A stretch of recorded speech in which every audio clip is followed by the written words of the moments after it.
unstable Yemen. We support their commitment to reform, and we continue to focus on delivering humanitarian assistance to all those in need in Yemen, and using every diplomatic lever alongside our international partners to advance peace. The recent escalation of tensions in southern Yemen threatens to undermine those goals. We therefore welcome calls by Yemen's president for a dialogue addressing these issues and Saudi Arabia's offer to host a conference. We will continue to support efforts to achieve a swift diplomatic resolution. Abdusam Mohammed. Thank you, Mr. Speaker. In the context of what the UN Special Envoy has described as a rapidly worsening humanitarian and economic crisis in Yemen, does the Minister welcome the forthcoming Southern Dialogue Conference led by Saudi Arabia, supported by the Arab League and the GCC, and will he set out how the UK as penholder on Yemen is supporting this process to deliver a tangible roadmap for a way forward that addresses the aspirations of southern communities? Minister. Mr. Speaker, I do welcome Saudi Arabia's Southern Dialogue Conference. It's supported by the Arab League and the GCC, and it is a vital step amid a worsening humanitarian and economic crisis. As UN penholder, the UK is actively supporting this process through sustained engagement with Saudi leaders, the UN Special Envoy and regional partners to help shape a credible roadmap that reflects southern communities' aspirations. David Mundell.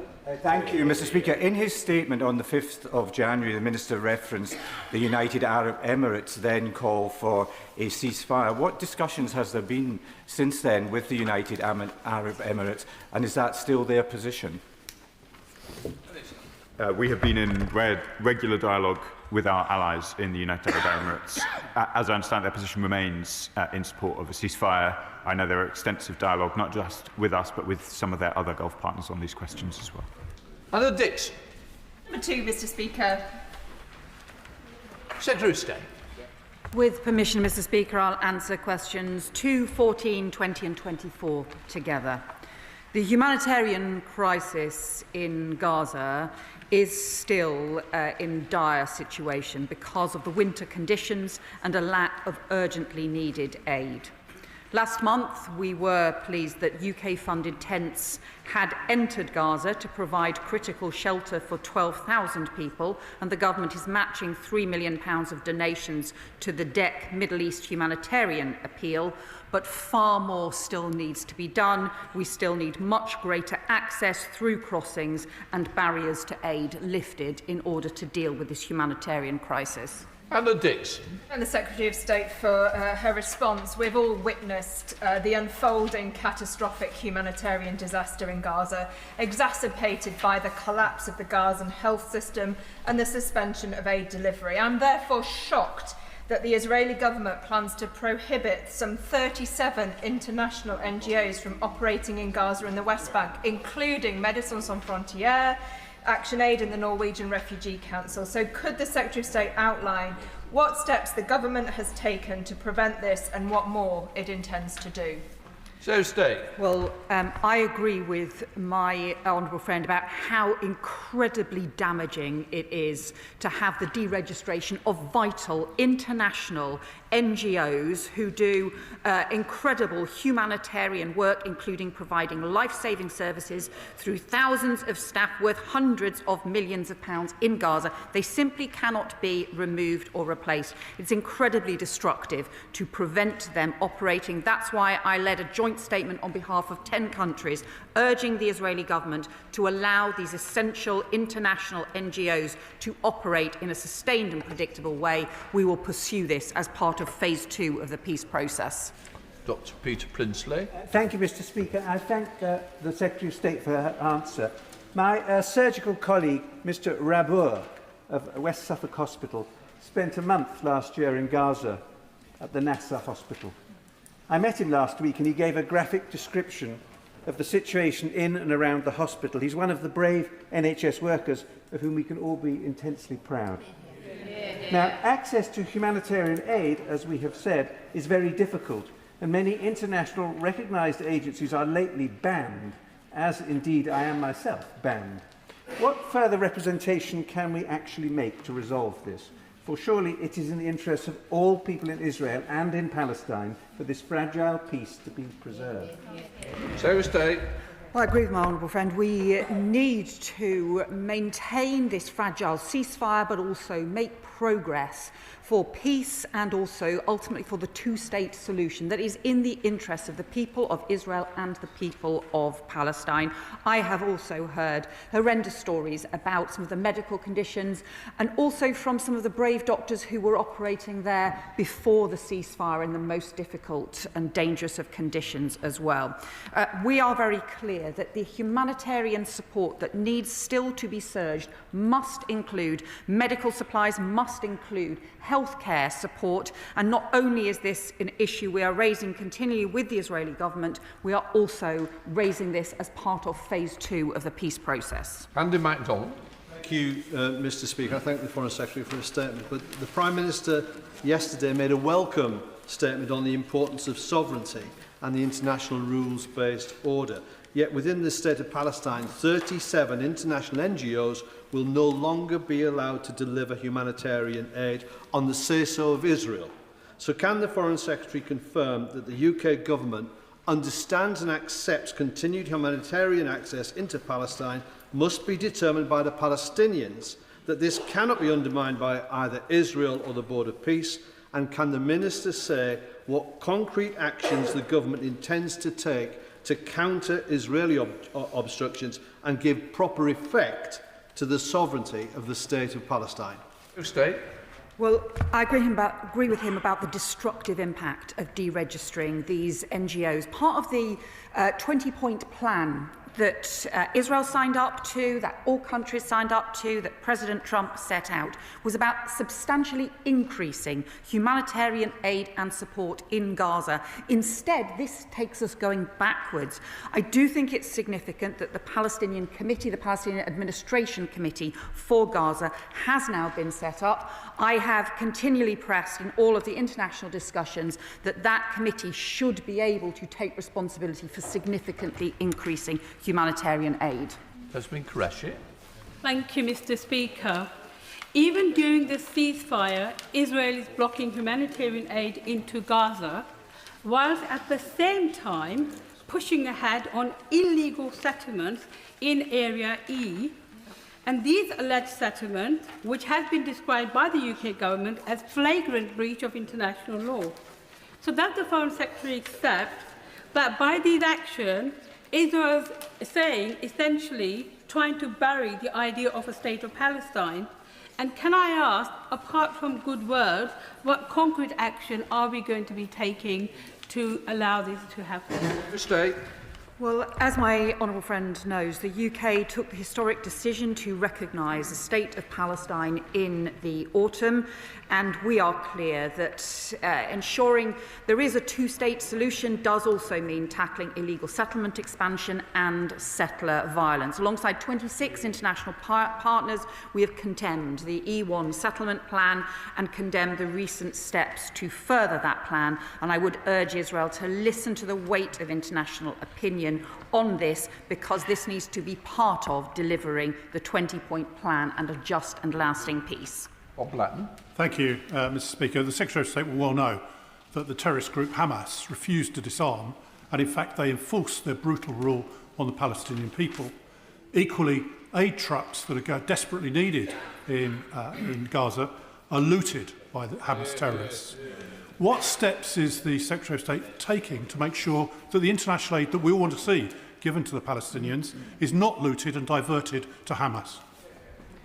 Well, I think the honourable member raised two important issues there, because we do agree that the decommissioning of Hamas weapons is a central and crucial part of the 20-point plan.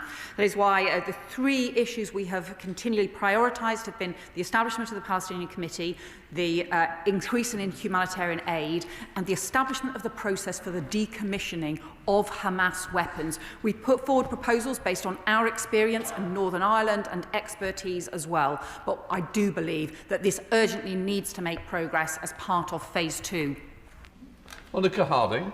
Mr. Speaker, there are reports that today, this morning, Israeli security forces arrived in the Sheikh Jarrah UNRWA compound in occupied East Jerusalem. Security guards were forced out of the premises and bulldozers subsequently entered the compound and began to demolish UNRWA buildings, and the demolitions are ongoing.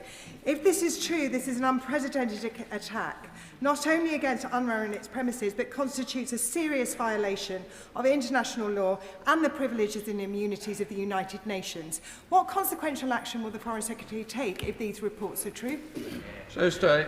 Well, we have already had previously issues last month with issues involving the Israeli authorities entering UNRWA's compound in East Jerusalem without prior authorization, and UN premises are inviolable under international law. So we have already raised this and condemned this, and it is immensely important that everyone recognises the important role that UNRWA plays. This year, the UK has committed 27 million to help UNRWA scale up life-saving aid, including food, water, shelter and medical care. Dr. Andrew Morrison. Thank you, Mr. Speaker. Pressure on the UK to join the expensive and dodgy-looking Gaza Board of Peace has been ramped up overnight by President Trump's messaging. Will the government politely decline the Gaza Board of Peace whilst reviewing its position on Chagos, given the US intervention overnight? So stay. Slightly contorted question. On the issue, as the honourable member will know, that the Board of Peace proposal was originally part of the 20-point plan around Gaza. The proposals that have been put forward now are very different from what had been previously expected around Gaza. So it's right that there are further international discussions underway on this, and all of those details are being discussed. We will see where that ends up. What I would say is, though, I think the critical issue now is the support for the Palestinian Committee, because Gaza should be run by the people of Gaza, by Palestinians, free from Hamas. And that is the crucial thing now that we need to support and ensure that they have not just the humanitarian support, but also the decommissioning of weapons and the support for their long-term future. Vicky Slade. Thank you, Mr. Speaker. The irony is, of course, that we already have a Board of Peace. It's called the UN, and President Trump is undermining it at every step. 5 days ago, a group of 22 UN experts deemed the ban on the international NGOs as part of a systematic assault on humanitarian operations and a step in a deliberate dismantling of Gaza's lifeline. 21 children have died of extreme cold in recent days. 7,000 tents have been swept away due to weather conditions. Foreign Secretary, we need to do more directly. If these NGOs can't do it, what is the government doing to get tents and shelter and heating into Gaza? Well, nothing can replace the UN or its charter. Let us be clear about that. It's the bedrock of multilateral cooperation and international law. And I met the Secretary-General of the UN this weekend to reaffirm our support for the UN and the work that it does as part of the marking 80 years of anniversary of the United Nations this weekend. On the humanitarian issues, look, over 3,000 people have been affected by a new wave of heavy rains and strong winds across the Gaza Strip, even just over the last week, with huge concerns about hypothermia, collapsing shelter structures as well. That's why I also discussed with Tom Fletcher from the OCHA about what more we can do to ensure that support is being got into Gaza, and this has to be a priority for phase 2 of the peace process. Gareth Thomas. Mr. Speaker, as my right honourable friend has just alluded to, there are hundreds of thousands of displaced families in Gaza living in torn tents and roofless homes, exposed to the rain, freezing temperatures and with further storms due. So what further steps will she be able to take to persuade the current Israeli government to allow in the materials necessary for more robust shelter, particularly and immediately for families with young children? Foreign Secretary. Well, my honourable friend is right to raise the importance of this, because when you look at really the flimsy shelters that families are in, despite the terrible flooding that they have seen, despite the winter conditions, the impact that this is having, and also contributing to disease and further displacement as well. So we are continuing to urge the Israeli government to change their restrictions that allow the better quality quality, the provisions, the construction into Gaza, and to make sure that we can get those basic humanitarian needs met. That was the commitment that was made as part of the 20-point plan, not just by Israel, but by all countries. We need action to support that. Dr. Charles. Thank you, Mr. Speaker.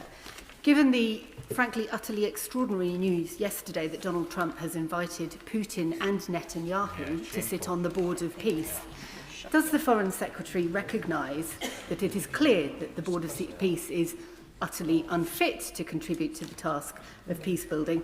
It also doesn't include any Palestinians and almost no women. Does she recognise that it is inappropriate for Britain to participate in it, or indeed Brits? And what does she suggest as an alternative? Foreign Secretary. Well, let's be clear. I think the most important organisation networks now for the future of Gaza is the Palestinian Committee, the National Administration Committee for Gaza, made up of Palestinians. Gaza should be run by Palestinians. That is crucial, and that is what we should now be supporting to take forward. And then on the wider question, let's be clear, Putin is not a man of peace, and I don't think he belongs in any organisation with peace in the name.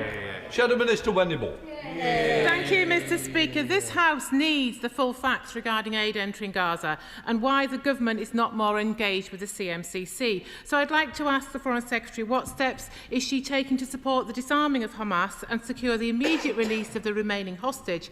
And following White House announcements on the Board of Peace, including Tony Blair, can she confirm what UK input there has been, whether any UK ministers will be involved, and give a clear assurance that the UK would reject President Putin being on the board, given his illegal invasion of Ukraine and alliance with Iran?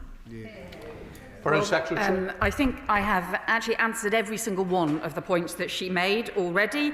If she had listened on the decommissioning of Hamas weapons, in fact, we have been one of the leading countries to drive a process of putting forward proposals for the decommissioning of Hamas weapons. We are working with other countries to do so, and we will continue to do so because we think that this is a priority.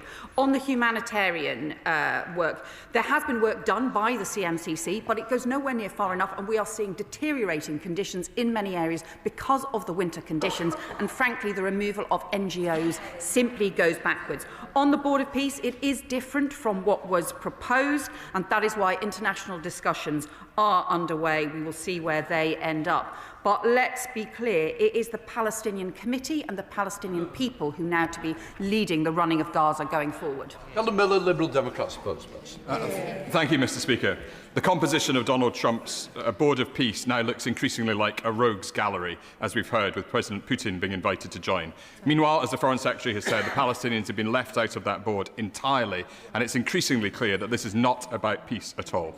I have two specific questions to the Foreign Secretary, which she has not yet answered. Can the Foreign Secretary tell the House whether government ministers have spoken with Tony Blair about his role? And will the Foreign Secretary categorically condemn these current plans and call instead for the United Nations to lead peace-building and reconstruction efforts in Gaza, with Palestinians at the heart of this? Foreign Secretary. Well, we strongly support the role of the United Nations, and that is why, in fact, many of these points were set out as part of a UN Security Council resolution which had widespread support, because we think it is important to have the underpinnings not just of the UN, but international law more widely, but also to maintain that international consensus that we need to move to the next phase. These proposals that have been put forward are different from what was described and actually are not focused on Gaza. We think the focus now for Gaza has to be on the Palestinian Committee and on key practical issues like the surging of humanitarian aid and also the decommissioning of Hamas weapons. Our focus needs to be on the practical next steps, and we will work with everyone to make sure that that happens. Question number 3, Mr. Speaker. Foreign Secretary. Mr. Speaker, as I set out in the House yesterday, we continue to support the people of Greenland and to make clear that the sovereignty of Greenland is a matter for the future of Greenland, is a matter for the Greenlanders and for the Danes alone. And we are working to increase the support for security across the Arctic region, and that was why I visited Norway and Finland this week. And, Mr. Speaker, can I apologise that if, with your permission, that was a grouped answer to questions 3 and 7 together. Thank you, Mr. Speaker. Yesterday, the Prime Minister attempted to justify the hesitant approach to Greenland, the US and the EU as an attempt to preserve the national interest. Yet there was nothing in the national interest about Brexit, a false hope deal that has left us far away from our European friends, desperately clinging to a US administration who don't care about our national interests. So does the Secretary of State agree with me that the UK are nothing but a cork in the ocean, bobbing around at this moment of international crisis, neither here nor there, and all because of a disastrous, isolationist, self-sabotaging Brexit? Foreign Secretary. What I say is the UK works with our NATO allies, some of whom are part of the EU, some of whom, like us and Norway, for example, where we have some of our closest partnerships, are not. But we believe that this is about strengthening our Arctic security, because the Arctic is the gateway for the Russian Northern Fleet to threaten the UK, to threaten Europe, but also to threaten the US and Canada as well. So Arctic security is a transatlantic security issue. Manderson. Speaker, and I thank the Foreign Secretary for her statement yesterday. I welcome the renewed recognition of the Arctic's strategic importance to Europe's collective security and the need for NATO as a whole to develop a more credible deterrence posture. Can she provide a further update to the House on how the government is using its diplomatic influence within NATO to drive a more coherent long-term strategy for Arctic security rather than relying on individual national responses? Foreign Secretary. I welcome my honourable friend's question. We have proposed a stronger role for NATO on Arctic security. So just as NATO currently has a successful Baltic sentry and an Eastern sentry, we are arguing for an Arctic sentry that brings together the operations, the intelligence sharing, the coordination for countries right across the Arctic, and also countries like the UK, who are heavily affected by Arctic security, even though we are not part of Arctic security. And that is why we are substantially increasing our presence in northern Norway and working with Norway on new groundbreaking frigates. Colin Miller, Liberal Democrat spokesperson. Thank you, Mr. Speaker. With his threats against Greenland and now against her partners, including the UK, Donald Trump has driven a presidential motorcade through NATO and the entire system of post-war security. I'm pleased that the Prime Minister yesterday made his objections to Trump clear, but words are not enough. We must show President Trump that his actions have consequences and that we will do this in concert with our allies, as we are much stronger when we stand together. Yesterday, the Prime Minister ruled out the idea of preparing retaliatory tariffs to use only in the event that the President carries through with his threats on the 1st of February. Does the Foreign Secretary agree with me that we should take no options off the table when dealing with a corrupt bully like President Trump? Foreign Secretary.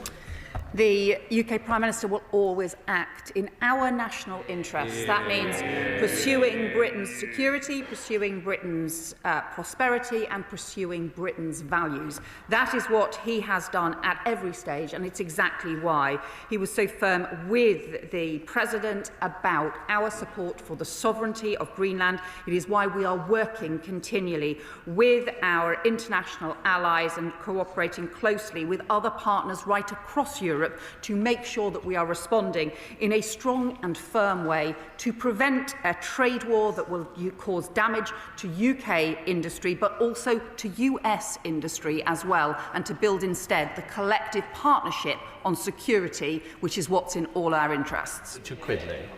Mr. Speaker. Minister. Thank you, Mr. Speaker. There is no place for forced labour in our global economy, especially when the victims are so often women, children and persecuted minority groups.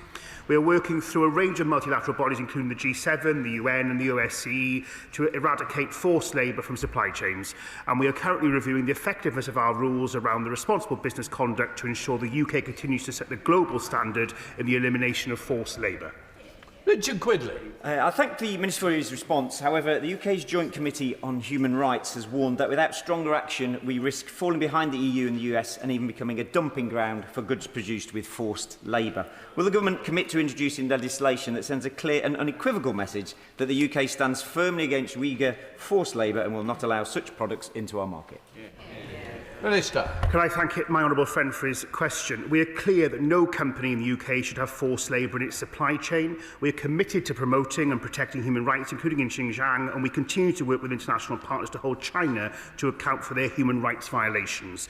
The government's review of responsible business conduct is considering a range of policy options to tackle forced labour.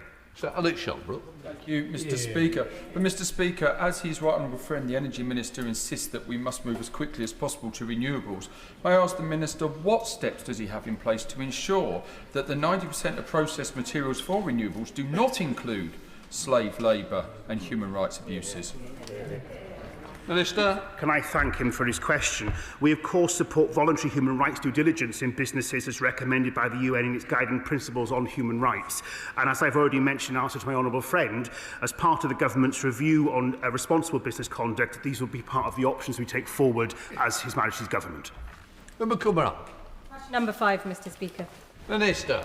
Well, thank you, Mr. Speaker. And we work closely with our international partners to deter and disrupt those responsible for malicious cyber activity. And to date, 42 international partners have supported UK activity to expose cyber threats. 74 countries are members of the Counter Ransomware Initiative led by the UK, and 27 countries have publicly endorsed the UK and France Pall Mall Code of Practice, which aims to tackle cyber proliferation intrusion tools. Mr. Speaker, the Minister will remember that when the Russia-backed Lockbit cybercrime network was smashed in 2024, it was the direct result of intensive collaboration between the United Kingdom, Europe and the United States, working together to defend Europe from Russia's hybrid attacks, which only seek to weaken our role in the world. Is this not a reminder that we are all safer on both sides of the Atlantic when we work together and never forget where the real threats to our national security come from? Minister. Well, I wholeheartedly agree, Mr. Speaker, with her remarks, and indeed they echo the remarks we heard this morning from the Speaker of the House of Representatives with you, Mr. Speaker, about working together as close allies and across NATO, and it's good to welcome guests here today from the NATO Parliamentary Assembly too. But she's absolutely right to raise this issue, as evidenced by the 2024 Lockbit and the 2025 Media Land sanctions packages. The UK works closely with key partners and remains committed to using all available tools to defend against cyber threats, and coordination with Australia, with the EU, with the United States and other allies demonstrates to adversaries we will not tolerate these assaults on our public and private institutions and our democracies. Jim Shannon. Thank you, Mr. Speaker. Can I thank the Minister, as always, for his very comprehensive response. When it comes to ransomware and what we're trying to do in technology, Northern Ireland leads the way in cybersecurity, South East of England leads the way in cybersecurity, but it's always advancing. The Minister has responsibility to ensure that we're protected. I know that. At the same time, we need to ensure that the technology moves forward to equal our enemies or to outdo them. Can the Minister give us some assurance that that will happen and that Northern Ireland will be part of that? Thank you. Minister. Well, he rightly extols the virtues and skills of the excellent workforce in Northern Ireland and indeed across the UK on these issues. And I've had the pleasure, Mr. Speaker, of meeting with a number of cybersecurity companies. We're doing all we can to increase the skills chain and make sure that we can keep those steps ahead of our adversaries, because we will not tolerate this activity. It hits consumers and individuals here in the UK, it risks our national security, and we will work with others to defend this country. Shadow Minister Andrew Sterling. Thank you very much, Mr. Speaker. Iran is a cyber menace, committing digital warfare against democracies around the world and its own people, cutting internet most recently from its own citizens to hide the scale of the atrocities it is committing.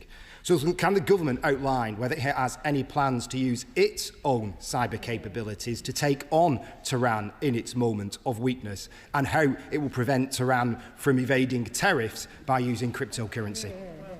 Minister. Well, can I welcome him, perhaps as his unexpected elevation, but welcome him to his position and thank him for his important question, which is on a very, very serious matter, which is the threat from our adversaries. And he is right to point out Iran. There are, of course, many others who are attempting to damage our national security, to hit consumers and individuals here in the UK. He will understand I'm not going to go into operational details on any matter relating to our cyber defences, but he can be assured that we keep the activities of our adversaries very, very closely in our mind, and we are taking steps to make sure we can defend this country against all threats from wherever they come. Blake Stevens. Question number 6, please, Mr. Speaker. Minister. Well, Mr. Speaker, the Chagos Archipelago Marine Protected Area is one of the world's most important marine environments. Has been rightly been recognised by members across the House, and both the UK and Mauritius are committed to its protection.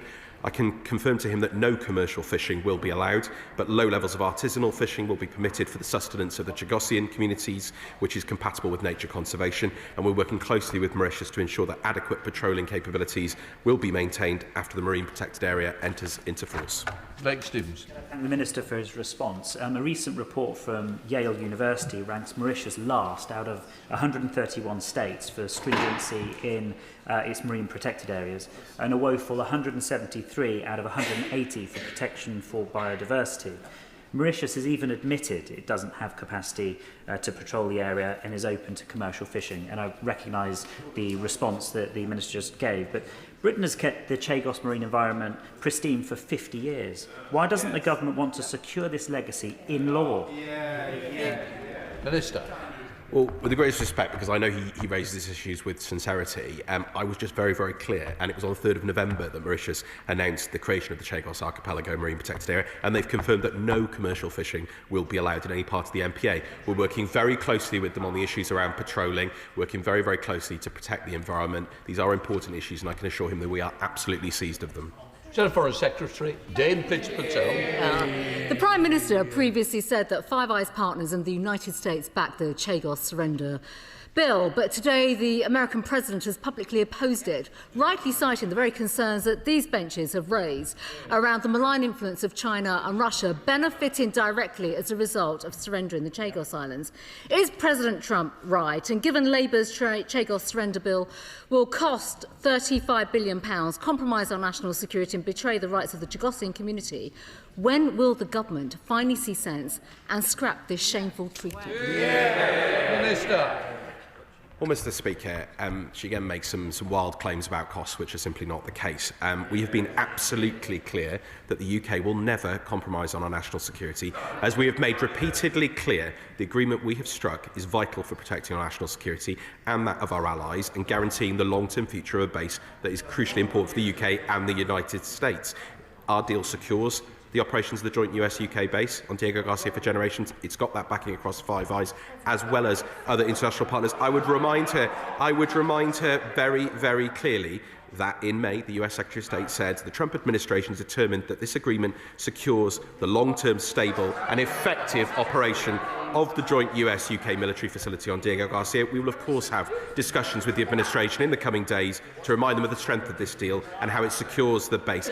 And I am surprised these comments have been made, obviously, in the context of difficult conversations about Greenland, which she joins us with in standing for their sovereignty and self-determination and reflection. And I would just urge her to be a little bit more reflective in her comments. Douglas McAllister. Thank you, Mr. Speaker. Question number 8. Minister.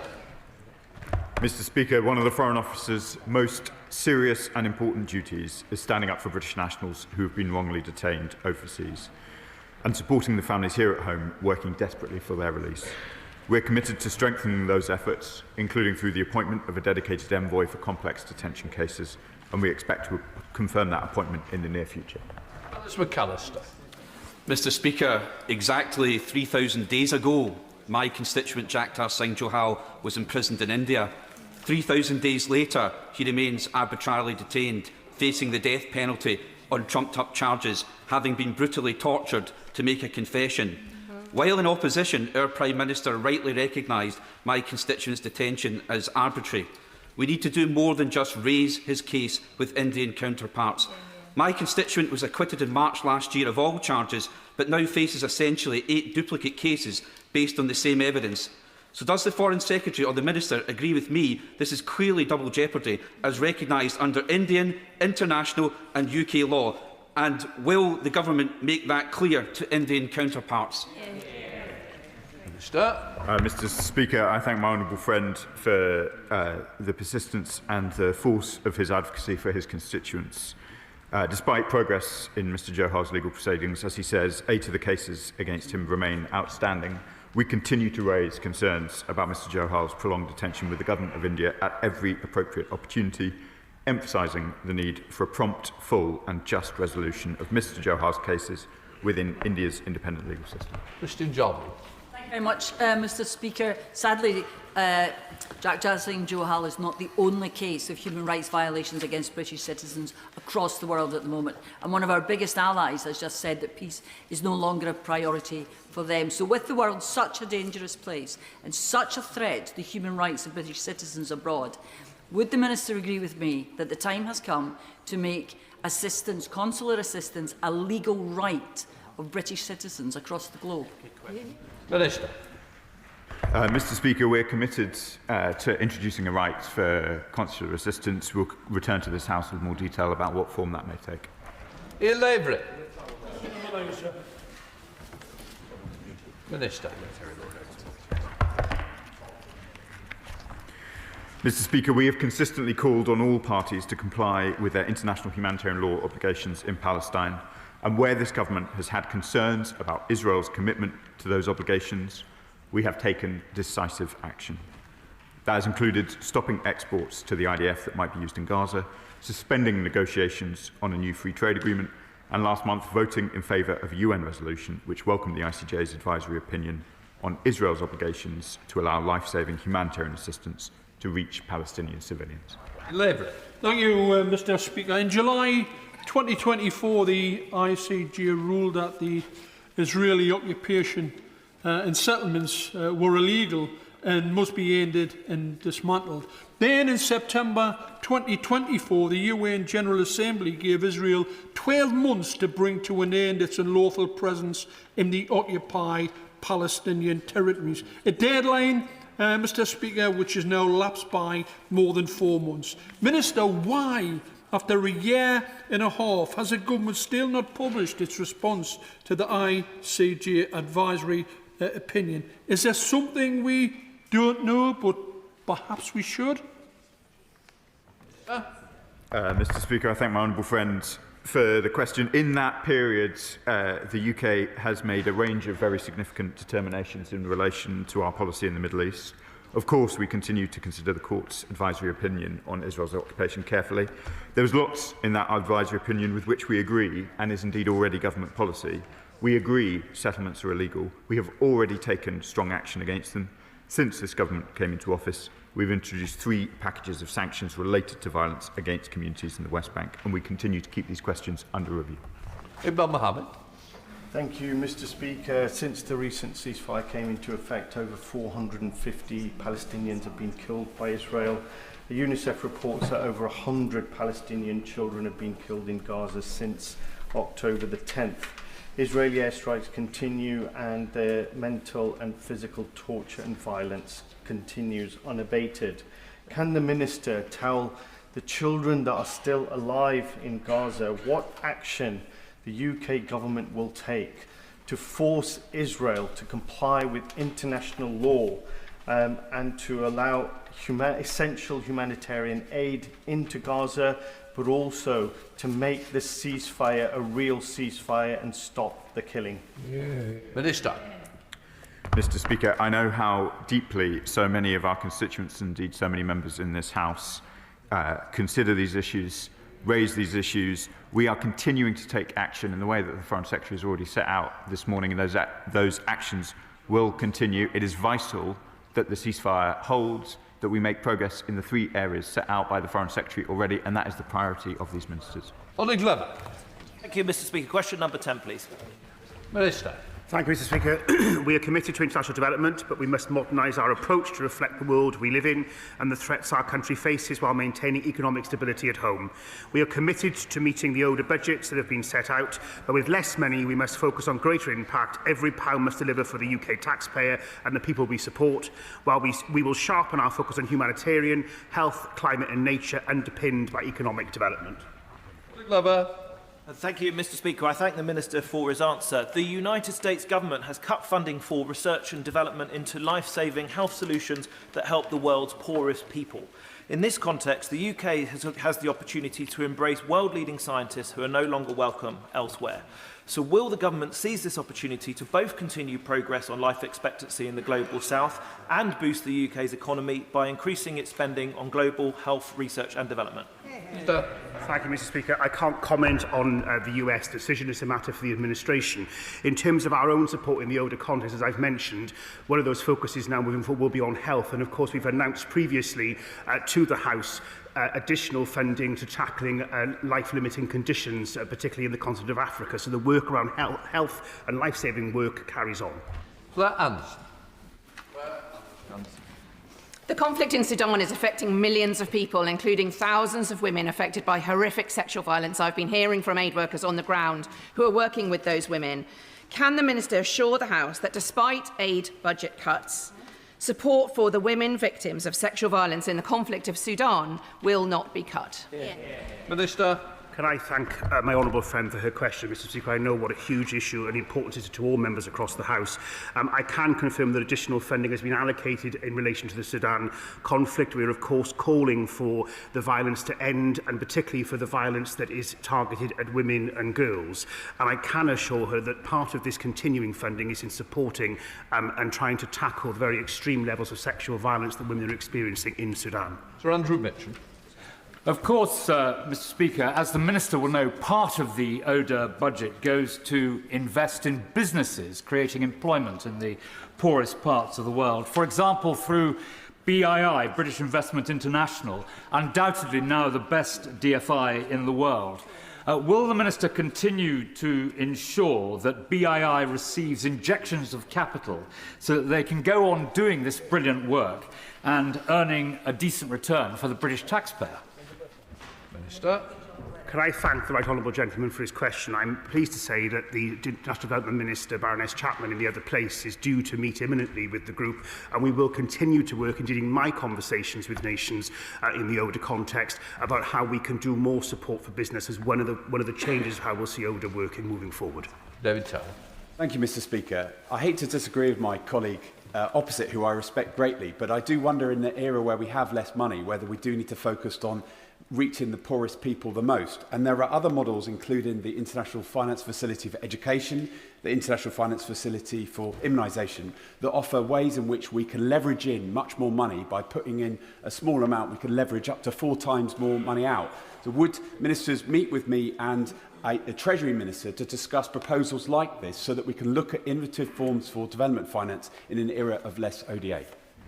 Minister. Can I thank my honourable friend for his question, Mr. Speaker? I'm, of course, more than happy to meet with him as diaries allow. Keir Starmer. Number 11, please, Mr. Speaker. So stay.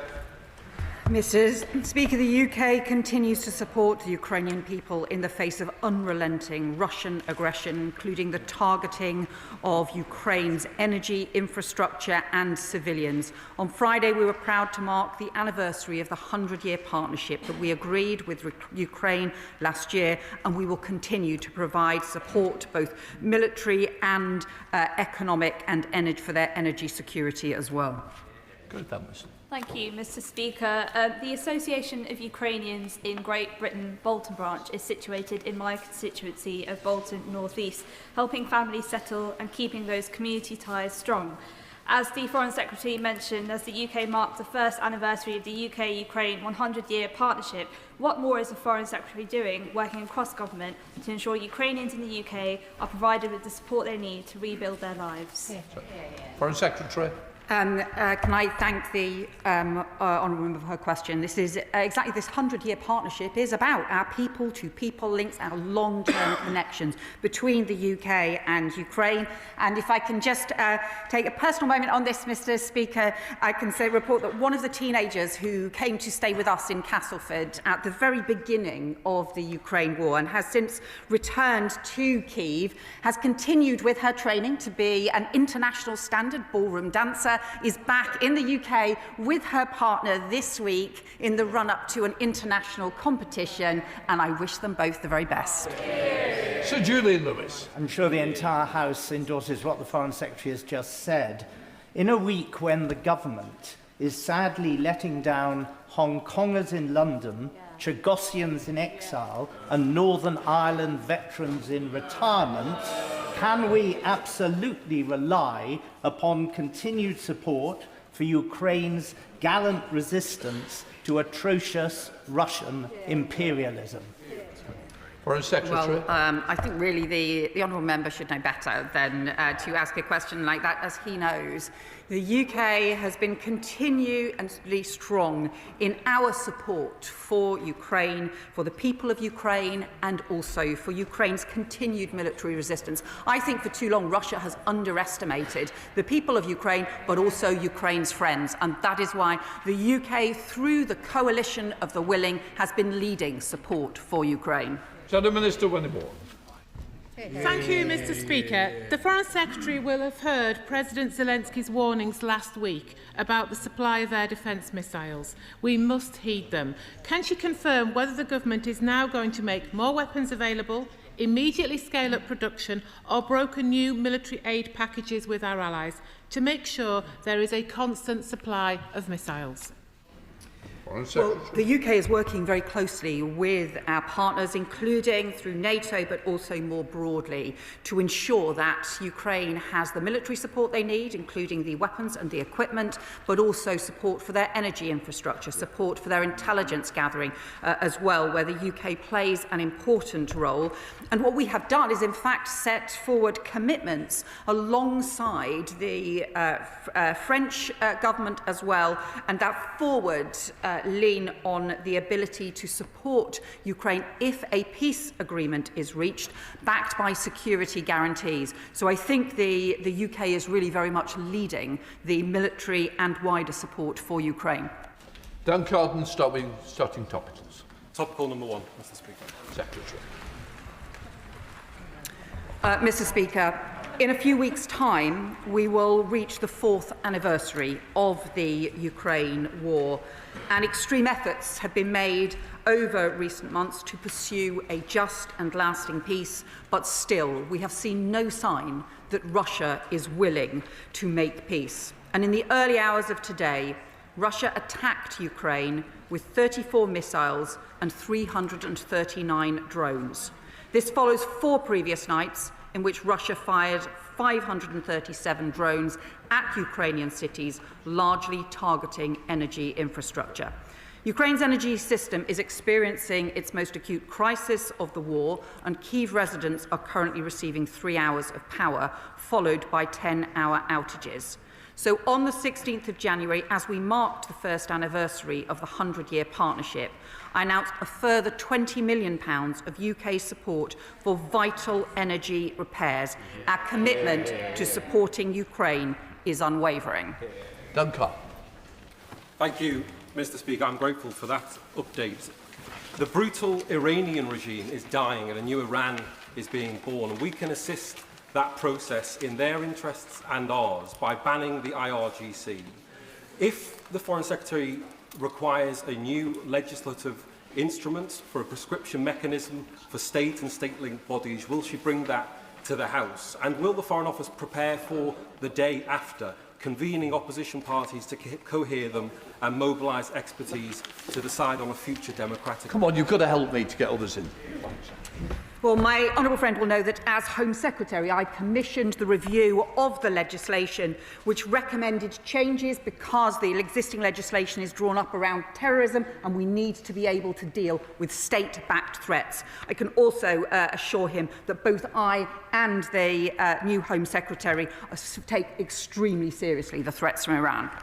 Foreign Secretary Dame Patel. Speaker, the government has just given planning permission to the new Chinese superb embassy, and it's 240 pages, and there it is for us to read.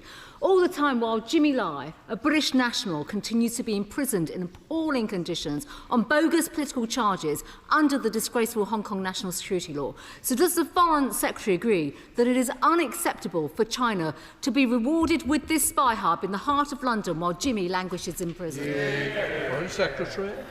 Well, the Shadow Foreign Secretary will know that we have made the strongest of criticisms of the decision on Jimmy Lai. We continue to pursue this issue with the Chinese government and to stress the urgent need for him to be released immediately on humanitarian grounds.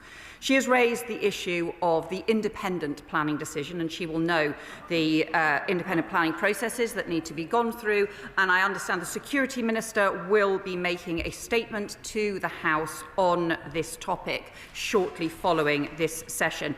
All I would point out to her is that diplomatic consent was given by her hero, Boris Johnson. She had many years as Home Secretary to pursue any concerns that she had. Mr. Speaker, in light of her remarks and the fact that Jimmy Lai's sentencing is expected soon, does she agree that when the Prime Minister goes to Beijing and goes to kowtow to Beijing and he comes back with no movement on Jimmy Lai's release, should that trip be regarded as a failure of British diplomacy? Foreign Secretary. Well, we believe it is exactly because we have deep concerns on issues around Jimmy Lai and the need for his urgent humanitarian release, but also on wider security issues that we should engage with the Chinese government. Refusing to engage with the Chinese government when we have such serious issues and concerns would actually be irresponsible. Rinder Singh Jalsan. Thank you, Mr. Speaker. I recently visited the Lodge Community Centre in West Bromwich to meet with 5 of the 25 young people who had arrived in the UK from Gaza to receive specialist medical attention, and they were present there with their families at a fund day put on by the Yemeni Community Association. I spoke with them about their experience in Gaza, their journey here and here in the UK. So can the Minister tell the House what learning has the Department taken from the programme so far, in particular the support required by the young people and their families whilst they're in the UK, and is it the intention to expand the project further? Minister.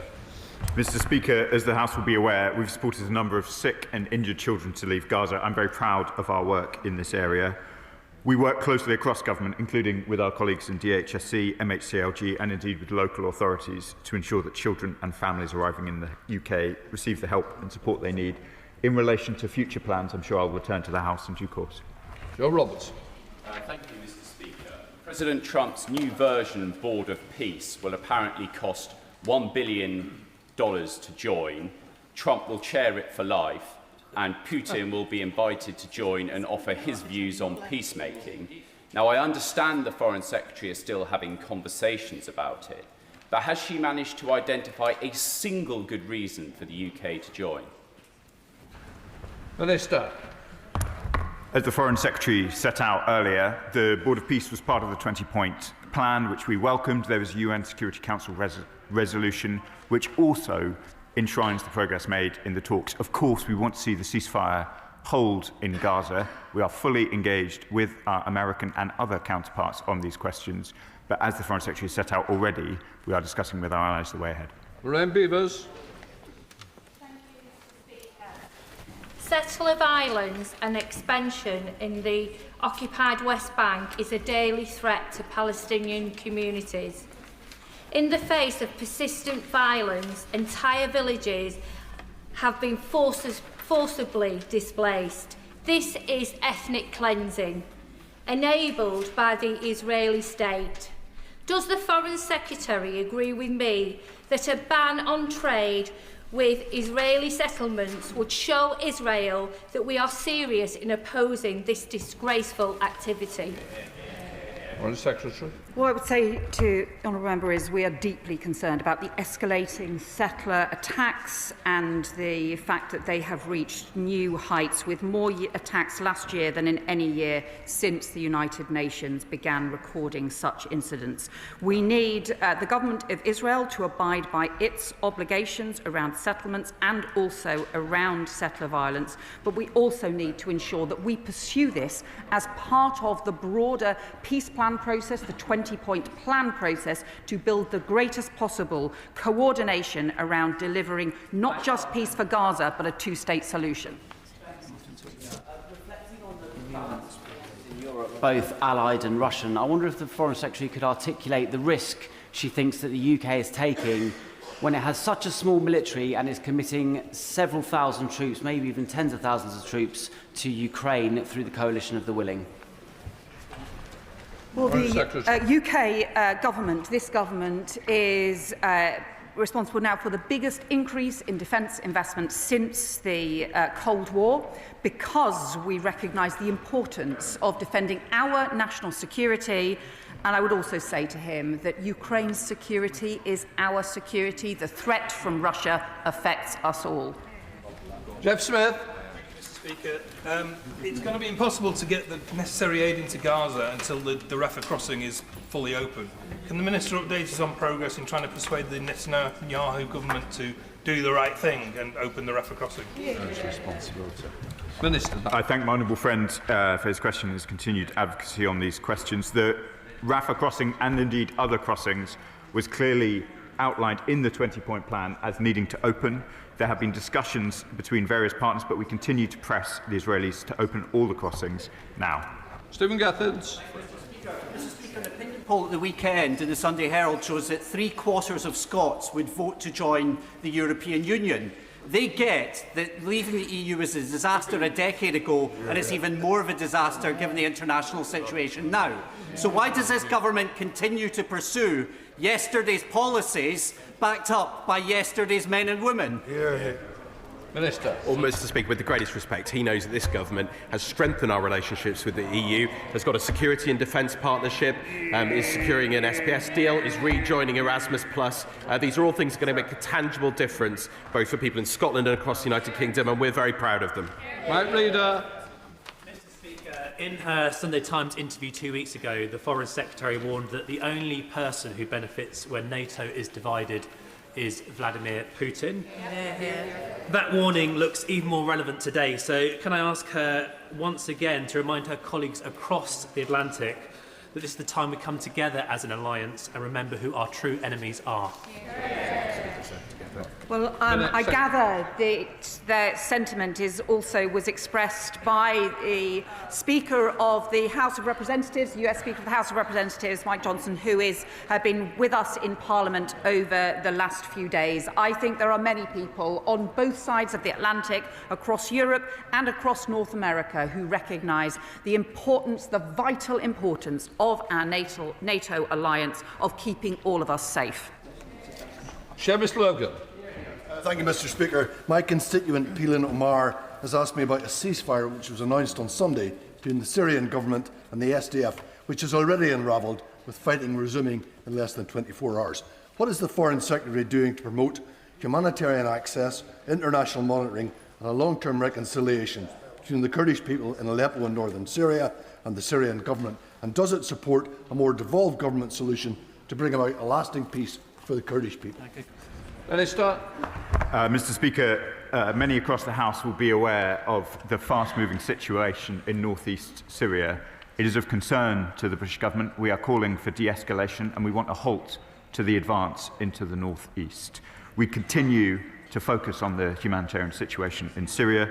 Over 16.5 million people are in need of humanitarian assistance, and we are delivering up to £104 million of assistance this year.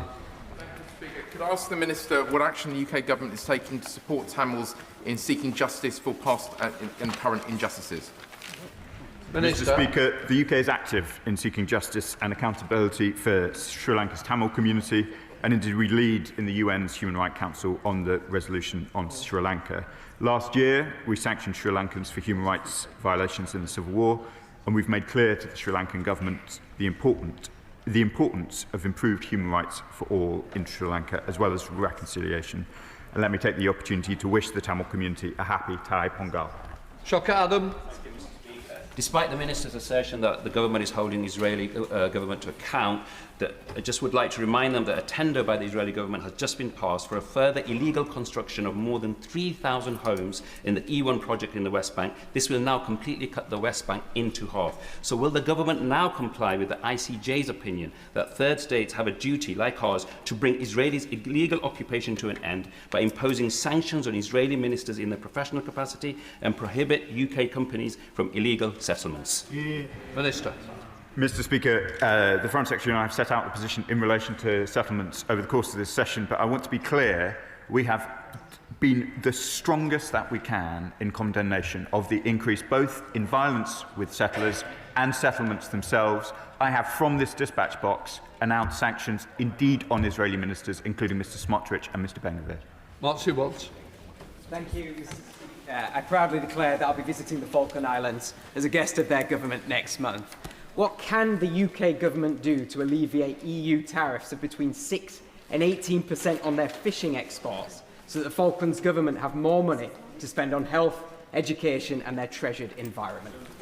Minister. Well, Mr. Speaker, we remain strong defenders of the Falkland Islands as part of our great British family globally, and I was pleased to speak with the new Legislative Assembly just the other day. It's, of course, the Brexit deal that the previous government negotiated that left the Falklands out when it comes to tariffs, but we continue to work very closely with them on a range of trade and tariff issues and have done so successfully in relation to the United States. Jeremy Corbyn. Thank you, Mr. Speaker. The Israeli occupation of the West Bank has resulted in almost 1,000 deaths over the past year and a half. The loss of villages, the loss of life and the continued enabling of settler violence against ordinary Palestinian people in their villages. And this morning there are reports that the Israeli Defence Force is now demolishing UNRWA headquarters in Jerusalem. When is the British government going to do something serious with sanctions against Israel for their continued illegal occupation of the West Bank? Minister. Mr. Speaker, I think I answered the substance of that question in the last answer. We are aware of the reports in relation to the UNRWA headquarters in East Jerusalem, and as the Foreign Secretary set out already, we're taking them very seriously indeed. Thank you, Mr. Speaker. Over 900 doctors have been killed by the Iranian regime since 1979. A leading medical union warns that the Iran state health system is near collapse and medicines are increasingly scarce, leaving children vulnerable for basic care. Does my right honourable friend agree that urgent international action is needed to hold the regime to account, particularly for the devastating impact on paediatric care? Foreign Secretary. Well, my honourable friend is right to raise the deep humanitarian concerns from not having adequate health care in Iran. Their point comes after we have also seen in recent weeks the most brutal of killings by the Iranian regime and the deep concern about the safety of protesters. I can also report to the House we have secured a special session of the UN Human Rights Council in Geneva to take place on the 23rd of January, and that will also be an opportunity to raise exactly these issues. Mark Pritchard. Last year, President Trump, when he was frustrated with President Zelensky, withdrew for a short period intelligence sharing with Ukraine. Can the Foreign Secretary, overseas GCHQ and MI6, assure the House and my constituents that should such a threat at some point develop from the White House, that intelligence sharing will be withdrawn, even for a temporary period, with the United Kingdom, that the Foreign Secretary will remind the US President and her counterpart that this Five Eyes partnership keeps Americans safe every single day of the week as well? Foreign Secretary. Well, I can say to the honourable member that I first had visits in Washington about the strengths of the Five Eyes partnership and meetings, including meetings with the CIA and others, more than 25 years ago.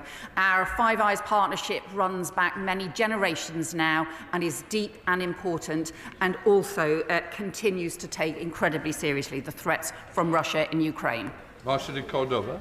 Thank you, Mr. Speaker. With 2 out of 3 FCDO-funded programmes dedicated to disability inclusion coming to an end this year, what targets will this government set to ensure that its remaining programming will prioritise and can be accessed by disabled people, 80% of whom live in the Global South? And can the Minister also offer some assurances that there will be sufficient capacity within the FCDO to support disabled people across the globe? Minister. Can I thank my honourable friend for her question? The UK has long promoted global disability rights, and our global programmes are supporting disability inclusion in health, education, employment, plus access to innovative assistive technology. In addition to our work mainstreaming disability inclusion across FCDO's priorities, the UK is co-chairing the Global Action on Disability Network to strengthen international coordination on disability rights and accelerate this progress, including in the Global South. James Wilde. Thank you, Mr. Speaker. The Iranian regime is killing protesters in their thousands, and the communication blackout is enabling abuses to happen away from the public view. The Minister said yesterday they must restore the internet. What is the government doing with partners so we can hear the voices of these freedom fighters? Minister. As I said to the House yesterday, Mr. Speaker, we treat the blackout of the internet in Iran as a breach of the human rights of the Iranian people. We continue to work on this with our partners for the reasons that my ministerial colleagues have set out. I won't give further commentary on operational business. To Danny Chambers. Mr. Speaker, allies do not threaten each other, either military or economically, and so the whole House will be troubled by comments from the Trump administration over the last couple of days. What is the Foreign Secretary doing to communicate with our NATO allies to the Trump administration how unacceptable this is, and what are we doing to ensure the integrity of our NATO alliance? Foreign Secretary. Well, the honourable member will know the Prime Minister has spoken to the President. I have spoken to Secretary of State Rubio. As I set out in the statement yesterday, tariff threats are no way to treat allies, but it is also important now we strengthen our international cooperation on issues like Arctic security, whilst respecting sovereignty and collective security, and that means the sovereignty of Greenland at its heart. John Whitby. Speaker, Israel is the only country in the world that automatically and systematically prosecutes children in military courts, trying between 500 and 700 Palestinian children this way each year. According to Save the Children, these children are at serious risk of contagious disease, hunger and abuse. Can the Minister reassure me that the government is doing all it can to put pressure on the Israeli government to end this practice? Minister. Mr. Speaker, we are deeply concerned about the detention of Palestinian children by the Israeli military, and indeed about the allegations that he refers to. The UK calls for all reports to be fully investigated. The arrest and detention of children must follow due process in line with international juvenile justice standards, and we call on all parties to the conflict to grant the ICRC immediate and unfettered access. Andrew Rosenthal. Mr. Speaker, sir, will the Foreign Secretary explain that if, and rightly so, she supports the self-determination of the Greenlandic people as part of the Kingdom of Denmark, why does she not also support the self-determination of the Chagosian people to remain a British overseas territory? Foreign Secretary. I'll just say to the honourable member, he likes to call himself a patriot. He has just joined the party that is the weakest on Russia, a country that threatens our country, and led by a leader who has continued to question the role of Russia beginning the Ukraine war, the role of NATO, and also even in the Salisbury killings. I think he should look a little bit inwards before he tries to make points in here. Chair of the Select Committee, Sarah Champion. Thank you, Mr. Speaker. Foreign Secretary, given the scale of the FCDO planned budget reductions and significant staffing cuts, what assessment has been made of which policy areas will be deprioritised as a result of these measures? What redundancy mitigation steps have been undertaken in line with the 2016 civil service protocols, and how these changes are expected to impact both UK personnel serving overseas and country-based staff? Well, my honourable friend will know as that we have been doing extensive work to ensure that the Foreign Office is focused on the key priorities and also in delivering for the national interest. She will know too that there was an expansion in the staffing, including the UK-based staffing of the Foreign Office quite significantly over the previous 5 years, and actually it is right that we ensure the Foreign Office is now most focused on both the national security issues, the prosperity issues, and also many of the issues she and her committee are concerned about around international development as well, and will continue to provide information to her committee on this. Mr. Speaker, a 14-year-old child, the son of my constituent, Mr. Greaves, has been detained by the French state for 440 days. He's a British citizen with no dual nationality. He has had no schooling in that period of time, and most concerning of all, has not even received a single welfare visit by the British consulate, despite having been chased many times. So will the Foreign Secretary intervene personally in this case and meet with me to be able to secure a welfare visit? Mr. Speaker, I'll be happy to meet with the honourable gentleman to discuss the case. Thank you, Mr. Speaker. Last week, Uganda held elections. There were wide-ranging accounts of people being prevented from going to polling stations, ballot stuffing. In one polling district, there were more votes cast than there were electors. Now there's widespread violence, and the son of the so-called president of Uganda has threatened to murder the leader of the opposition, Bobi Wine, who lost the election. What can the Foreign Secretary tell me about the veracity of the elections, what she's doing to protect British citizens in Uganda and to ensure the safety of members of the NUP there as well? Can I thank him for his question? We have consistently advocated for peaceful and credible elections and encourage any disputes to be addressed through peaceful and legal means. In relation to the opposition leader, we've engaged across the political spectrum to advocate for peaceful elections, and including for the opposition candidates to be able to campaign freely and safely, and we continue to do so, including through our High Commission. Dr. Pinkerton.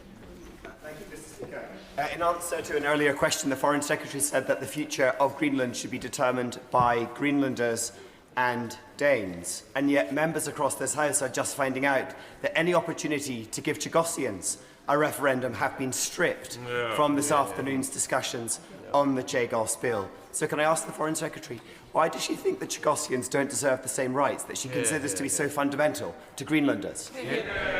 Well, Mr. Speaker, he knows we're going to be discussing these issues this afternoon. We'll have ample time to discuss them. He's got amendments down, and of course he knows that we've engaged extensively with Chagosian communities, and I have myself included. Thank you, Mr. Speaker.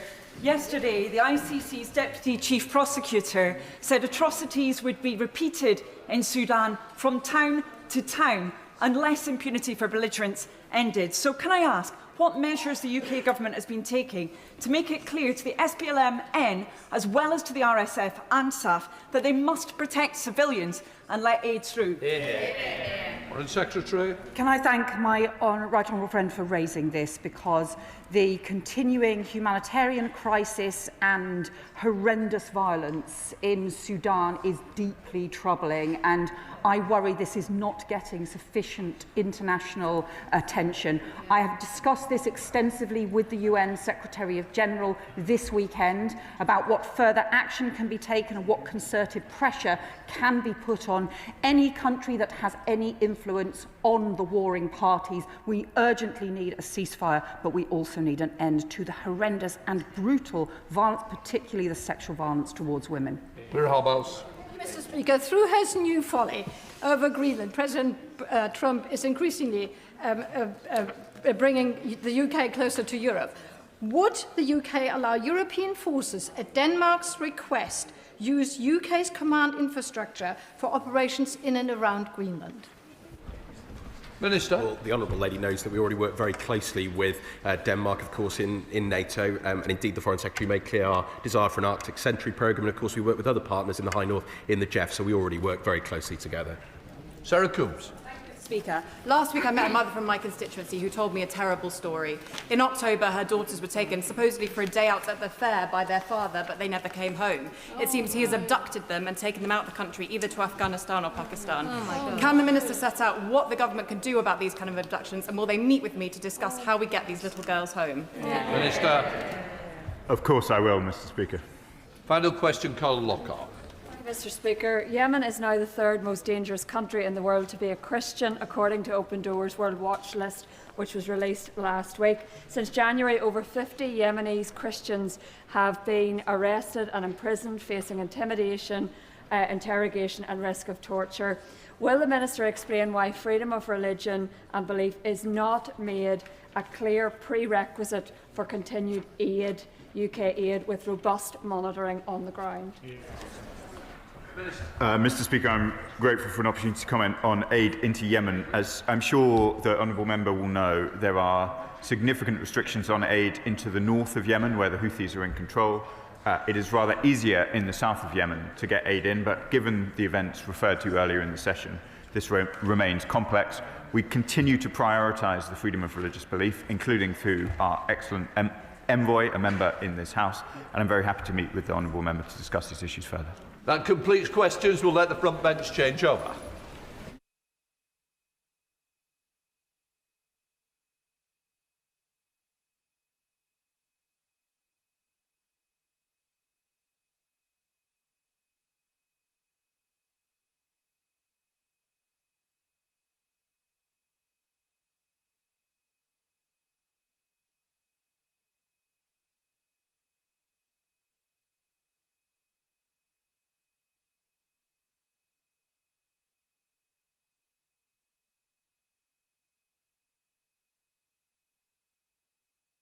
Right, we come to the first statement. Secretary of State, Liz Kendall.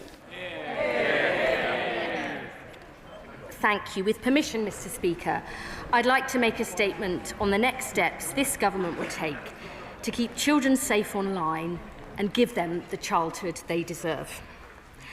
Last week, I said in this House that AI and technology have huge potential to create jobs and growth, diagnose and treat disease, transform our public services, and so much more besides. But this government knows we will only seize this potential if the benefits of technology are felt by all, not just a few at the top, and above all, if people know they and their children are safe online. We've already made significant progress on this crucial issue. The Online Safety Act brought in one of the most robust systems globally, with groundbreaking steps to tackle illegal content and activity and to protect children from harmful and age-inappropriate content. But we have long known there is more to do. My first act as Secretary of State was to make online content that promotes self-harm and suicide a priority offence. So platforms must take proactive steps to stop users seeing this material in the first place and to swiftly take it down if it appears. We have also made intimate image abuse and cyber flashing priority offences. And we've introduced an offence in the Crime and Policing Bill to criminalise AI models which have been optimised to create child sexual abuse material. 8 days ago, in response to the abhorrent and illegal spreading of sexualised deepfake images of women and children without their consent by Grok, I said we would uphold British values and British laws. That we would fast-track legislation making it an offence to create non-consensual intimate images, and that I would make this a priority offence under the Online Safety Act too. Since then, I am pleased to say X has announced it will ban the generation of intimate images of real people, something that will be carefully monitored, but which I and the government have welcomed. But, Mr. Speaker, the story does not end there. I know up and down the country, parents are grappling with how much screen time their children should have, when they should give them a phone, what on earth they are seeing online, and the impact all of this is having. Yesterday, I met with bereaved families who have suffered the most unimaginable tragedy as a result of what their children have experienced online. One of the most devastating discussions I've ever taken part in, and I pay tribute to their courage and dignity. I know that many parents are deeply worried about a whole range of other impacts on their children, the consequences for their mental health, their concentration and sleep, their sense of self-esteem, their ability to learn and to explore the online world without fear. We are determined to help parents, children and young people deal with these issues with a lasting solution that gives children the childhood they deserve, enhances their well-being and prepares them for the future. Last year, the government said, in response to the private member's bill on protecting children online, from my honourable friend, the member for Whitehaven and Workington, now Minister for Children and Families, that there would have to be further action on these issues. Since I was appointed to this role, I have been urgently considering this issue because keeping children safe online is a top priority for the government and me personally. Yeah. So today I can tell the House we will bring forward a swift 3-month consultation on further measures to keep children safe online. This will include the option of banning social media for children under 16 and raising the digital age of consent to stop companies using children's data without their or their parents' consent.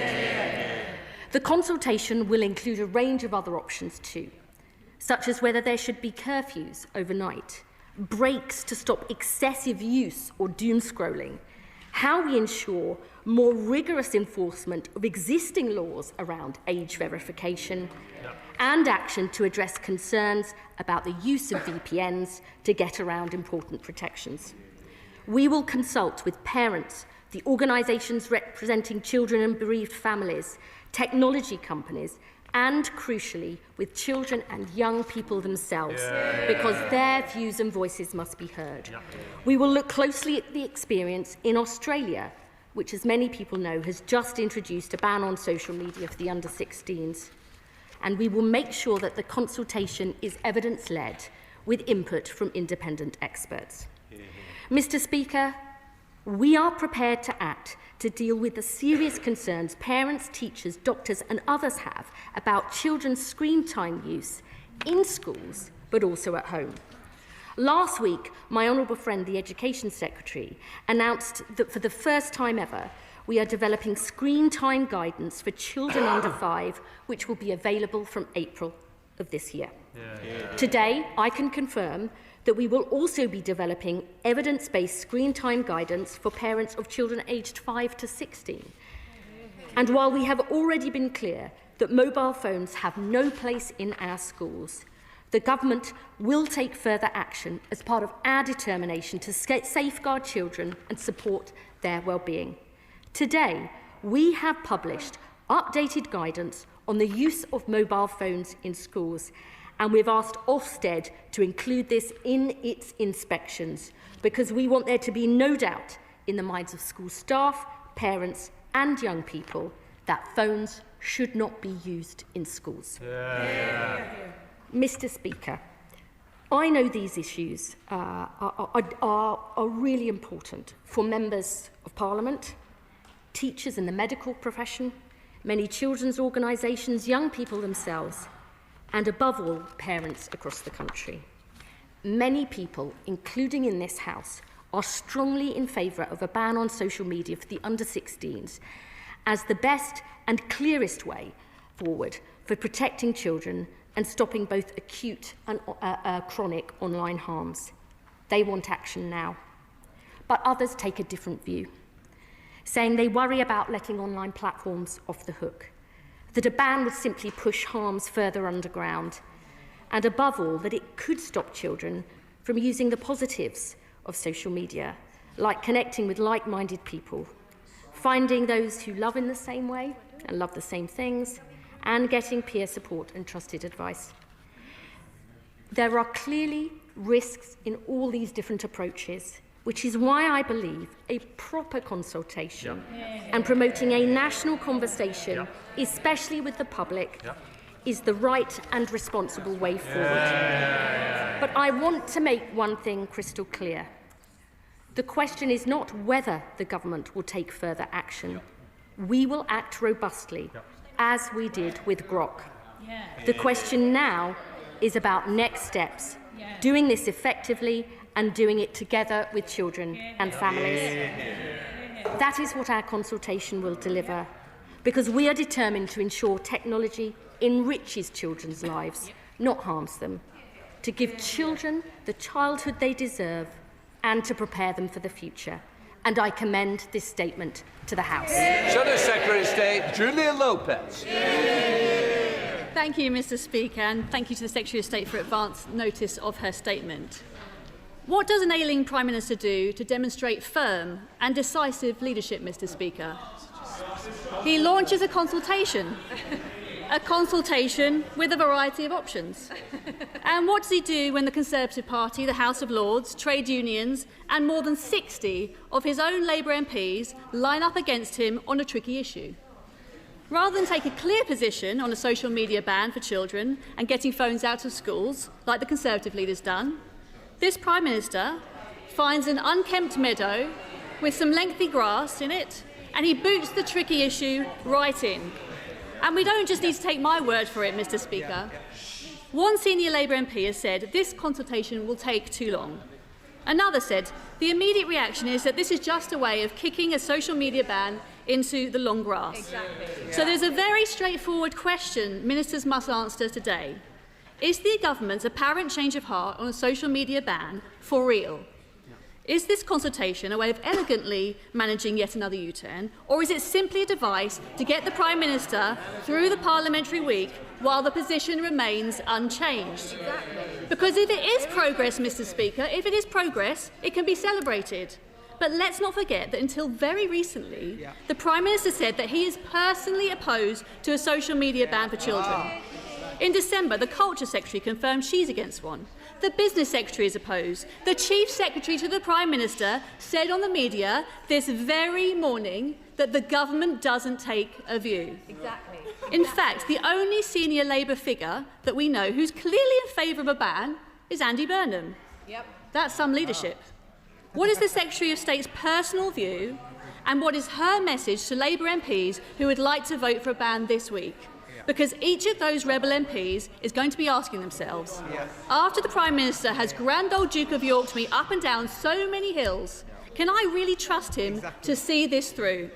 Especially when this same proposal was tabled previously and they voted it down, just like they voted down our amendment to the children's bill on a phone ban in schools, just like they were told not to support their own colleague, the Honourable Member for Whitehaven and Workington, when he put down a private member's bill on this issue.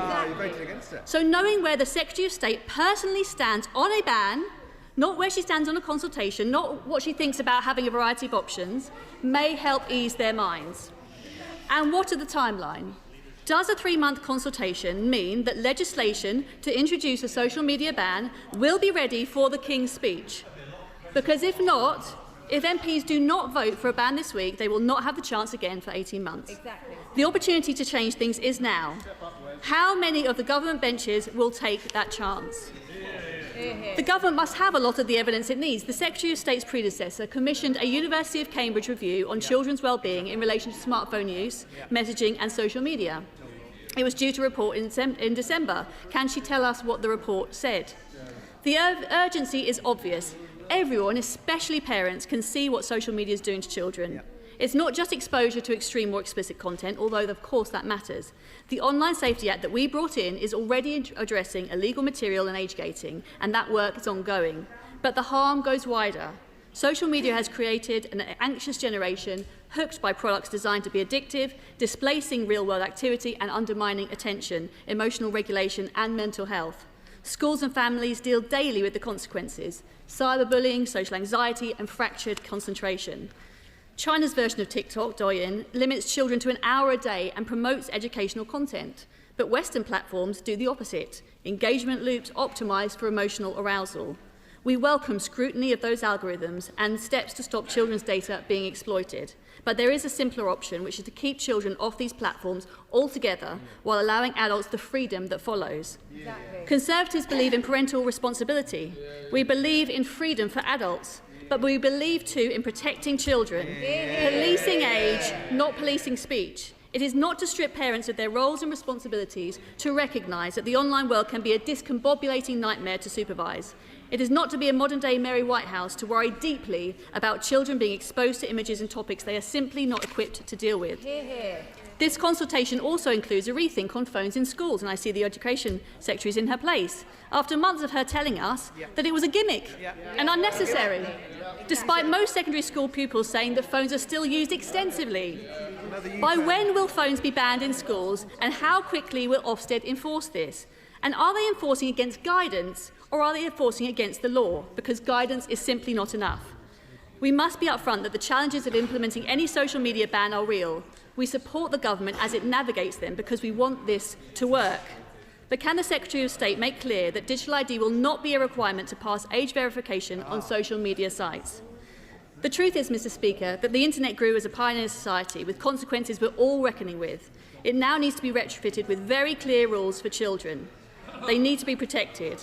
Other countries are taking the approach of a social media ban. Will this government in the UK do the same? Secretary of State. The Honourable Lady talks about leadership. Can I just remind the House that last week, when the Prime Minister and I showed strong and firm leadership on X and Grok, she claimed the issues were a legal grey area when they're not, and she compared our stance to that of the mullahs of Iran, which would be laughable if it was not so offensive.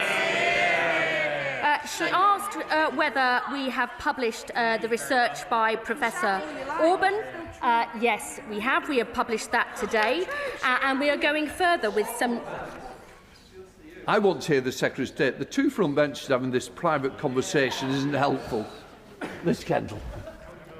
I mean, if she doesn't like me repeating her words back to him, she shouldn't say them. She asked whether we have published the research from Professor Orban. Yes, we have published that today, and I should say we have gone further with some short, sharp trials on different interventions, the impact that they may have, because I think it's really important. The evidence is evolving. We need to go faster on that, but it will not cause delay in our action. She mentions Ofsted. I mean, maybe she doesn't understand that the Chief Inspector of Ofsted has actually welcomed the new guidance today, which I think is a really important step forward. No. I want no more, and I genuinely mean this. This is continuing from me. I just don't like... For somebody who's meant to be looking after education, I think we all need to set examples. Liz Kendall. Mr. Speaker, you took the words right out of my mouth. And finally, she asked for my personal position. I believe it is the right and responsible way forward to act swiftly, but by doing a proper consultation. And let me tell the House, my position is I will act, I will get results, and I'll deliver for the British people. Chair of the Select Committee, Dame Chiamora. Thank you, Mr. Speaker, and I welcome this consultation.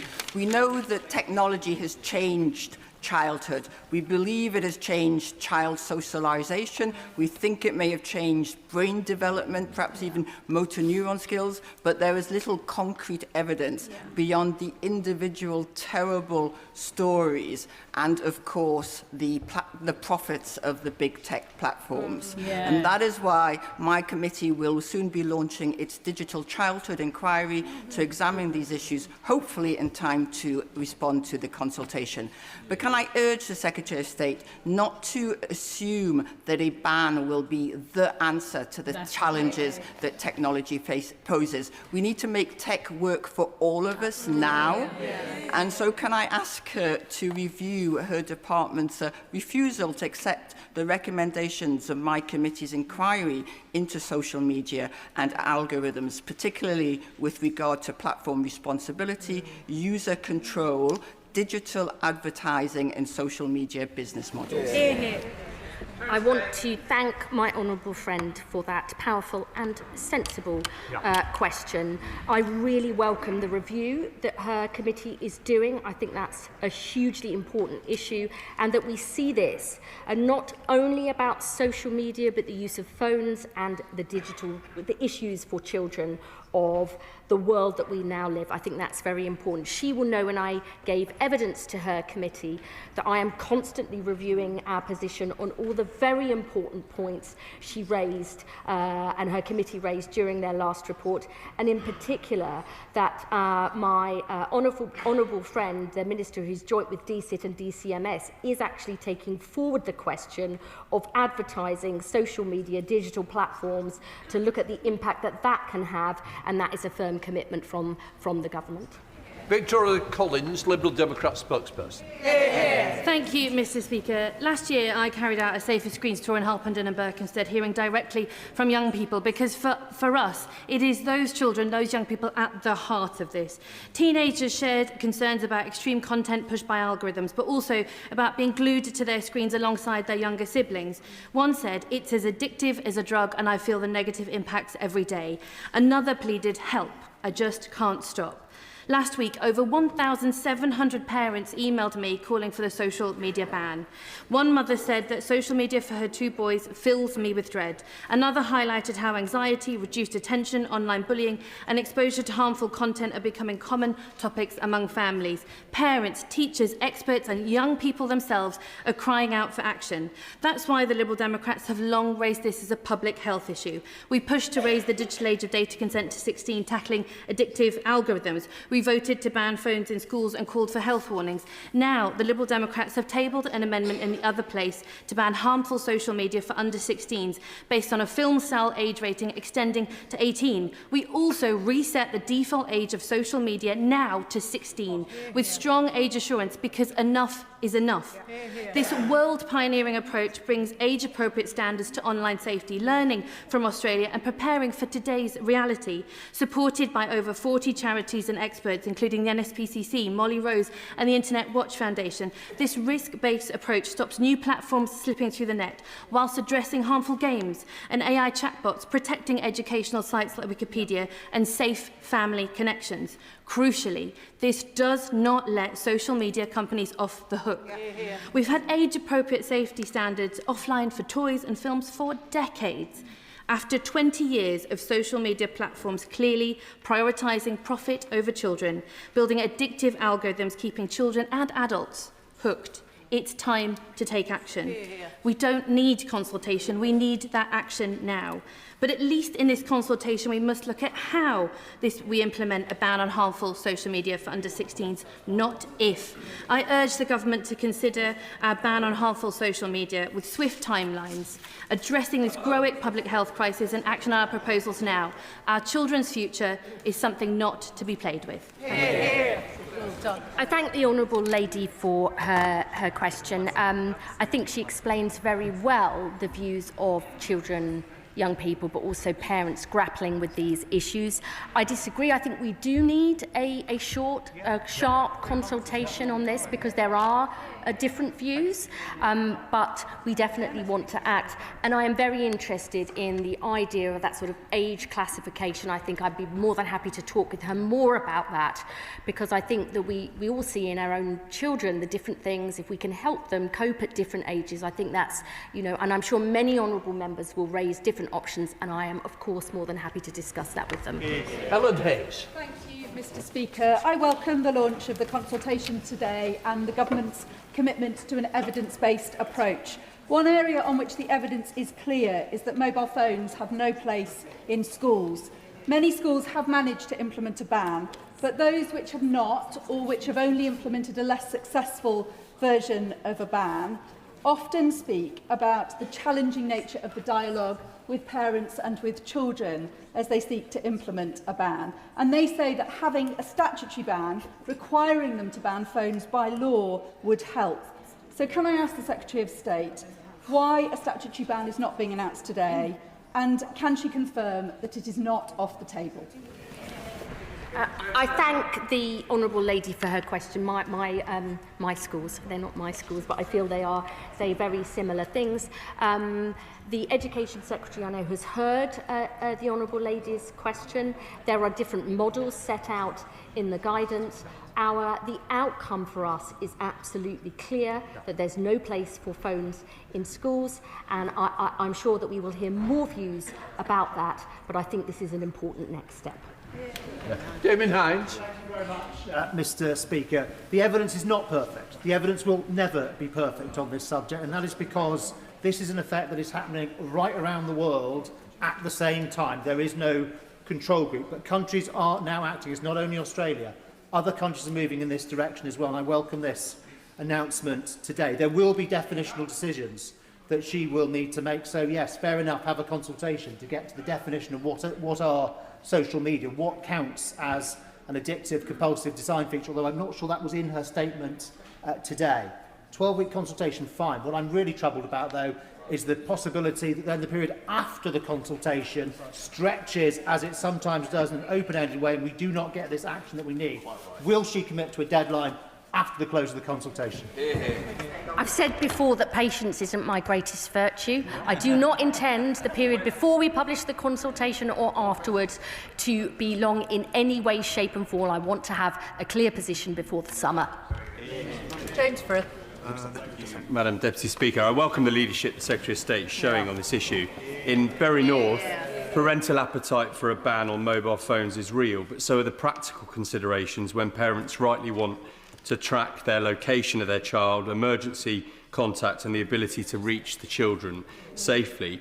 Does she agree that the existence of this anxiety is not about the technology itself, but the design for use, particularly social media platforms that are shaping our children's childhoods with excessive screen time, endless feeds absorbing the equivalent to a full-time job's worth of hours of our young people's lives every week?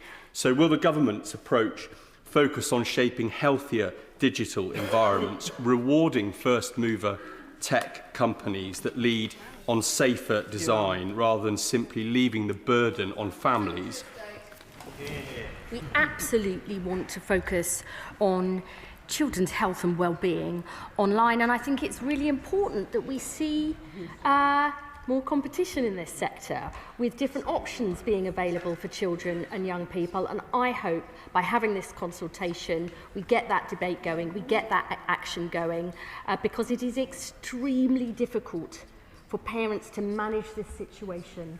Their worries are the worries that we all share as members of Parliament, but also as parents ourselves, and we are determined to get this right and to swiftly act. Dame Caroline Downage. Thank you very much, Madam Deputy Speaker. The arguments here are very well rehearsed, and this is long overdue. Last year we did a survey in my Gosport constituency, and 80% of parents agreed that social media is making bullying worse for their children.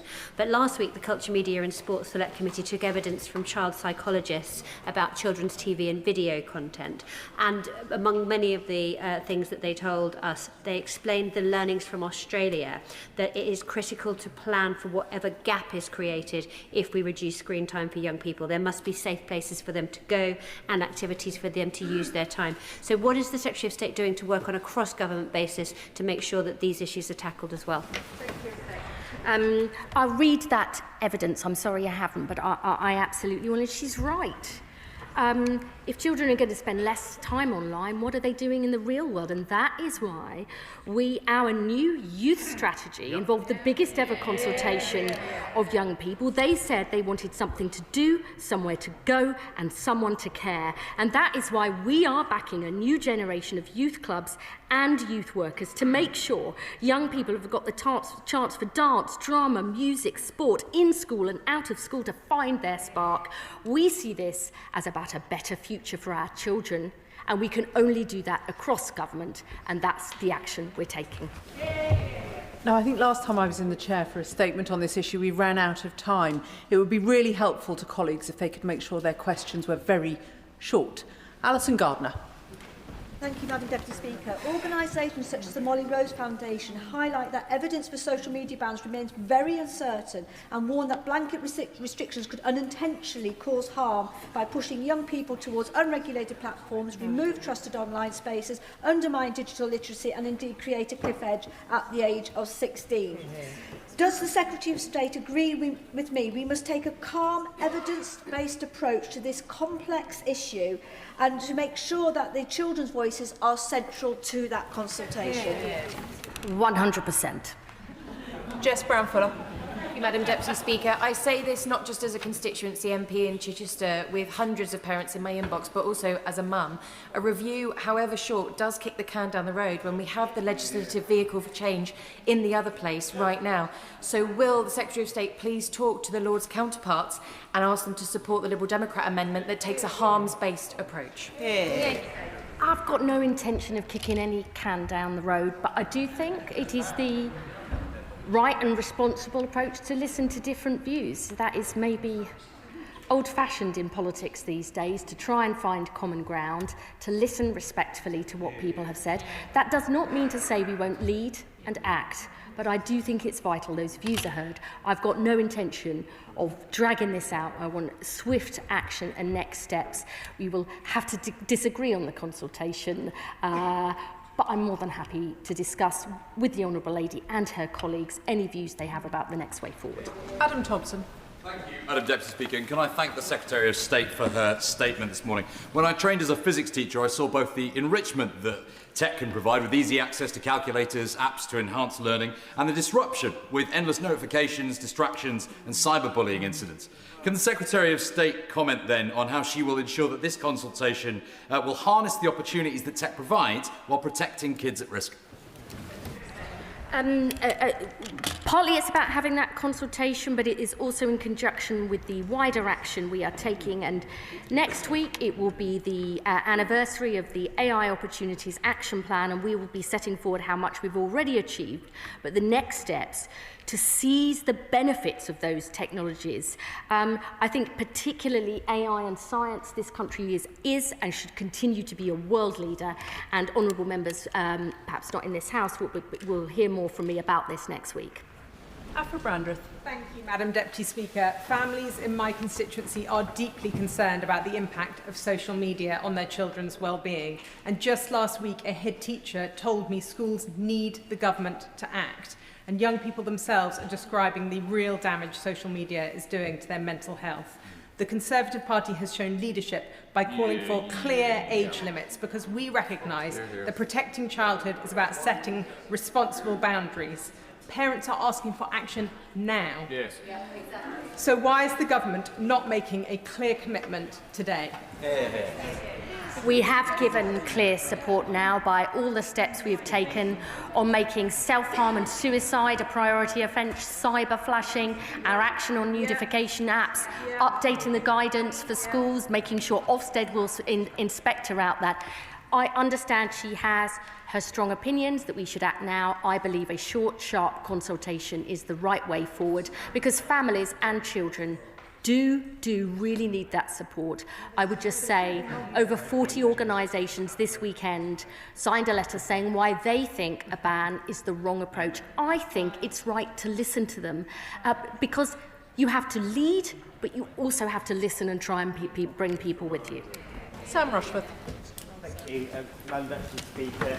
As one of the backbenchers who was pushing the government in this direction, I actually feel that the Secretary of State is taking the right approach in making sure that the evidence is looked at and that there is this broad consultation to make sure that we get this right. But I would like to ask the Secretary of State what we can do to ensure that the voices of children and young people and parents in Bishop Auckland are included in the consultation. So I'm certainly going to do this in Leicester West. My constituency is to actually hold events in our schools with parents, with the organisations that represent children and families. We can get cracking on that now and or during the consultation, and I want to hear members' views about, so we make sure we get the consultation and the questions right and then take that out into the country. You know, 10 years ago, when I was actually on the DSIT Select Committee in opposition, we had an inquiry into keeping kids safe online, and I did a big thing with my local schools, and it's really interesting. At the time, young people were saying, you know, they wanted to be online for some of the benefits, but they already saw the problems, the bullying, the harassment, what was happening to their younger children. They are savvy. This is an issue that has been going on a long time. We are determined to set the right path for the future, and I'm sure the honourable gentleman will be part of helping us get that right. Graham Ledbetter. Thank you, Madam Deputy Speaker. We should not underestimate the complexity of this issue or the potential for unintended consequences that could come from a complete ban. There is early evidence that some of those unintended consequences are already occurring in Australia. Parents are rightly worried and demanding action. Does the Minister agree that we need to listen to those parents, to young people themselves and to the many organisations and individual experts in the field, many of whom oppose a full ban and reach a considered but robust and enforceable position? And does the Minister also agree that the enforcement of the Online Safety Act has not been remotely strong enough, and notwithstanding this consultation, that existing enforcement must be better funded and ramped up? We certainly intend to learn from the experience and the evidence in Australia. I hope myself and the Minister for Online Safety will be visiting soon. I do listen to the concerns raised by people like the NSPCC, the Internet Watch Foundation, the Molly Russell Foundation about the unintended consequences of a ban. I intend to look at all of those points of view seriously. But as I said to the House earlier, the question is not whether we act, but how. And I would say on the age verification issue, I'm extremely interested in what more we can do to enforce the existing law, and we will be gathering evidence on those points. Kat McKinnell. Thank you. And I thank the Secretary of State for this statement today, acknowledging the real harm that social media is causing for children. And I know as a schools minister how welcome these announcements will be by teachers and parents who are contacting us in droves. But she knows time is of the essence. All the time we spend contemplating is time that children still remain vulnerable to those algorithms and that addiction. So will she give the reassurance today that not only will this consultation be swift, but the delivery of its outcomes be swift, and, as she just said, there will be real action to enforce the regulations that are already in place that should be protecting children today? Yeah, I've got no desire to hang about because it's happening to children and young people now, and because the Honourable Lady would have my guts for garters if I didn't act swiftly. Kit Mulderhouse. Madam Deputy Speaker, I realise the Secretary of State has been sent out to manage a growing political problem. Honestly, she's speaking in stentorian terms to try and inspire some kind of confidence. But really, colleagues, if you look at the statement, there's nothing of substance here at all. Which is disappointing, given that it was only last year that the Private Members Bill, of which I was a co-sponsor, which the honourable member on the front bench brought forward, promises were made, which are not even delivered by this. But in particular on schools, since I have to ask a question, in particular on schools, Madam Speaker, the Secretary of State, first of all, could she acknowledge the inherent conflict? She's saying they've been clear that mobile phones have no place in schools, but she's going to update the guidance on how they should be used in schools. Could she just confirm, at the very least, that that guidance is going to tighten the use in school, and there's no possibility of it providing any loosening of the current situation?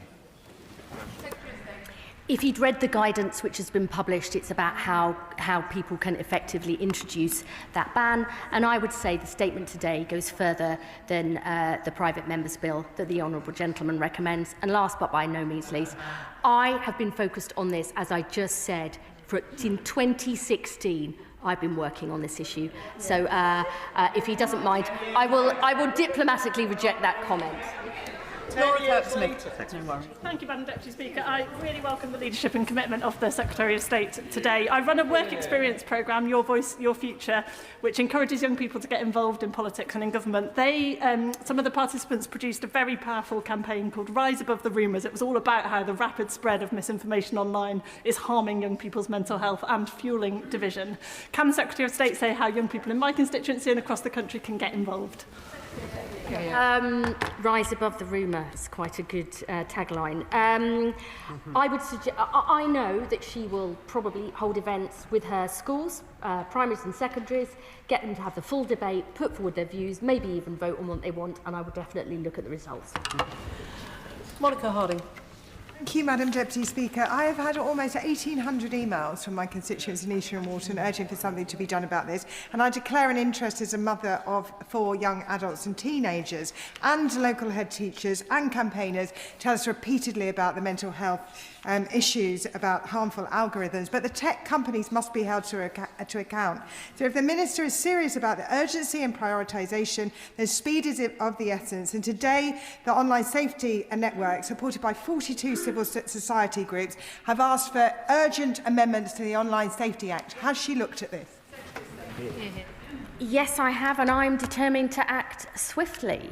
But I do think with different views on this issue, she will feel very strongly. Those in her constituency who've contacted her. But the truth is there are different views. They must be heard, actually listened to, but we will act swiftly. Andrew Cooper. Thank you, Madam Speaker. I welcome my Right Honourable Friend's statement today, and in particular the action around mobile phones in schools.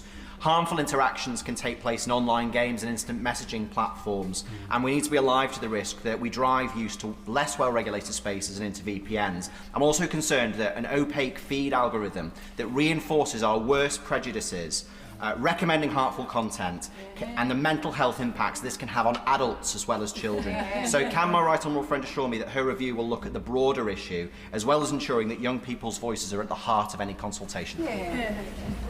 Absolutely look at these issues and make sure young people's views and voices are at the heart of this. I think it is interesting when you look at the Australia experience, they had to make a definition of what social media is and what it covers. That hasn't been as straightforward as some might think. I think it's really important that we look at that closely because the OSA does not actually have in itself a definition of social media, so that would be one of the things we would need to consider. Sir Jeremy Wright. Thank you very much, Madam Deputy Speaker. The Secretary of State's already made reference to the interaction of whatever she may consult on with the operation of the current law. So following on from what the chair of the DSIT Select Committee said, can I ask her to confirm that even if the government pursues a ban on social media for under 16s, what it will not do is seek to dilute the child's safety duties under the Online Safety Act? I think it is really important that those duties are upheld and implemented. I am very interested, I think, as I said earlier, that in the issue of highly effective age assurance measures, which are required already for some of the most serious issues, including around pornography, but whether those should be extended to other areas. Peter Swallow. Thank you, Madam Deputy Speaker. I have recently met with Youthline, a fantastic mental health charity for young people in my constituency, as well as Berkshire Women's Aid, about the effects of social media on young people's mental health and their ability to form healthy relationships. Will my Right Honourable Friend commit to listening to the views of organisations such as this, as well as Bracknell's parents and children, as she looks at the results of this consultation? Yes, and I would urge my honourable friend to send us details of their opinions so we can make sure they are heard loud and clear. Sarah Pochin. Thank you, Madam Deputy Speaker. Will the Secretary of State confirm to the House that the Government has no intention to introduce criminal sanctions for parents or guardians of children who access social media through parental accounts?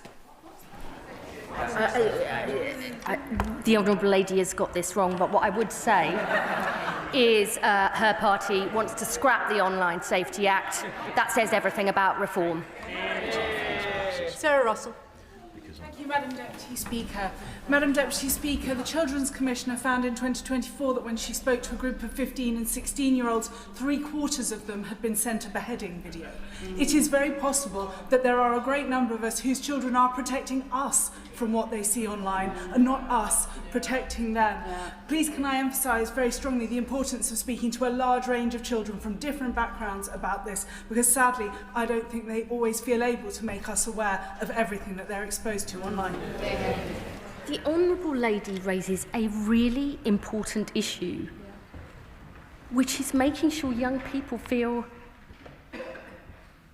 confident and that they can have trust to raise these things. And that is our job, to make sure that nobody is frightened to say what is actually happening to them, so that, and I will absolutely commit, we won't get this right unless we talk to people from all ages, all backgrounds, in all parts of the country. And that is why I do believe that honourable members in this House have they know this, you know, to have a vital job to play to making sure in all of their constituencies. And my job is Secretary of State for the entire United Kingdom. So I really do urge honourable members, for all the politics and show in this place, please do this locally, because then we will get this right. Bradley Thomas. Thank you, Madam Deputy Speaker. Well, it's quite clear that social media is causing a health and wellbeing crisis in young people. Parents are absolutely terrified about the content that their children are viewing and the amount of time they're spending online. Children that I've spoken to in my constituency just a couple of months ago, 14 and 15-year-olds themselves, were telling me that the amount of pressure they feel to be on social media is profound. They recognise that whilst they feel a compulsion to use it, they don't want to be there. Will the government get off the pot with this, announce a ban? Perfection really is the enemy of the good when it comes to something like this. The evidence is plain to see. We need action, not words. He knows what I think about why we have to do a consultation, so I disagree with him on that. But I would say he's right to say about perfection, don't let perfection be the enemy of the good. It was a point the other honourable gentleman made about the evidence. And I think he's right to say, I mean, this is what I discovered, 10 years ago, before so much had changed online. Young people know some of this stuff is bad. They don't want to be doing it, but they can't help themselves. And honestly, if we were all honest with ourselves, we'd know we behave like that sometimes too. So, Jan Joseph. Thank you, Madam Deputy Speaker. Earlier this month in Parliament, I hosted a performance by students from Kent of Generation 4 More, a powerful verbatim play that looks at the real experience of young people's use of social media. It highlighted the impact it can have on mental health and how it leads to increase in anxiety and depression. I therefore welcome the consultation. Can I ask the Honourable Minister that can we also look into tech firms who can develop some loopholes so that the whole ban, if we are going to put in place, will be destroyed? So can we consider that it is also looked in during the consultation? I really just say to the honourable gentleman, the good people of Kent, I want to hear their views and voices about this. So I'm sure if we have either a separate meeting or he sends that information, I'm more than happy to look at it. Caroline Bowden. Thank you, Madam Deputy Speaker. I recently visited Fulham Boys' School, which 18 months ago introduced a complete ban on smartphones in school. And they and Kingsbridge School in my constituency both talk about the transformative effect it has had. But the most compelling piece of evidence is that where a secondary school completely bans smartphones, the feeder primary schools, the children at the feeder primary schools are under less peer pressure to buy phones, and the age that they are then getting a phone is rising to 12, 13, 14. Will the Secretary of State commit to the House that she will not, that she has not dismissed the idea of supporting head teachers by banning, through legislation, smartphones in secondary schools in England and Wales? I've set out the government's position on this. I know she wants us to go further, and I hear what she says. I think it's a really important point, though. I've had several friends talk to me about how when their children go to school, what they feel is that they're being totally left out if they don't have a phone. It is the peer pressure around this, and that then seeps down into younger siblings and children. So I think she's right to talk about the sort of the route through on that. We want to make that as simple and clear as possible for schools, for teachers, for parents, and for young people, that there is no place for phones in school. Samantha Niblett. Madam Deputy Speaker, in my constituency of South Derbyshire, I've recently been asking my constituents what they think about a potential ban on phones in schools, as well as what their thoughts are on social media for under 16. The one thing that was really clear is, regardless of political party, they all wanted to have their views heard. And secondly, they were so grateful to be asked instead of just having something imposed on them. So I wonder whether, as part of the consultation meetings that I hope to have, whether she might come to South Derbyshire and join me so that they can feel that they're being heard by the decision maker right at the top. How can I resist? Sir Julian Lewis. Last week, as the Secretary of State will recall, some of us were loudly heckled for suggesting that X was beginning to give way on Grok. Now we know that that was true. So events are moving fast. Can the Secretary of State at least assure us that while this consultation is going on and anything that follows on from that, she will immediately instruct those civil servants who would have to prepare the arrangements for a practical ban to get on with the task provisionally so no time is wasted? Good question. I mean, deeds not words. I've always believed that, and I want to prepare for all of those options, because when we make a decision, we want to implement it as soon as possible. Marsha de Cordova. Thank you, Madam Deputy Speaker. And can I welcome the government's consultation on smartphone use, but also social media. Raising the minimum age is the right step forward towards protecting our children, as we know that it has led to devastating consequences. But we also know that excessive screen time is also linked towards myopia and dry eye disease. So I would like to ask the Secretary of State, when she brings forward guidance, whether it will take account of the risks associated with sight loss. It's my honourable friend, the Education Secretary, who is leading on the work on guidance on screen time use. I will definitely then raise that issue with her. I absolutely believe that those issues around screen time use, not just for young children under 5, although certainly my primaries are extremely worried about that, the implications for not just language development, but fine motor skills, communication, confidence, all of those issues are important, but I will definitely raise the point about the impact on people's eyes with my right honourable friend, the Education Secretary. David Chadwick. Thank you, Madam Deputy Speaker. Over the past year, I've spoken to hundreds of children in local schools across my constituency as part of my Safer Screens tour, and it's been very distressing to hear from them some of the material that they've been exposed to, particularly that the social media companies haven't come back to them when they've reported this harmful content. So can she confirm if she agrees that there should be a ban on harmful social media platforms with a default age of 16? He knows I've set out that we're going to consult on the age of 16, but I would just remind the House that the Online Safety Act has very strong things against illegal content for people of all ages, harmful content for children. We need to make sure that that is effectively enforced now, whatever decision is made around this consultation. Alex Barros-Curtis. Madam Deputy Speaker, may I thank my right honourable friend for the announcement of this consultation. Parents and carers, families, schools and children themselves are looking for help and leadership on the issue of keeping children safe in the digital world.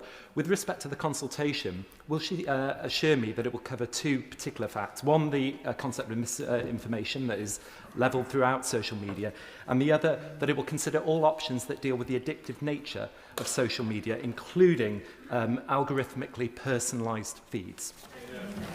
I would say to my honourable friend that this is very much about keeping children safe online. I've said we will look at the issue of raising the digital age of consent and the positive impact that that could have on how companies use those algorithms and the many issues related to it. I'm of course happy to discuss further with my honourable friend, but this is absolutely focused on children, this consultation. Stella Creasy.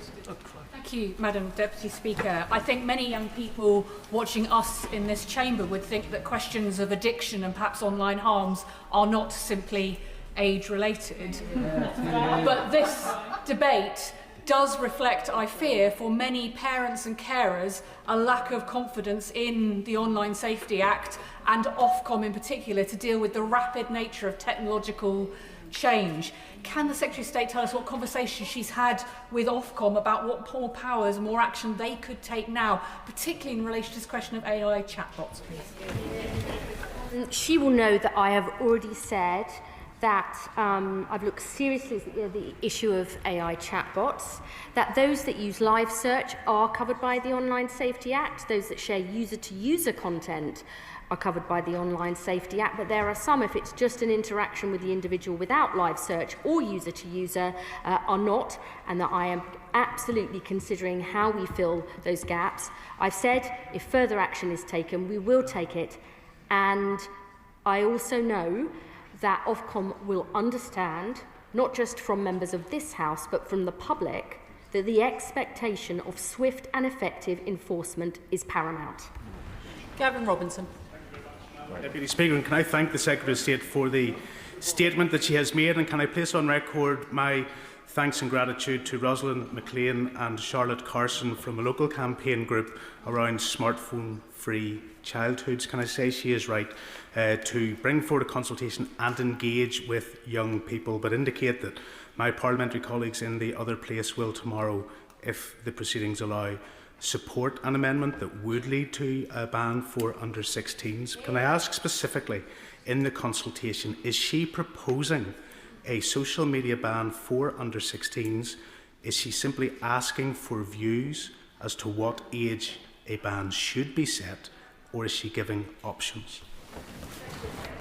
We are including the option of a ban for those under 16. That will be clear as we will propose raising the digital age of consent and looking at the other issues I listed in my statement. I understand the Honourable Gentleman's party's approach in the other place we take. We do want this consultation to happen. They will have their strong opinions, but we do think this is the right and responsible way forward, but to do it as swiftly as possible. Yasmin Qureshi. Thank you, Madam Deputy Speaker. May I place on record my appreciation to the Secretary of State for standing up to the richest man in the world. Whether he's standing up to act or introducing statements on online harm weeks ago by the Minister Member for Birmingham Yardley, it is this government that is taking protection of children seriously. And in Bolton South and Walkden, parents see the effect of social media on children. But can I ask the Secretary of State to stick to her intention to consult fully, especially with children, especially those under 16 years of age? The government as a whole is determined to stick up for British values and British law, and I am proud that we did that last week, and we will continue to do so. And I absolutely commit to making sure the views of children and young people in her constituency, as well as across the country, are heard loud and clear. To this statement. Simon Hall. Because the Secretary of State's commitment and interest in this issue has been demonstrable at the dispatch box this afternoon, and we thank her for that. But could I just say to her, with the greatest of respect, if social media had just arrived in our sitting rooms 2 weeks ago, a consultation might be necessary. But the canon of evidence of the demonstrable harms being done to our young are now very clear, as is being said to all of us in our inboxes in recent days. The consultation isn't going to throw up anything that we don't know already. Still less is it going to find a unanimity of view. There will always be differences of views on a ban or not to ban. To govern is to choose. Can I urge the government to choose to act swiftly, to use the legislative vehicle in the other place and act now, because too many of our young people are on a precipice. To govern is indeed to choose, and we showed our determination to do that last week. We will choose on this issue too, but I want people's views to be heard, and I think sometimes we need to try and bring people together. He is right. You will never get anyone to agree on anything, but I think to make sure people are heard, is a really important issue. Maybe that is old-fashioned, but I do believe that's right. And then we will act, we will lead, we will decide. Ian Lavery.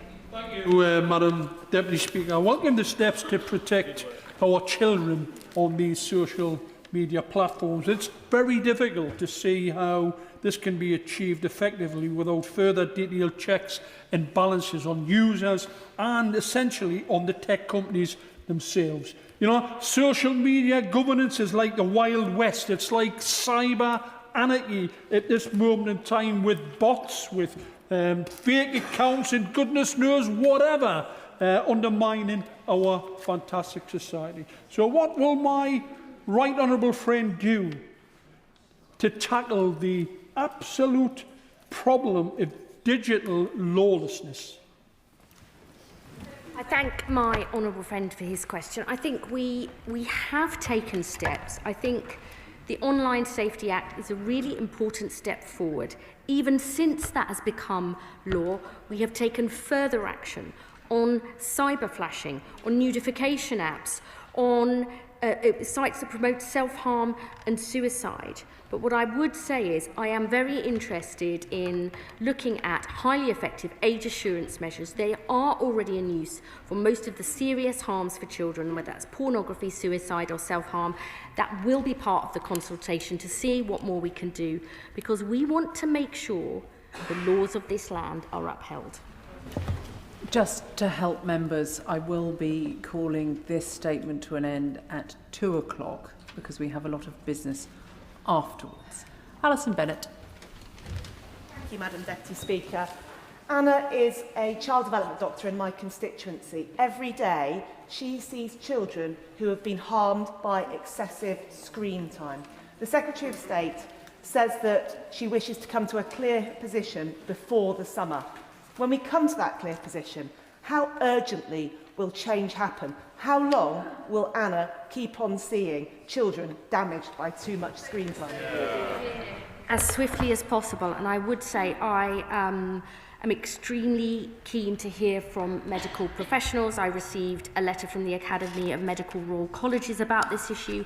We will be deeply engaging them to make sure we get this right and act as swiftly as possible.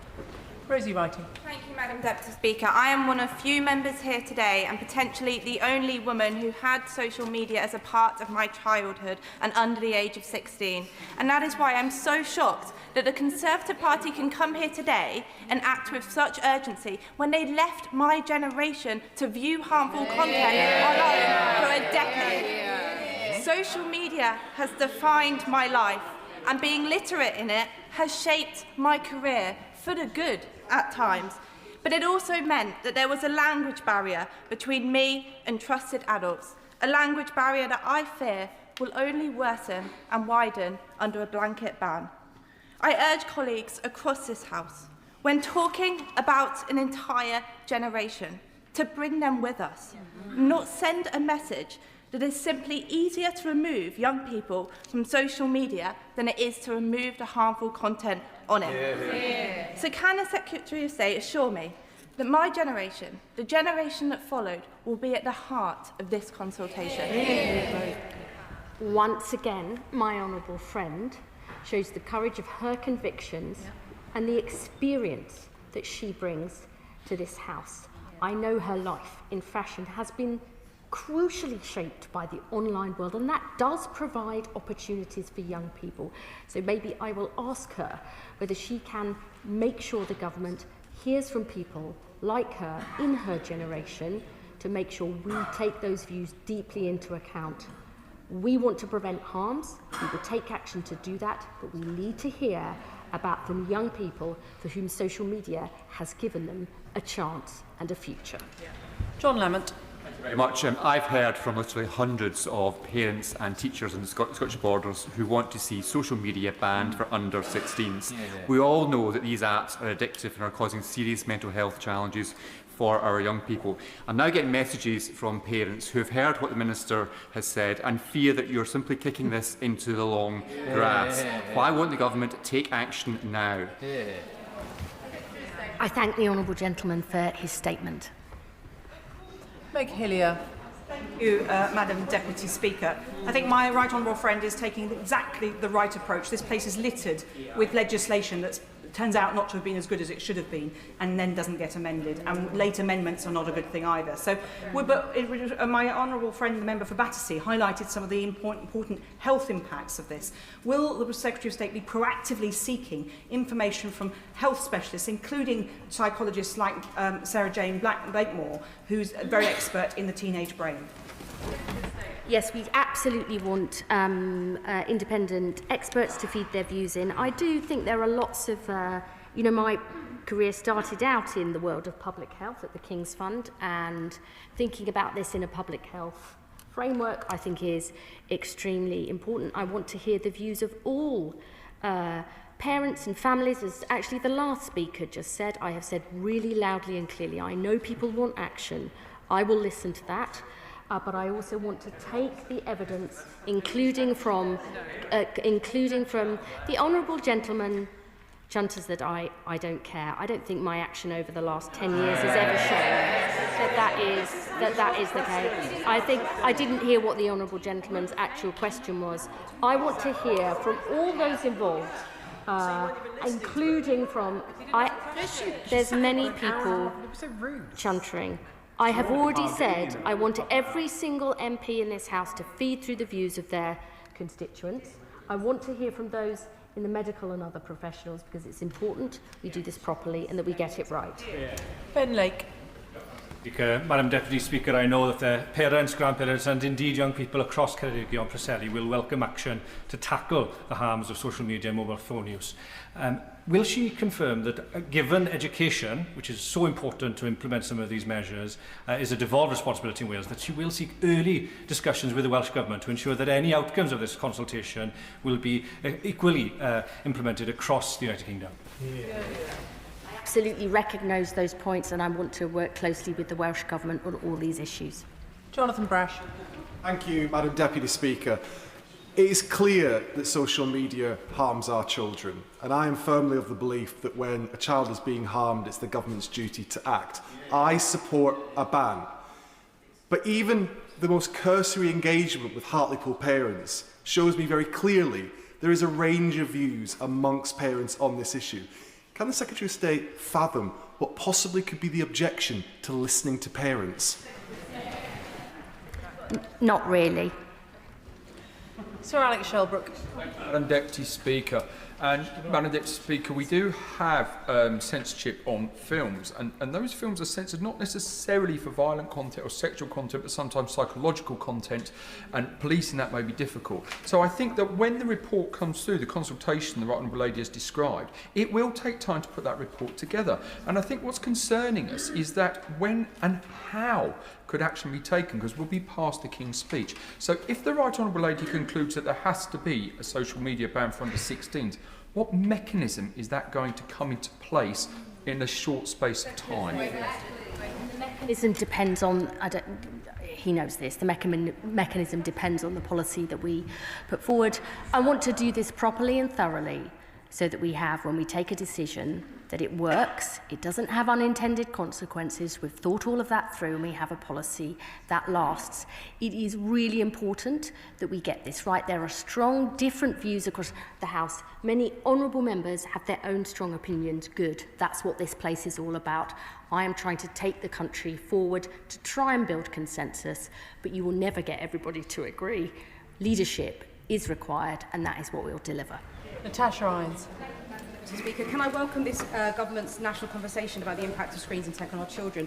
As part of our inquiry into children's TV and content on the Culture Media Select Committee, we've heard evidence that not all screen time is equal. So content that is for engagement, it can be beneficial for a child's development, but content that's designed for attention, like fast-paced images just bombarding children, can be harmful. So can the Secretary of State ensure that the consultation includes looking at quality and purpose of the content our children are consuming on video sharing platforms like YouTube? And can she look at if more could be done to ensure these platforms support the right type of content for our kids? Absolutely. I was at Braunston Community Primary School in my constituency not long ago, where they showed me the incredible power of AI to help teachers with their lesson planning. One of the teachers told me it meant he freed up 30 days of his time a year so he could be present for his kids in school and present for his families at home. They were also using AI tutors to help narrow the disadvantage gap between rich and poor kids. We need to look at the quality of that screen time. So her point is very well made. Hobhouse. Deputy Speaker, after more than a year raising the issue in this House, illegal drugs, including spice, are still blazingly sold to children online. If that is not harm, I don't know what is. What is the government doing to make sure all powers under the Online Safety Act are used to stop this appalling harm to children done in this way? And that's very much about Ofcom. And if the current legislation cannot deal with it, will she consider that new consultation covers how to deal with this and stop this pernicious trade? She raises an extremely important issue, and I have put on the record publicly my absolute determination for Ofcom to use the powers that it has to act swiftly on that. I've made that very clear in private as well as publicly, but I'm more than happy to hear from the Honourable Lady about what more she thinks could be done. Mohammed Yassin. Mr. Speaker, as a signatory to a letter calling for an Australia-style model placing responsibilities on tech firms to block under-16s from social media, I welcome the government's consultation. Families in Bedford and Kempston are very clear that these platforms are harming our children now. So I'm pleased that Secretary of State is committed to a rapid consultation, but will she also commit to a clear timetable for bold action before more young lives are damaged? I thank the honourable gentleman for his question.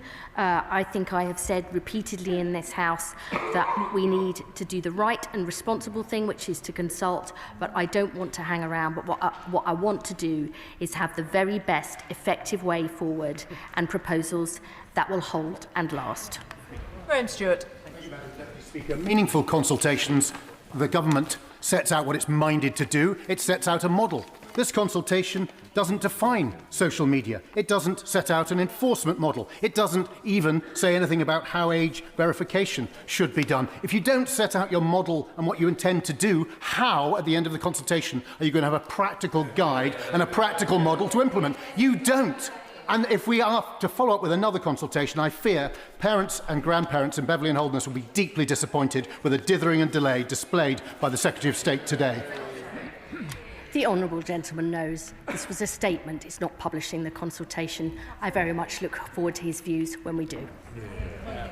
Thank you, Madam Deputy Speaker. Leading doctors have warned that social media has become a public health emergency, casting long shadows over our children's minds, from self-harm, sleepless nights, distorted self-images, sexual images, the addictive nature. The damage runs deep. Does my right honourable friend agree protecting young people's well-being must come before digital profit and convenience? And will she commission research into the long-term side effects of social media, including cognitive and motor development, to shape policy not just now but in 10 years' time? I think I mentioned earlier the letter I received from the Academy of Medical Royal Colleges, who I believe are taking forward further work on this issue, where clinicians gave personal testimony about the horrific cases they've treated in primary, secondary and community settings. I know they will want to work closely with us on this, and I really thank the Honourable Lady for her question. Iqbal Mohammed.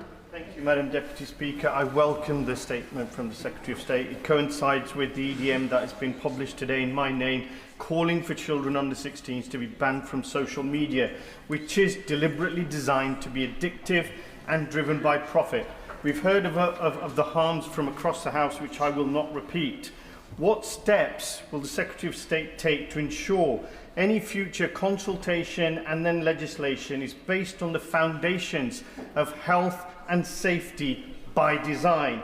And when can we expect the legislation to come into force? He's absolutely right that we want to make sure this is about not just safety but enhancing the well-being of children, looking not at, particularly I think around the issues of mental health and anxiety, and that will absolutely be at the heart of the consultation and any future proposals. Julie Minns. Madam Deputy Speaker, it is 20 years since I co-authored the first Code of Practice on new forms of content on mobile. In that intervening 20 years, we've seen the proliferation of over-the-top services that bypass the network-level filters that we introduced as part of that Code of Practice. However, social media does not neatly fall into a categorisation of either age inappropriate or harmful. So will the Secretary of State please commit to working with the Academy of Medical Royal Colleges, who are working already to gather evidence on the harm, to ensure that our conclusions from this consultation are evidence-led? Yes. Final question, David Reid. Thank you, Madam Deputy Speaker. I am genuinely so happy that the government are finally waking up to this issue and how serious it is, and that there is a cross-party consensus on the need to ban social media for under-16s. These platforms are designed to be addictive, we all know that. Most adults can't control themselves, how can we expect our children to?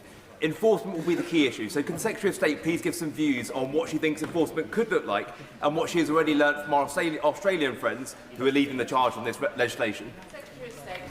I hope that the action we took last week around Grok shows enforcement of existing laws is absolutely paramount. We will definitely be learning from the experience in Australia, not just in terms of how they develop the policy, their definition of social media, but also the enforcement issues. And I would more than happily report back to the House. May I also just say once again, Madam Deputy Speaker, there were many colleagues who didn't get in. Others who, I'm sure will want to feed in their views. I really do want to hear from colleagues. We will certainly be organising events in the House for colleagues to come together, but they can also absolutely contact the department to put forward their constituents' views, because my job is as a member of this Labour government, but also the Secretary of State for the country. And I believe when we get this right, it will be a legacy of which we can be proud. Point of order, Sarah Pochin. Thank you, Madam Deputy Speaker. The Secretary of State said I had got it wrong, and I quote in response to my perfectly reasonable question. She did not explain in what way exactly I had got it wrong. Does she not agree that all members in this chamber... Order. When the Honourable Lady makes a point of order, she should address it to the Chair, not to the Secretary of State. The issue she has raised is not a point of order, not a matter for the Chair, but I'm sure she can follow up with the Secretary of State outside the chamber or in writing. Which brings us to a statement on China from the Security Minister. Dan Jarvis.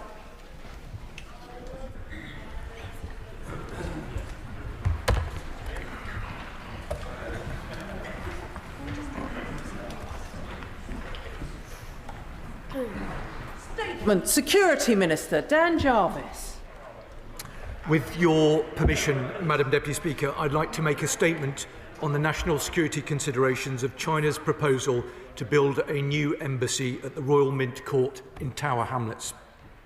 I know that members will by now be well aware that the Secretary of State for Housing, Community and Local Government has approved China's planning application.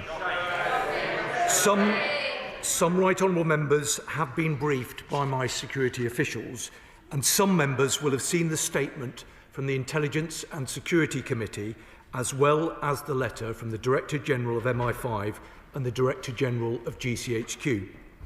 The decision made by the Secretary of State for Housing was an independent, quasi-judicial planning one, and it concludes a process which began in 2018 when the then Foreign Secretary, Boris Johnson, gave formal diplomatic consent for China to use the Royal Mint site for its new embassy, subject to planning permission, and welcomed it as China's largest overseas investment. Now, given the potential for legal proceedings, it would not be appropriate to give a commentary on the grounds for the decision. In their decision, MHCLG notes that the package of security measures proposed would be proportionate to the proposed use of the site, and that no bodies with responsibility for national security, including the Home Office and the Foreign Office, have raised concerns or objected to the proposal on the basis of proximity of the cables or other underground infrastructure. Now, I know that some members have raised concerns regarding the security implications of the new embassy, and it is on that issue that I wanted to update the House. National security is the first duty of any government, and that is why the intelligence and security agencies have been absolutely integral to this process. The ISC, as the committee entrusted and empowered by this House to scrutinise the government's most sensitive information, have today released their judgment on the security implications. I thank them for their work and am reassured by the depth of their scrutiny throughout the process. The ISC concluded, and I'm quoting from their statement, "On the basis of the evidence we have received and having carefully reviewed the nuanced national security considerations, the committee has concluded that, taken as a whole, the national security concerns that arise can be satisfactorily mitigated." And I can confirm today that the Home Office has received a letter from the Director of GCHQ and the Director General of MI5, which makes clear that, as with any foreign embassy on UK soil, it is not realistic to expect to be wholly able to eliminate each and every potential risk. However, they say that the collective work across UK intelligence agencies and HMG departments to formulate a package of national security mitigations for the site has been, in our view, expert, professional and proportionate. They judge that the package of mitigations deals acceptably with a wide range of sensitive national security issues, including cabling, and indeed they note that there are clear security advantages from the consolidation. Clear security advantages. Now, our security services have over a century of experience managing security matters related to foreign embassies on UK soil. This government and the last have been aware of the potential for a new embassy at this site since the Chinese government completed the purchase in 2018. The issues that continue to be raised in the media reports are not new to the government or the intelligence community, and an extensive range of measures have been developed to protect national security. We have acted to increase the resilience of cables in the area through an extensive series of measures to protect sensitive data. And I can confirm that, contrary to reporting, the government had seen the unredacted plans for the embassy. And this government has agreed with China that the publicly accessible forecourt on the embassy grounds will not have diplomatic immunity, managing the risk to the public. Based on all of this and our extensive work on this matter, I am content that any risks are being appropriately managed. But let me be clear, the bill also brings clear national security advantages. Following extensive negotiations led by this government, the Chinese government has agreed to consolidate its 7 current sites in London into one site. That is why, following deep scrutiny by security officials, the government has been able to conclude that we can manage the security concerns related to the embassy. Whilst there are those who have, and no doubt continue to have, concerns about this embassy, it is a fundamental and normal part of international relations that countries agree to establish embassies in each other's capitals. While some would stick their heads in the sand and ignore the obvious need to engage, this government is engaging with China confidently and pragmatically, recognising the complexity of the world as it is and challenging them where we need to. Because for our security, our economy and our climate, China matters. And to be clear, this is not a question of balancing economic and security considerations. We don't trade off security for economic access. Now, of course, we recognise that China poses a series of threats to UK national security, from cyber attacks, foreign interference and espionage targeting our democratic institutions, to the transnational repression of Hong Kongers, and of course China's support for Russia's illegal invasion of Ukraine.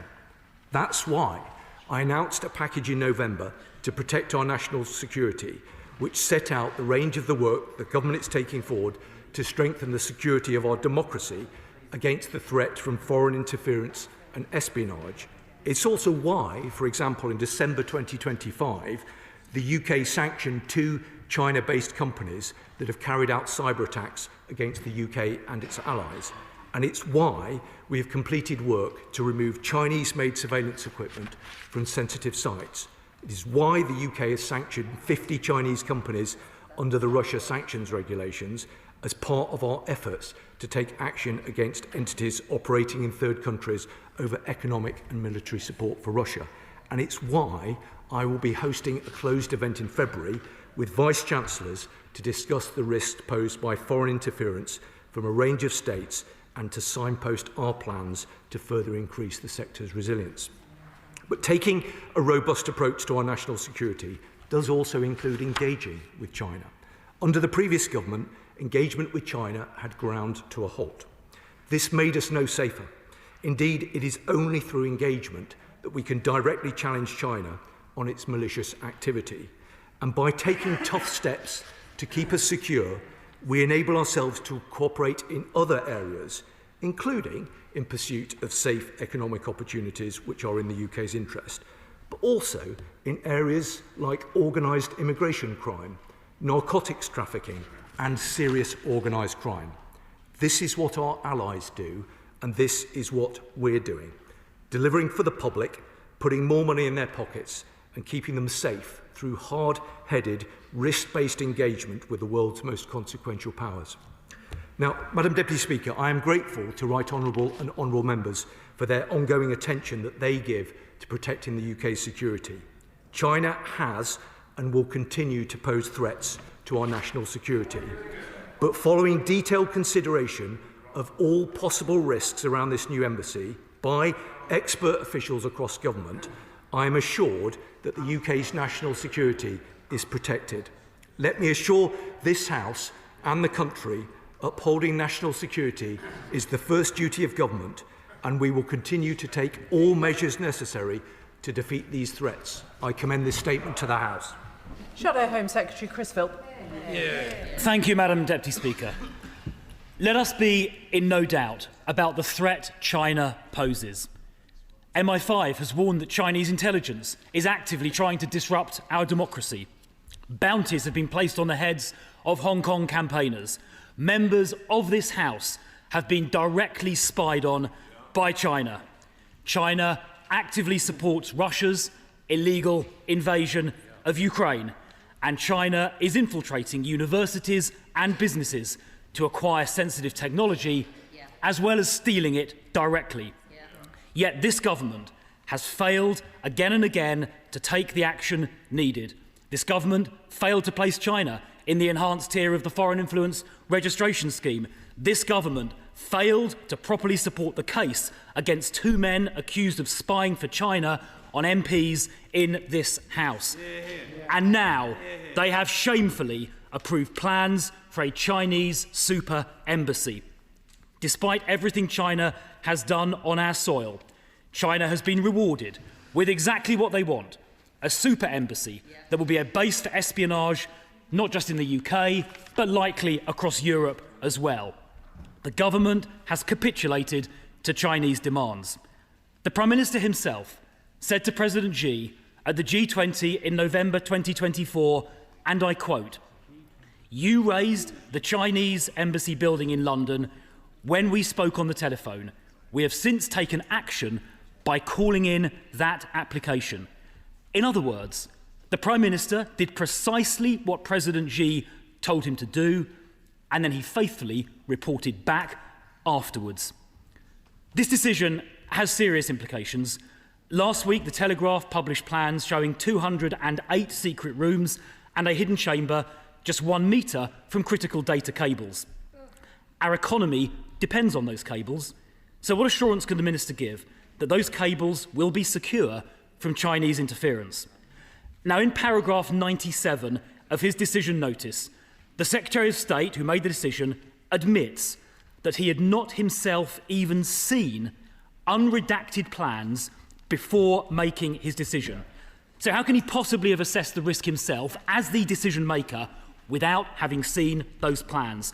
The Secretary of State also admits at paragraph 13 that he did not follow our suggestion to hold Sections 321 closed hearings to take evidence. Once again, how could the Secretary of State possibly have taken this decision in an informed way without having personally assessed the risk?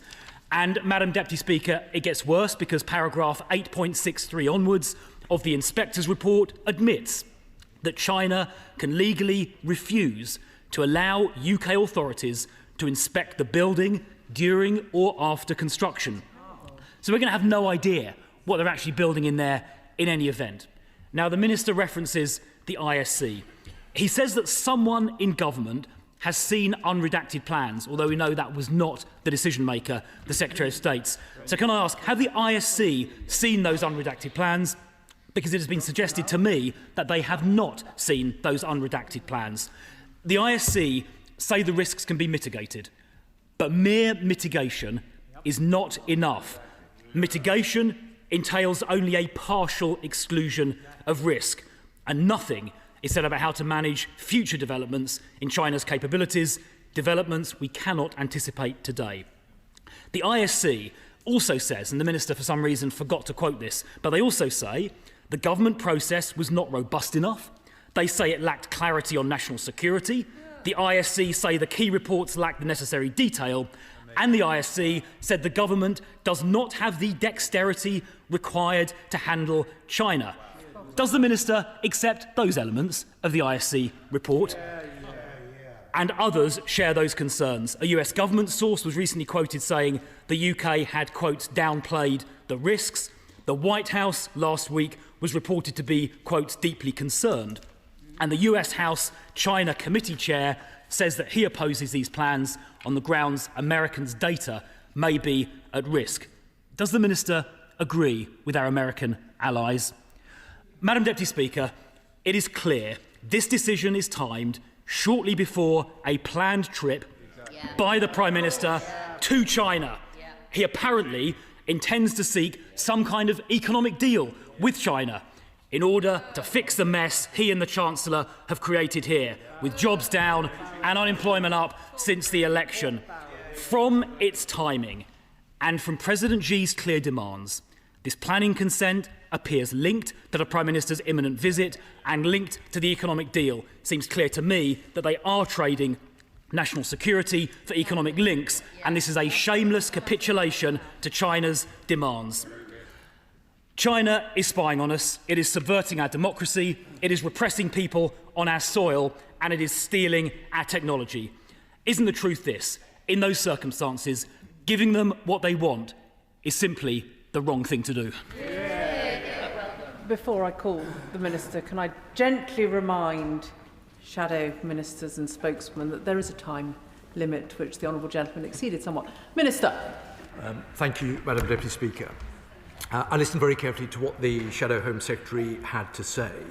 There was a glaring gap in his analysis, and he didn't seem to want to have to say anything about the level of challenge that we inherited from the previous government in terms of the lay down of the diplomatic estate. He didn't want to accept that, as with other countries, there is a degree of risk which has to be managed. And I explained very carefully and made sure that he had the opportunity to come in this morning for a briefing. And I was at pains to stress in my opening remarks that whilst, of course, balanced views have to be taken about these things, there are national security advantages to the proposals that have been agreed. Now, I know that he and honourable members opposite don't want to agree with that, but I think it is important that we debate the right honourable gentleman says it's nonsense. No, he's absolutely entitled to his opinion, as is this government, and I hope that he takes the opportunity to look very carefully at what the Director Generals of MI5 and GCHQ have to say. I also say to the right honourable gentleman, and to some but not all members opposite, that actually this is also a moment, hopefully, where we could have discussed these things in a sort of sensible and reasonable way, and that's how we should approach matters relating to national security. But also, I don't think it would be such a bad thing for a bit of humility from some members opposite. Not least because the attack that we heard from the Shadow Home Secretary, the attack that other honourable members have already engaged with, might have actually sort of landed a bit fairer and a bit truer if they hadn't spent 14 years in government, flitting between hot and cold, neither consistent nor credible, on what is, after all, one of the most complex geopolitical challenges that we face. The party opposite went from golden age to ice age, from welcoming China with open arms to choosing to disengage almost entirely. And that's with the world's largest nation, who, along with Hong Kong, are our second largest trading partner.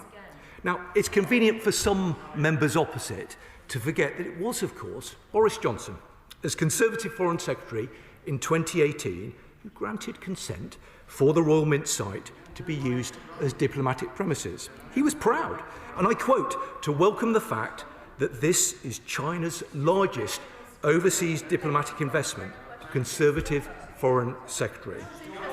In recent times, of course, we've seen Conservative MPs U-turn on the original position of their government and take a different approach. This government will ensure that the approach that we will take will be underpinned by ensuring that we engage consistently and pragmatically with China, but we will do so in a way that absolutely ensures our national security.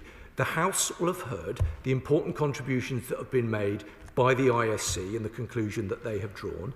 The House, the country, will have heard the comments that we've seen from the Director Generals. These are important contributions. Nobody should underestimate how seriously government has taken this matter.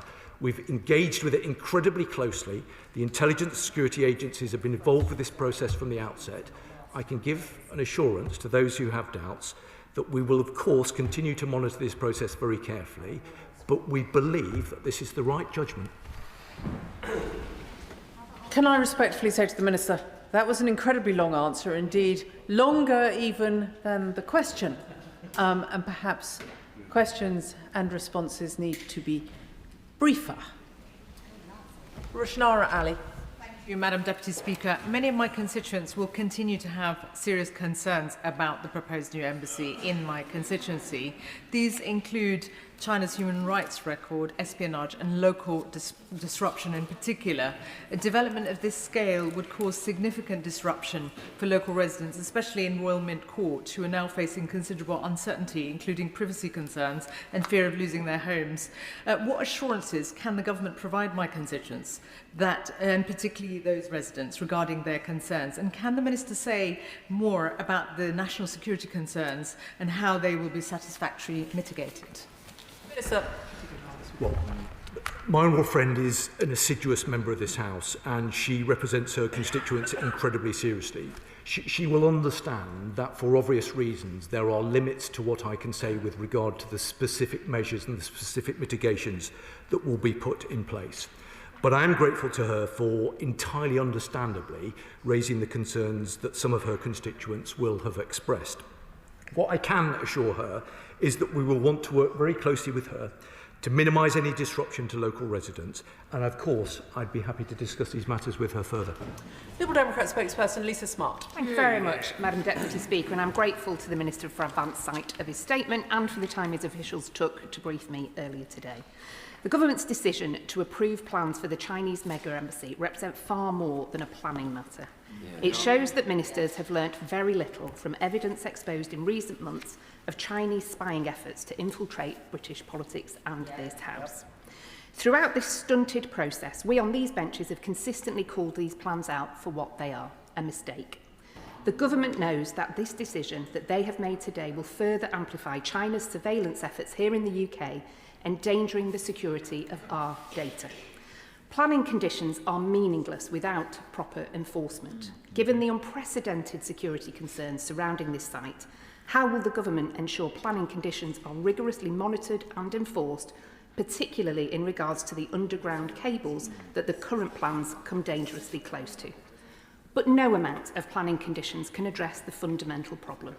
The embassy does not clean Chinese officials of their human rights abuses. It is shocking that China has placed bounties on the heads of democracy activists from Hong Kong who live in the UK. This type of interference and intimidation in our country is totally unacceptable. So in light of this decision, will the government include all Chinese officials, Hong Kong Special Administrative Region officials and Chinese Communist Party linked organisations on the enhanced tier of the Foreign Influence Registration Scheme? Beyond the security and diplomatic concerns, there are fundamental questions around our democratic freedoms.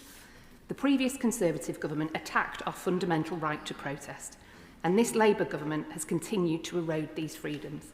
As a democratic society, we must protect the right to protest peacefully, including near embassies and including for those Hong Kongers living in the UK. Will the government continue to guarantee the right to protest even as this embassy now moves ahead? Minister. Well, Madam Deputy Speaker, I'm grateful to the Honourable Lady, not least because she came along in good faith this morning and attended the briefing at our invitation, and I hope that she found that helpful. I am acutely conscious that there are technical details that the House will understand that I am not able to get into, and that is why we took the opportunity to brief the Honourable Lady and other Right Honourable members this morning. I'm afraid I don't agree with her analysis at the beginning of her statement in terms of our understanding of the threat. I referenced earlier on in my opening remarks the very significant number of measures that we've taken in recent times in order to protect our national security. But she did ask me about the cables. So let me take the opportunity to update her and the House with regard to that specific point. Let me say to her that the allegations that have been much discussed in the media are of course not new to us or to the security agencies. Our intelligence services have scrutinised the plans and an extensive range of measures have been developed and are being implemented to protect national security, including putting in place additional resilience measures to protect sensitive data. Now, the House will understand that the Honourable Member opposite asked me what that means. I hope that he will understand that it would be unwise of me to get into the technical detail of the mitigations that we're seeking to put in place. I hope he understands, surely, that the Security Minister isn't able to get into the guts and the detail of precisely what we're going to do. But if he's just patient for... I'm simply not going to have this. There's too much chuntering and indeed yelling across the chamber from the sedentary position, and the Minister might focus on responding to the question that was asked by the Lib Dem spokesperson, not to heckling from the rest of the chamber. Security Minister. I'm grateful to you, Madam Deputy Speaker, that an honourable member opposite did make a point about transparency, and I think it's important that I take the opportunity to give as much detail as I am. But it's important for the honourable gentleman over there to understand that as the Security Minister, I can't get into the absolute detail of precisely what we're going to do for what I thought would have been fairly obvious reasons. But let me say to the honourable lady that the government has been aware of the potential new embassy proposal since 2018. Our security services have been involved throughout that process, and an extensive range of measures have been developed and are being implemented to protect our national security. I can say to her, and give her the assurances that I think she seeks, that an extensive range of measures have been developed and are being implemented to protect our national security. Now, she also, I think quite unfairly, I have to say, criticised the government's belief in the right to protest. I do not think that that is a fair critique. The government takes very seriously the right of people to protest in our country. It is a cornerstone of our democracy, and the government will always ensure that people have the ability to protest in a peaceful way. She also asked entirely reasonably about FIRS. I'm waiting for the honourable member opposite to ask me about it as well.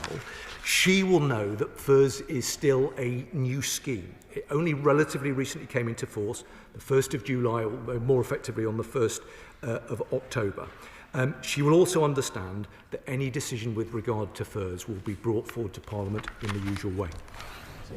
Alex Barras-Curtis. Thank you, Madam Deputy Speaker. May I thank my right honourable friend for the statement, which is of course complex and of course raises very significant issues which are shared on both sides and all sides of the House. With respect, of course, to the issue of national security, which he has talked about in his statement, I fully appreciate he's unable to talk about the mitigations that have been put in place, but I'm grateful that he has re-emphasised that point a number of times. I wonder going forwards, as part of the ongoing evergreen nature of assessing the risks that we face, both during the building of this embassy and if it continues and beyond, whether he is able to assure the House that wherever possible he will keep this place updated about any continuing change in the risk assessments, and if it requires a more detailed analysis, that the ISC is fully abridged of that. Well, I'm grateful to the honourable member. He's right to say that these are complex decisions, and he's right to make the point that clearly there are very significant restrictions on what can be said here in this chamber. I can give him the assurances that he seeks. Ultimately, of course, it is for the Intelligence and Security Committee themselves to decide on whatever particular lines of avenue that they might want to proceed on. But I can say to him that we've given that committee very close assurances of the work that is being done, and they've had access to material in order to take their own view. And I make a commitment to him and to Right Honourable Gentleman sat at the back, who's the Vice Chair of that committee, that we will continue to engage with them in a constructive way. And where we feel it's necessary or appropriate to update the House further, of course we will do that. Vice Chair of the ISC, Sir Jeremy Wright. Thank you very much, Madam Deputy Speaker. As you and the House would expect, the Intelligence Security Committee has investigated the security implications of this proposal, specifically whether the intelligence community had sufficient opportunity to feed in any security concerns, and whether ministers had the necessary information on which to base a decision. And if you'll permit me, Madam Deputy Speaker, I want to quote directly from the conclusions we've reached, which represent our unanimous view as a committee. On the basis of the evidence we have received, and having carefully reviewed the nuanced national security considerations, the committee has concluded that, taken as a whole, the national security concerns that arise can be satisfactorily mitigated. I will say, though, Madam Deputy Speaker, that we have been concerned solely with the national security perspective here, not with the other arguments for or against a new embassy. And if I may say to the Minister, it has proved more difficult than it should have been to get straightforward answers to our basic questions. The process within government does not seem to us to be effectively coordinated, nor as robust as would have been expected. In particular, there was a lack of clarity about the role that national security considerations play in planning decisions. And Madam Deputy Speaker, we will take those matters up further, as I know the Minister would expect, with the government. Well, Madam Deputy Speaker, I'm very grateful to the Right Honourable Gentleman and to all members of his committee. Parliament entrusts the ISC to hold government to account, and they are able to do that in a way that other Right Honourable and Honourable members are not able to do. I think the Right Honourable Gentleman made two key points. The first was to share the analysis of the committee with regard to the national security concerns that have been expressed. I hope members on all sides of the House listen very carefully to what he has had to say and look very carefully at the judgment that his committee has arrived at. He did, though, make an important point, which I take seriously, about process. And I have no doubt that there is quite a lot that can be learned from the process point that he has made in this House today. And I am very happy to discuss that with him and his committee, to identify what lessons should be learned and make sure that we do things better next time. Derek Twigg. Thank you, Madam Speaker. Can I just, by some record, I support completely what the Deputy Chair of the ISC, of which I'm also a member, has just said, and say to the Minister that the process issue is something that needs looking at urgently, because the Deputy Chair was very clear about the problems we faced with that. But can I say to the Minister asking this, that obviously the very important letter today from GCHQ MI5 heads to the Foreign Secretary and the Home Secretary, within that letter it says very clearly the collective work across the UK intelligence agencies and Her Majesty's Government's departments to formulate a package of national security mitigations for the site has been, in our view, expert, professional and proportionate. Would you like to comment on that? Minister. Madam Deputy Speaker, well, I'm grateful to him, and I reiterate the points that I've made about process. I have a huge amount of respect for the committee. I've had the, describe it as the pleasure of appearing in front of them not so long ago. I don't think it's a state secret to make the point that they gave me a pretty tough grilling, and absolutely that's how it should be. But the point he's made about process, I think, is an important one. I think the point that he's made also about the letter from the Director Generals is also important. It is a rare occurrence for Director Generals to make public comment. They are both people who are extremely professional. They are people that I have the pleasure of working with on a regular basis. They are both people of great integrity, and the House and the country should listen very carefully to what they have to say.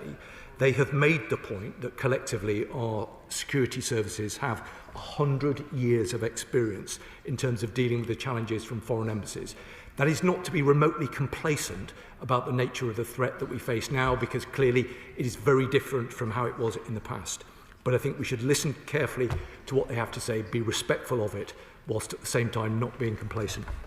Sir Julian Lewis. Thank you, Madam Deputy Speaker, and I don't think I'm breaking the Official Secrets Act if I gently point out that when I used to chair the Intelligence and Security Committee, I repeatedly deprecated the use of the word mitigation because it covers such a wide range of sins. But leaving aside security considerations just this once, does the Minister accept, as he should, that this is a colossal propaganda win for totalitarian communist China? And is there any argument which was used in favour of China getting this embassy that wouldn't have carried exactly the same weight if totalitarian imperialist Russia had wanted to buy this building? Would the government have stopped them for doing it? And if they would have done, on what grounds? Well, Madam Deputy Speaker, I'm grateful, as I always am, to the Right Honourable Gentleman. And I genuinely am, because I actually respect the wisdom of someone who's served in this House for many years. The Right Honourable Lady is sort of questioning my gratitude to the Right Honourable Gentleman. I can give her an assurance that I have a huge amount of respect. I am answering the question. I have a huge amount of respect for members who've served for a long period of time, and particularly those who've chaired the ISC. And I think we do need to find a mechanism in order to ensure that members like the Right Honourable Gentleman have access to some of this information so that they can make informed comment in this House. I take his point, although I don't agree with it, about mitigations. He understands there are limits to what I can say with regard to the mitigations, but I take the point that he's made. In terms of his substantive point, I don't agree with him. I don't accept that this is a win, not least because I could not have been clearer about the importance of the consolidation of the estate. The government has reached an agreement with China that the existing diplomatic footprint in London will be reduced in size from 7 diplomatic sites to 1. I'm not sure that kind of constitutes a particularly big win in my book, not least, it is a statement of truth, and I think it undermines the argument that he's made. Mark Stewards. Thank you, Madam Deputy Speaker.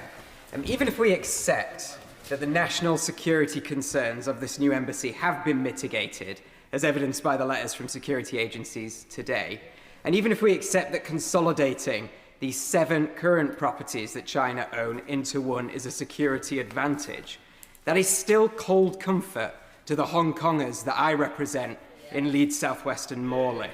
They still have to live with transnational repression. In the case of Chloe Chung, she still has to live with a £100,000 bounty on her head. And of course, they now still have to live in fear that this new embassy might become their prison. So can I ask the Security Minister, what assurances can he give Hong Kongers in my constituency, indeed the UK, that they will be protected from the ever-lengthening arm of the CCP? Minister. Well, Madam Deputy Speaker, I don't accept the basis of the argument that my honourable friend has made, and I think he would be well advised to place more emphasis on the point about consolidation, because I'm confident that that will deliver meaningful operational benefits, and that's a point that's been agreed by the security experts. But let me find what I hope is an important point of consensus, and that is to be absolutely clear about how unacceptable it is for China or for any other nation for that matter to seek to persecute individuals who are resident here in the United Kingdom. The government takes these matters incredibly seriously. That's why, through the Defending Democracy Task Force, which I chair, we've completed a very significantly extensive piece of work looking into transnational repression. There are a number of actions that have come from that piece of work which have been rooted right across government. We take it incredibly seriously. I myself have met with a number of people who've been the victim of TNR, and it is, as I say, completely unacceptable for China or anyone to persecute people in this country. But I would just ask him just to consider that we're talking about a proposal that will deliver an embassy for China at some point in the future. What I have to do and what the government has to do with deal with the level of threat as it is. And I'm confident, given the point about consolidation, that actually this is a proposal that we will be able to work in the national interests of our country and all of the people who live here.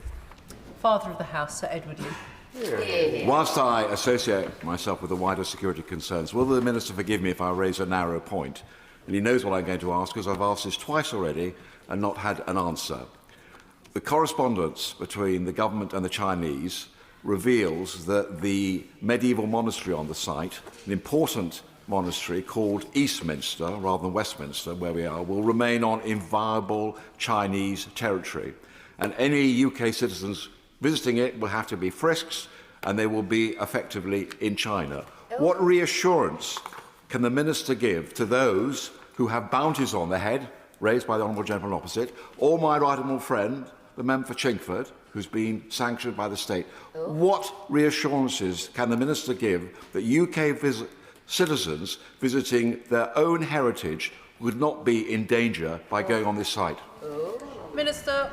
Well, I'm grateful to the Father of the House. He's consistently made this point. This is at least the third time that I've heard him raise it.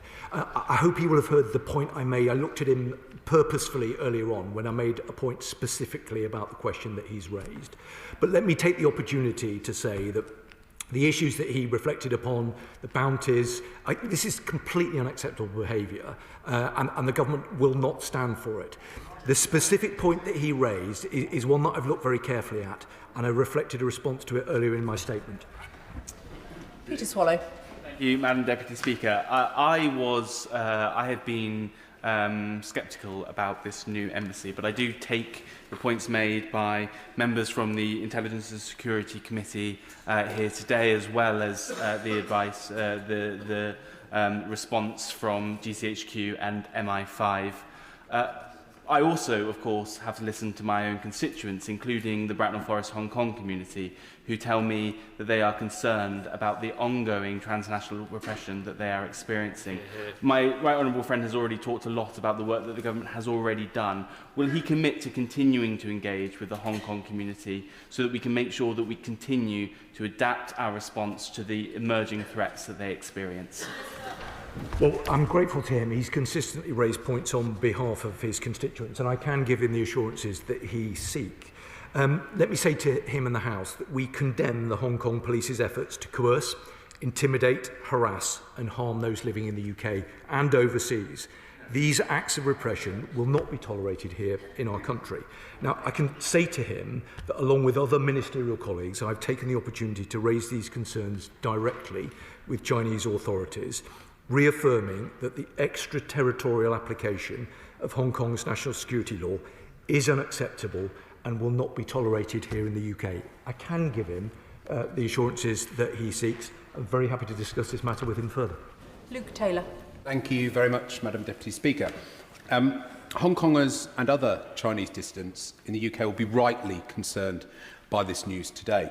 And I want to make it completely clear that Liberal Democrats have serious concerns that this project will enhance China's ability to conduct transnational repression against Britons and Hong Kongers on British soil.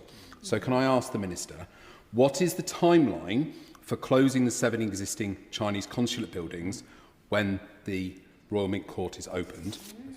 Will the government publish the 2018 note verbale confirming the embassy was contingent on planning approval, ensuring the government did not prejudge the application? And finally, paragraph 62 of the Secretary of State permission letter states that lawful embassy use of the site would give no worry of interference with the sensitive cabling that runs adjacent to the secret basement rooms. after China's proven record of unlawful espionage against MPs, British institutions. Does the Minister agree that this is a catastrophic misjudgment and that we have no hope of our laws being observed by the Chinese Communist Party? When questions run to 2 pages and take a minute, perhaps members might think about cutting them down slightly. Minister. Madam Deputy Speaker, well, the honourable gentleman has expressed an opinion, and he's entirely within his rights to do that. But I hope he understands that I'm also entirely within my rights to point out to him that the opinion that he has expressed is not one that is backed up by the intelligence services and by the security agencies who've looked incredibly carefully at the detail of the proposal. He states boldly that this new proposed embassy site will deliver an additional capability to China over and above what they currently have. But I make to him again the point about consolidation and the point about the security advantages that we think will be accrued by this proposal.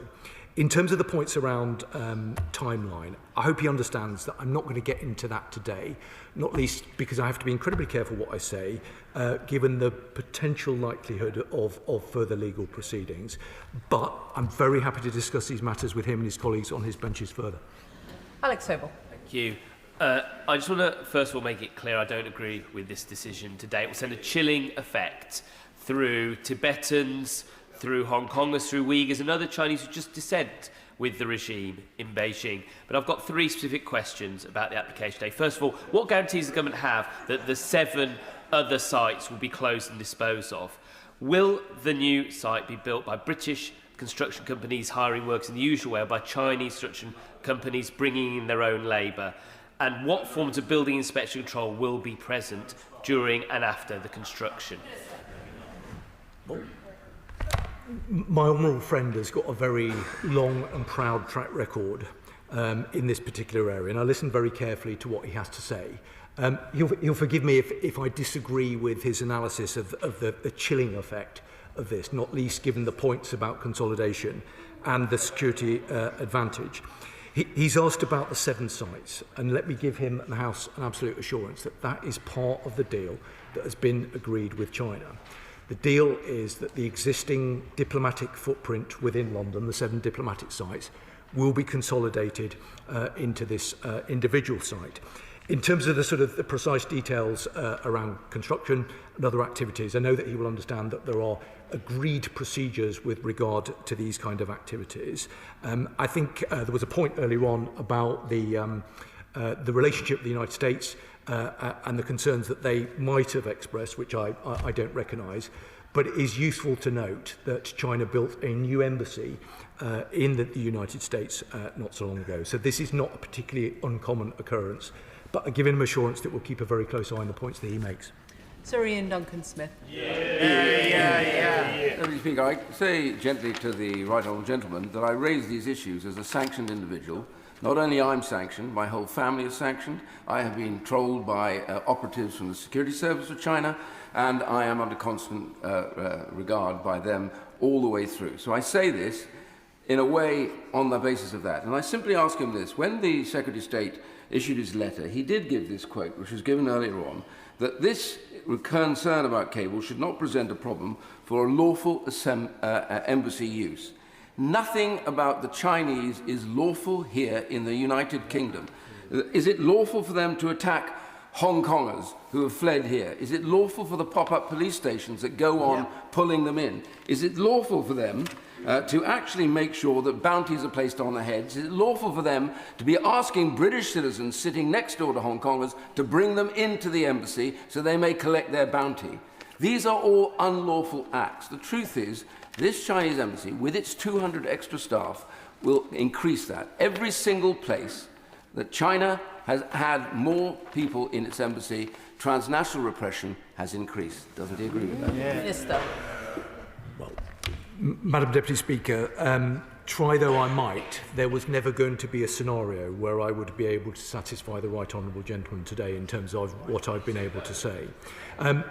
He and I have exchanged on these matters on many occasions, and it is completely intolerable and unacceptable that he and members of his family have been sanctioned, and he knows the government's position with regard to that.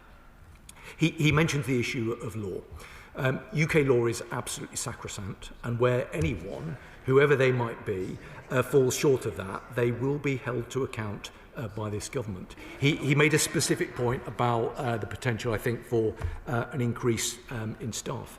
Again, there are very clear procedures that rest with the Foreign Office that where a foreign nation seeks to bring additional staff resource into a country, all of that has to go through the normal diplomatic channels and has to be agreed by the Foreign Secretary. Now, I know that he doesn't support these proposals. I understand that he has strong views, which I have a lot of respect for, but I hope that he can respect the fact that we have engaged seriously with this proposal. The security services have been involved from the outset, and ultimately, government has to take a view. We've taken a view that the national security implications of this can be mitigated. We've also taken a view, and I know that some honourable members opposite don't agree with it, that there could well be some security advantages as a consequence of these proposals. But I undertake to keep him and honourable members up to date, and if he wishes to discuss it somewhere else other than this chamber, then I'd be very happy to do that. Chris Law. Madam Deputy Speaker, can the Minister confirm the UK Government's happy rewarding and emboldening a nation who has one of the worst human rights records, who conducts espionage on his islands and in our Parliament, who has imprisoned the UK national Jimmy Lai on trumped-up charges, who has committed crimes against humanity against the Uyghurs, and who is the single most important enabler of Russia's illegal war machine against Ukraine and its civilian population that we as parliamentarians have stood against united? I'm sorry to say, Madam Deputy Speaker, that I don't agree with the honourable gentleman's framing of his question. Whilst he's entirely right to raise specific concerns in the way that he did, this is not about rewarding China. It is not. It is about the importance of engaging confidently and pragmatically in a way that will enable us to take up opportunities where they present themselves and where it is in our national security. And as I made clear from my earlier remarks, that isn't just about economic cooperation. There are other areas where we do need to cooperate with China. I referenced three in my opening comments, including on organised immigration crime, serious organised crime, and on narcotics trafficking. These are important areas where we do need to work with China. But ultimately, the most important thing is that we safeguard our national security. And that's why we've worked incredibly closely to look carefully at the detail of this proposal and to make sure that we've got the right mitigations in place. And that's what we've done. Dr. Kieran Mullen. Thank you, Madam Speaker. Will the Minister explain, by giving China the embassy that it wants, how the government is demonstrating, in his own words, that it's responsible for unacceptable behaviour that the government won't stand for? In part because of the reduction in the diplomatic estate from 7 down to 1. Richard Tice. Thank you, Madam Deputy Speaker. So the Chinese communist regime, they sanction members of this House. They spy on members of this House. They carry out more cyber attacks than any other country. And the Minister admits that they are a national security threat. And yet the government thinks it's a good idea to kowtow to the Beijing bullies and allow this mega embassy. If it's in the national economic interest, Minister, could the Minister confirm that some British steel might be used in this Chinese embassy? And can he guarantee that this is in our national security interest completely for British citizens? Minister. Well, I congratulate the honourable gentleman on getting the clip that he no doubt will be posting on social media in the not too distant future, and that is up to him. I mean, the honourable gentleman seems to operate in a world that is quite selective in terms of some of the decisions that it seeks to make. I looked over to him earlier when I referenced the requirement for cooperation on areas like organised immigration crime. I don't know whether he thinks that's a good thing. I don't know whether he or his party have a policy about whether, given the concerns that are shared across this House, we should be engaging with China on matters relating to immigration. As part of the work to stop the small boat crossings across the Channel, he will understand, I hope, that it is, of course, necessary to engage with our near neighbours, but it is also necessary to engage internationally. I'm not clear whether he thinks that's a good thing, and I'm not clear whether he thinks that we should engage with China on those matters. What I am clear about is that this government will engage pragmatically, do the right thing, secure the economic opportunities, but fundamentally we'll always make sure that we will underpin our national security. And in terms of his point about British Steel, that is a fair one. This government will always want to support UK-based manufacturers and UK-based industry. So let's always look for, let's end on a point of consensus. Let's always look for opportunities to buy British. I'm very hopeful that we can find a point of consensus, that questions need to be shorter, answers need to be shorter. I intend to keep the Minister here until all members have been satisfied this afternoon, but we do need to speed up. Mark Francois.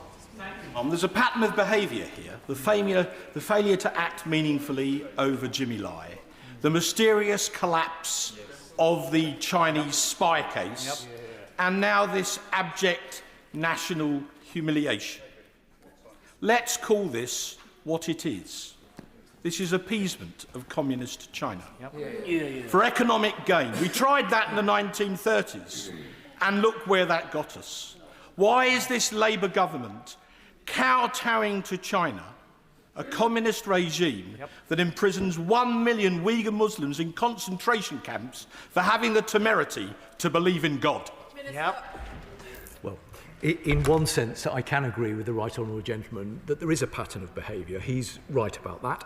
The pattern of behaviour is doing the right thing and making sure that we safeguard our national security. And he might roll his eyes, but he was a minister in the previous government. He's served in this House for a number of years. He knows that under his Conservative government, there was a complete lack of consistency with regard to our policy for China.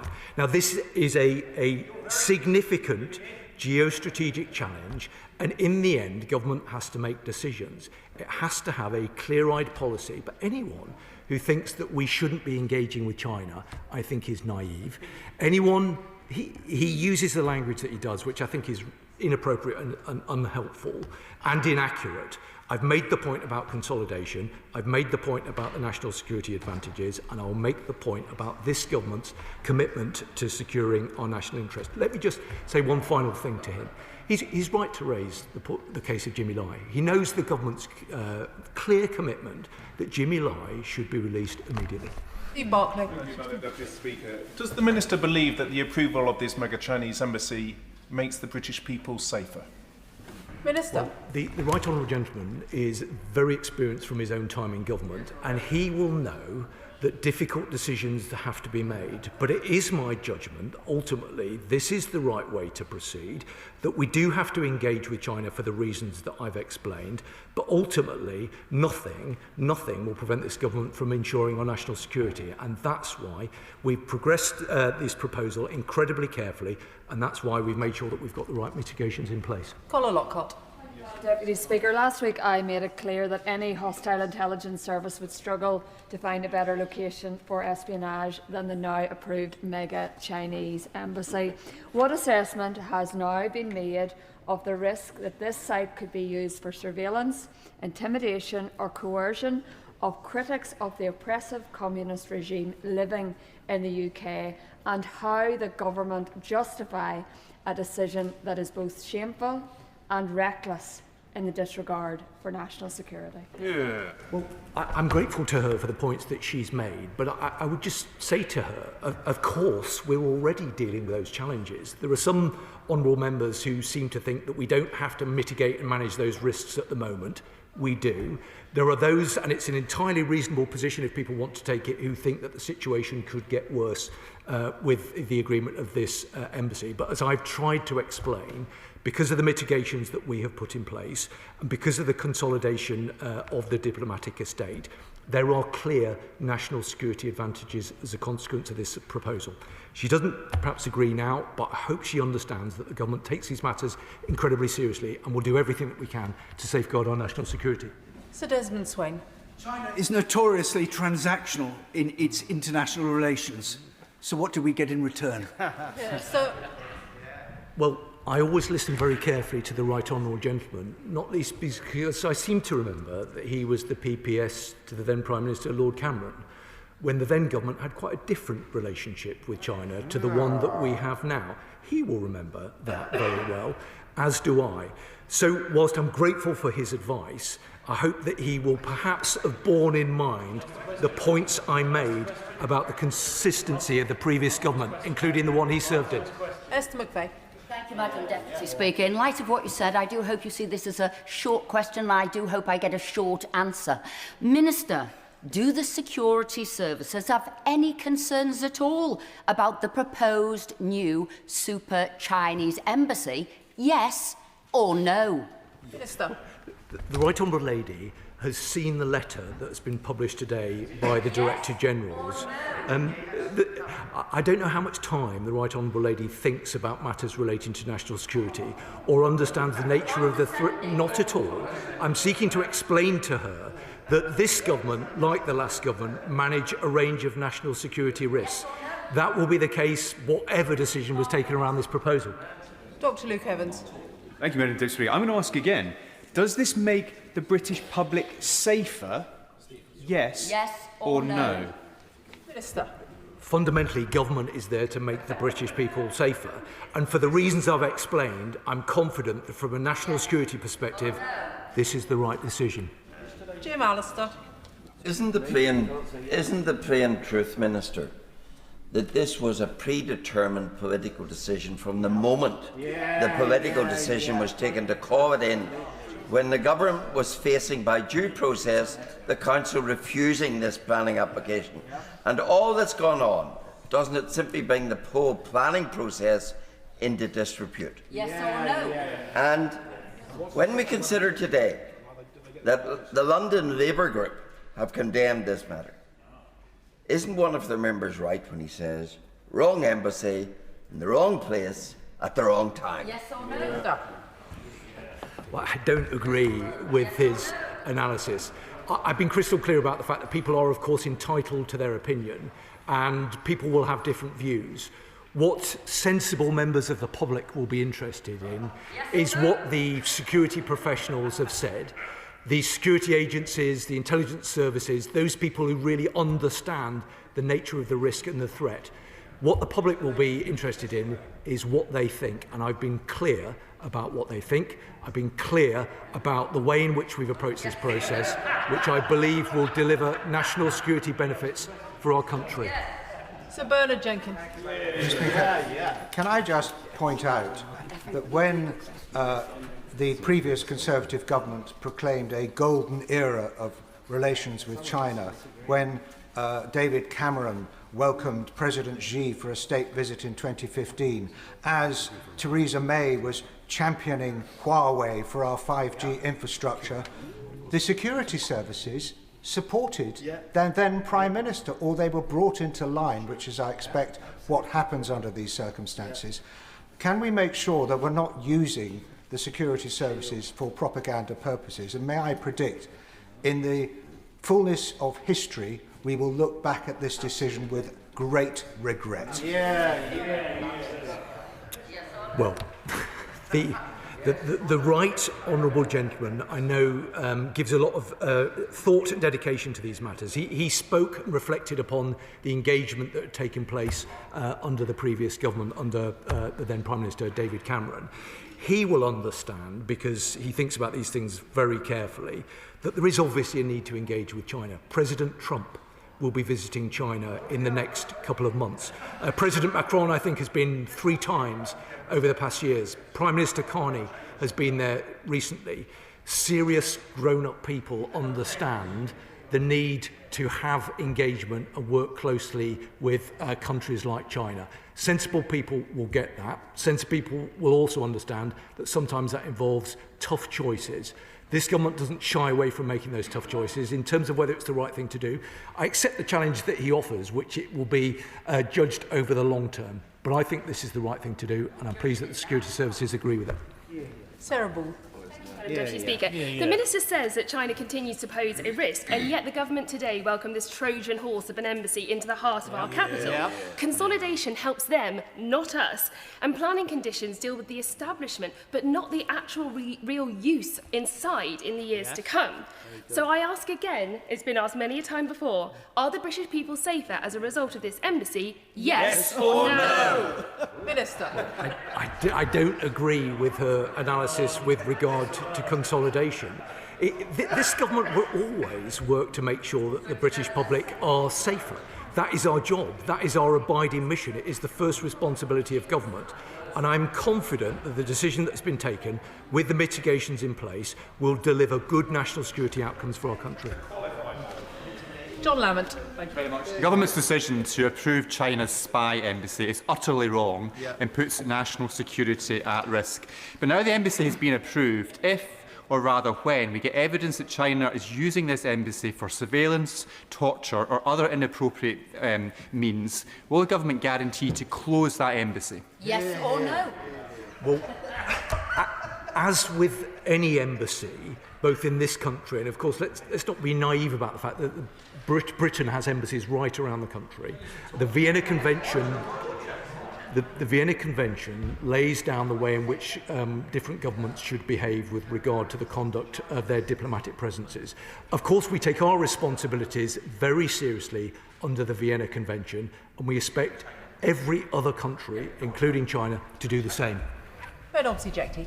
Madam Speaker, the Minister will be pleased to know I'm not going to ask him about furs. But he did quote extensively from this weighty tome of a planning application, or planning approval rather. He said, the Secretary of State notes that no bodies with responsibility for national security, including the Home Office and FCDO, have raised concerns. But he didn't mention that it goes on to say that the Secretary of State considers that the lack of objection from these bodies on this issue carries significant weight. Now, given that extensive measures had to be put in place to protect sensitive data, can you explain why neither the Home Office nor the FCDO put in any objections to the proximity of the data cables and their vulnerability? And if I may, on the issue of the consolidation of the consular buildings, last week the government informed me that it has no record of how many properties within London, or within the UK in fact, are owned by the Chinese state. And therefore, in terms of consolidating consular buildings, how will they keep track on other buildings that are used unofficially by the Chinese state? Well, Madam Deputy Speaker, I'm disappointed that the honourable gentleman hasn't asked me about furs, because I've got a very good response for him, which I won't be able to give him now. But he's not quite right to say that I quoted extensively from the planning document. I didn't at all. I referenced it only very fleetingly and then explained why that was the case. His key point was around the points that have been brought forward by the Home Office and the Foreign Office. No specific objections were raised by both of those government departments, because both of those government departments had satisfied themselves that the mitigations could be put in place to safeguard against the risk that might be faced. That's the reason. Can I thank the Minister for his answers this afternoon? Point of order, Richard Holden. Thank you very much indeed, Madam Deputy Speaker. On a point of order, I raised in written parliamentary question 967 when I asked the Department of Health and Social Care to publish training modules and guidance related to first cousin marriage and genetic risk. The Government Minister replied that these materials existed but would not be published to this House or more widely. In written parliamentary question 102-870, I asked the Minister if he would place those training modules again in the Library of the House of Commons, and the Minister said there were no plans to do so. This is astonishing, since that answer came after a Freedom of Information request to NHS England, which had already placed those very documents in the public domain. Can you advise me, Madam Deputy Speaker, on how a Minister might come to this House and explain why, yet again, Parliament has been denied information that was in fact releasable, as you have warned against on many occasions? Can I thank the honourable member for the advance notice of his point of order? He will know that as Chair I am not responsible for the answers that ministers give to written parliamentary questions, though he might also know that the Procedure Committee is currently holding an inquiry into this very issue, and I would encourage him to provide evidence and to raise his concerns with that committee. Which brings us to the 10-minute rule motion. Shaukat Adam. Thank you, Madam Deputy Speaker. I beg to move that leave be given to bring in a bill to make provision about the detection, treatment and monitoring of glaucoma by optometrists in England, and to make provision about the full integration of optometry and ophthalmology services for the purpose of glaucoma care in England and for connected purposes. I would also like to refer the members to my register of interest as a practising NHS optometrist, and I would like to begin by thanking the Minister for being here for this valuable debate. As a practising optometrist for many years, one of the hard takes of the role is this, that during a routine eye examination, one detects a condition that will forever change that person who is sitting in my chair's life, and the patient is blissfully unaware of it. Because that's exactly what glaucoma does. It changes lives quietly and often without warning. Glaucoma is known as the thief of sight, and for a very good reason. Glaucoma damages the optic nerve at the back of the eye, with each nerve fibre representing a different point in the visual field. And because the loss begins in the peripheral vision, people often don't realise that anything is wrong until it's too late. So if members would like a glimpse of what an advanced glaucoma sufferer sees, could I ask them to just cover one eye completely and with the other eye look through an aperture created by your hands and touch your fingertips to your palms. And as the condition progresses, the aperture gets smaller, smaller and smaller until eventually nothing is left. Now imagine trying to navigate a busy high street, to cross a road, or even simply move safely around one's own home. This isn't simply theoretical. Let me give you just two very brief but very real examples from my experience. A woman who on two separate occasions, whilst driving, her car was hit by another car from the side before she finally came in for an eye test, unaware that there was a problem because she could see the number plate, she could see road signs perfectly clearly, but what she couldn't see was the side of her vision eroding. Oh, and secondly, a heartbreaking experience for me when a pensioner with a handbag packed with what looked like her life savings, cash in hand, explaining that she will spend whatever it takes if I could just give her a pair of glasses that would allow her to see her two loves. One was her love of painting, and the other was her love of her grandchildren. Unfortunately, no amount of money would be able to restore her sight, as glaucoma, as well as being silent, is usually irreversible. Glaucoma, in fact, is the leading cause of preventable blindness in the UK. Over 700,000 people are affected. And what is even more concerning is that more than half of them are undiagnosed. That's 350,000 people walking around, driving around, not knowing. This could be any one of us, someone we love, or someone we work with, as was with the case of a previous member of this House, Paul Tyler, a former Lib Dem member who was not diagnosed until a routine eye test. In its early stages, glaucoma rarely has symptoms, and there are rarely any warning signs, just a silent, slow theft. By the time it's noticed, the damage is usually permanent, and the loss has far-reaching consequences. People lose not only their sight, but also their independence, the ability to drive, read, cook, or even leave their house. Falls increase, isolation grows, and then comes the emotional and mental health impacts, fear, depression, and loss of identity. Furthermore, with an aging population, we are facing a growing crisis. Glaucoma cases are expected to dramatically rise in the next coming decades. With a growth rate that outstrips the aging population, a study from 2017 suggested that over the next 20 years, glaucoma cases would rise by 44%. That's hundreds of thousands of more people needing care, follow-up and support.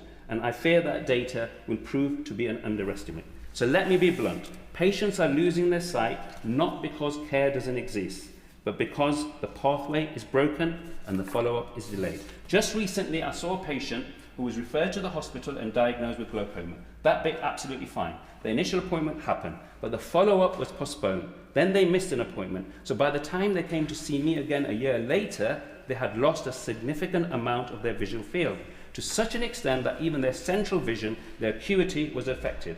This anecdotal example corroborates with findings from major chains like Specsavers and others. The problem, current waiting list data only provides a measure of first appointments, not the ongoing care vital to chronic conditions like glaucoma. We need published data on follow-up waiting times because that's where sight is being lost. And here's the reality. Hospital ophthalmology is one of the largest outpatient specialities in the NHS, with 8.9 million appointments a year between 2023 and 2024 in England. It is estimated that glaucoma care accounts for about 20% of all hospital eye service appointments, with around 1 million visits annually across England alone.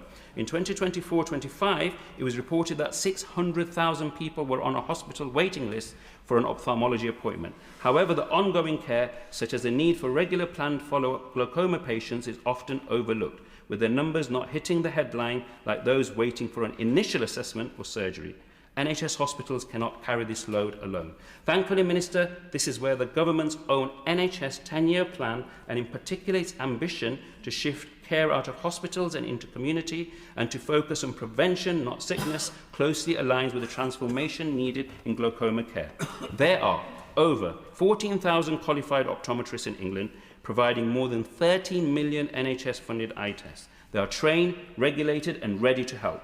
Community glaucoma services led by appropriately qualified optometrists with appropriate approved equipment have already demonstrated the ability to reduce hospital appointment referrals by up to 71%. If implemented nationally alongside an optometry-based glaucoma monitoring service, it may be possible to release 300,000 hospital appointments every year.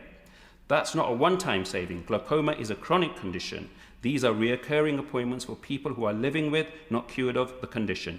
Making full use of the skills and capacity already in primary care takes significant pressure off hospital services, enabling them to focus on tasks that can only be managed in a hospital. This could also save the NHS an estimated £12 million annually. At present, 10 ICBs have no glaucoma case-finding referral management services, and without this service, many patients in these areas who are referred to hospital could instead be retained in primary care optometry with appropriate commissioning rather than adding to the existing waiting list. And even what is more concerning, 21, half of the ICBs do not commission a glaucoma monitoring service in the community and rely simply on the hospital eye service to follow up glaucoma patients for the rest of their lives. This is where sight loss occurs, as the hospitals simply do not have the required capacity. It's a postcode lottery, one that punishes the vulnerable, especially when people from Black and Asian communities are up to 4 times more likely to develop glaucoma and often have the least access to timely care. As opposed to Wales and Scotland, where a shared care service for glaucoma is commissioned by every health board, optometry-led and properly integrated between primary care optometry and ophthalmology. And often the approach of NHS commissioners in England is hospital-led. The recent draft Getting It Right First Time model, developed with minimal input from primary care optometry, risks reinforcing England's hospital-led approach and undermining the government's own ambition to shift care from hospitals to the community. We are also seeing worrying behaviour at the ICB level, with several ICBs removing the limited community glaucoma services they had in place to make short-term savings. This is extremely myopic. Given ongoing financial pressures on ICBs, we do not expect individual ICBs to make significant progress in commissioning optometry-led glaucoma pathways that fully integrate optometry and ophthalmology without clear direction from the government. The total cost of visual impairment in the UK is now estimated to be £26.5 billion, set to rise to £33.5 billion by 2032. Glaucoma alone accounts for £750 million of it, and this is just not a cost to the NHS, but also the cost of lost productivity, informal care and diminished quality of life. This is a silent epidemic, but it is not inevitable. So what am I asking for? What can be done to begin to tackle this silent epidemic?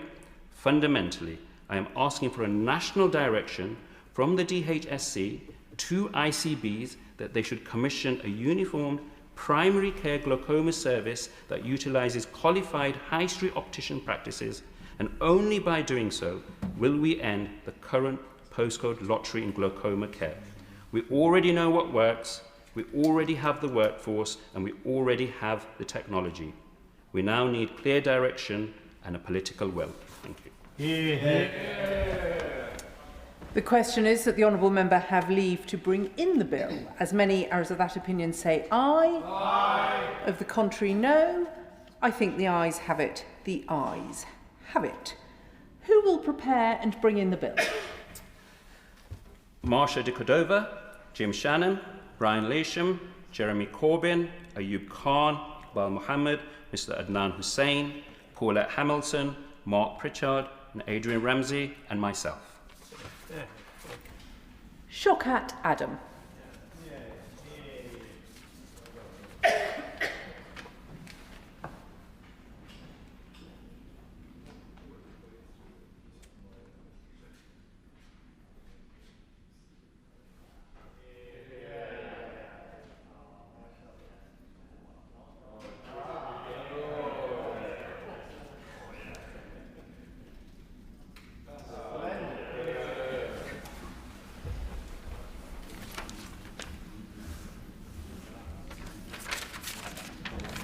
Glaucoma Care England Bill. Second reading what day? Friday, 13th of March 2026. Friday, the 13th of March 2026.